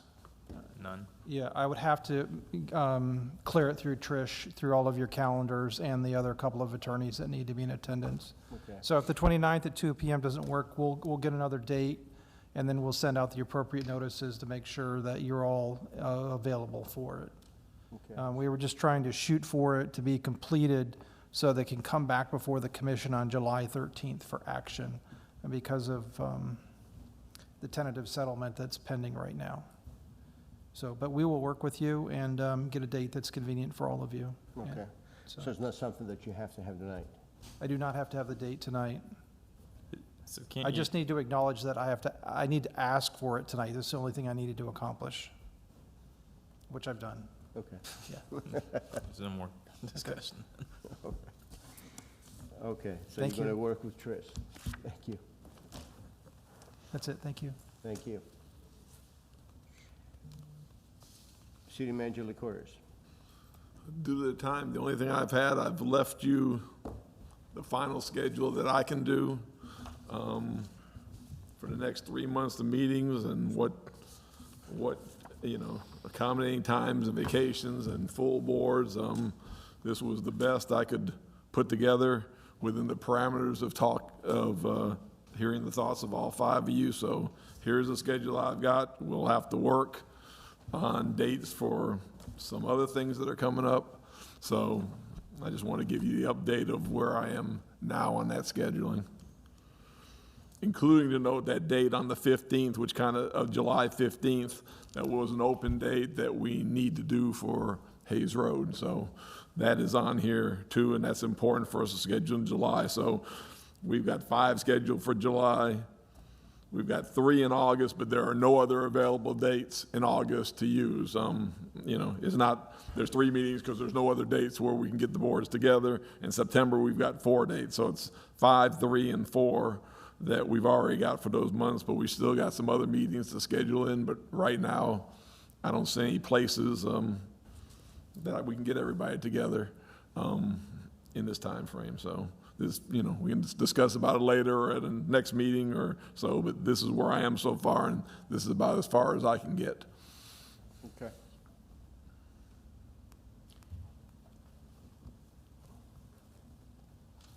Jacobs, any comments? I have no comments, thank you. Vice Mayor Carr? Yeah, I'm going to be out of town for a funeral on August 12th. So, I would ask that the board at least consider moving that date. I don't know why we can't have a date throughout that week somewhere else. If we have conflict with other meetings, I think we could still be able to move that around somehow. It's 2 months out. There's no conflicts with other meetings. The conflict is the day that we can hold it, it would put another commissioner out of the meeting. So usually when we have a meeting set and then we change it, we have to make sure it doesn't knock another commissioner out. So the original date I tried to have it for was Monday, and that got knocked out because that knocked another commissioner out of the meeting. So I don't know what to say about that meeting. There's no other day to schedule it with a full board. Who is it that knocks it out? And it doesn't mean for meetings, that means because there's due to the vacations of the board members, there's no other dates. Literally, as I said on there are no other dates available. That's fine. The couple things I want staff to work with is I would like a status of the piggyback dredge status and where we're at with that this week. I don't recall if something's been sent out or not. Also, from a red tide standpoint, I would like to direct staff, if we can, as a board, to work with the state on some type of accountability with helping our spongers and seamen, fishermen, shrimpmen, women, everything that happens in the sponge docks. The livelihood is the river, the Gulf of Mexico, and then when we have a red tide event that's this strong, I think it's important that we stand together as a commission behind these businesses and show our support to them. I know we've done that, and I really enjoyed Hope Day, being there with everybody, but I do think it's important to get the state and possible our congressmen involved to see what we can do to help these individuals. I don't know if it has any relation to Pitney. Vice Mayor, let me interrupt you. It's 10:56. Okay. Do you want to extend it for 10 minutes? I'm happy to extend it for 7 minutes. 7 minutes? 10:11:07. 10:11? Yeah. 11:10 is fine. 11:10. Go ahead. Is there a second? I need a second. Second. Roll call, please. Commissioner Vaticiotis? Yes. Commissioner Donovan? Yes. Vice Mayor Carr? Yes. Mayor LaHousas? Yes. So I do think it's important that we somehow get some type of, we have the economic study that shows the Gulf of Mexico and the importance to Tarpon Springs. We know that the dredge is such an important part of Tarpon Springs, but red tide is obviously going to have a greater impact than all of these that could potentially have it. It could kill the sponge beds. It could have a significant impact to the commercial fishing. It could have a significant impact to the shrimping industry. So I do think it's important that we come together as a board And so if staff can look at some options available, I mean, a letter is a letter, but at the end of the day, I would like to try to get some people from the state involved. So if we could reach out to Chris Sproul's office or Ed Hooper's office to see if there's anything that we can do to help the businesses in the sponge docks and along the working waterfronts of the river on both sides of the river. I think that would be an important thing to do. Vice Mayor, it's good to send a letter, but what really works is when you see a person to person. I'll go there and see the Speaker of the House. Thanks. That'd be the best way. But we can send a letter. Yeah, I That's agree. fine. Yeah, I agree. But it works better if you see people face to face. Believe me. That's how we got things done so far. Yeah. But we're gonna send a letter anyway. Okay? Thanks. No further comments. Commissioner Donovan? Yeah, thank you, Mayor. Just real quick, anybody with kids, nieces, nephews, grandkids, junior spongers, football and cheer is coming back this fall, and registration's well underway. They're doing great so far with it. But again, anybody with children ages 3 to, I think, 15, you can go ahead and get registered for cheer or football with junior spongers via Facebook or their website. Commissioner Vaticius? Thank you, Mayor.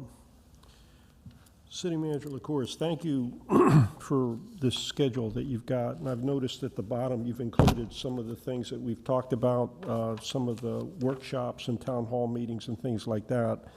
And that's fine. And I guess the idea is that we're going to have to fit those in at some point, right? Yes. Some of these things are going to be budget sensitive, like we need to do something with the Hoffman property, short-term sodding or something like that, so we need to talk about that.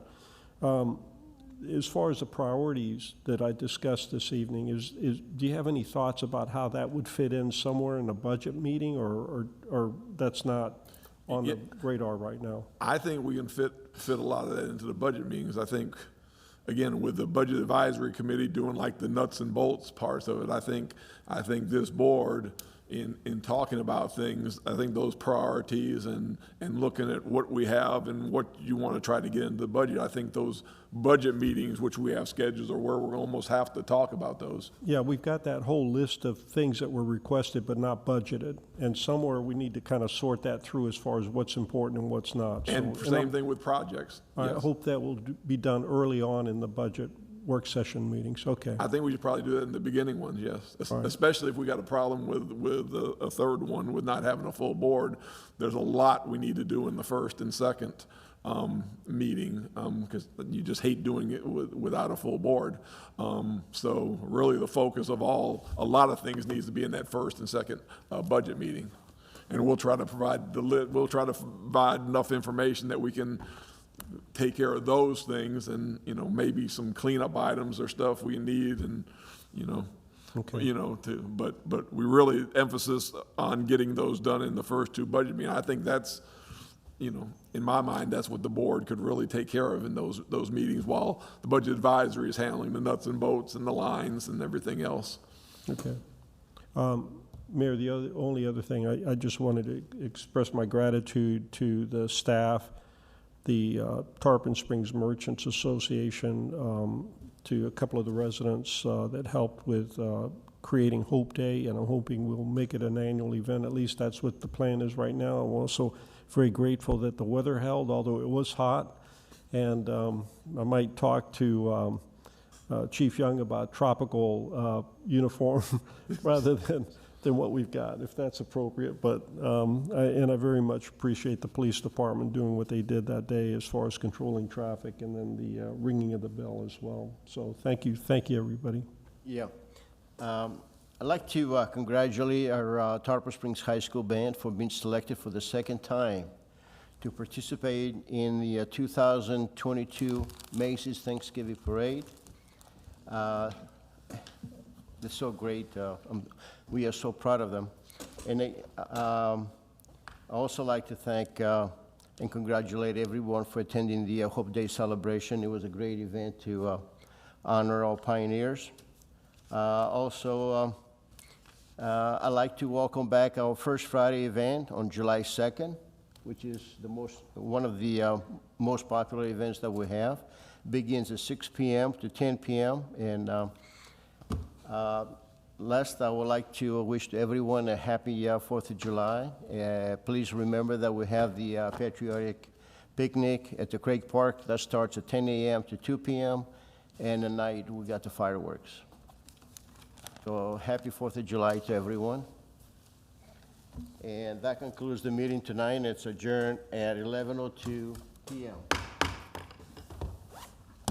Good night.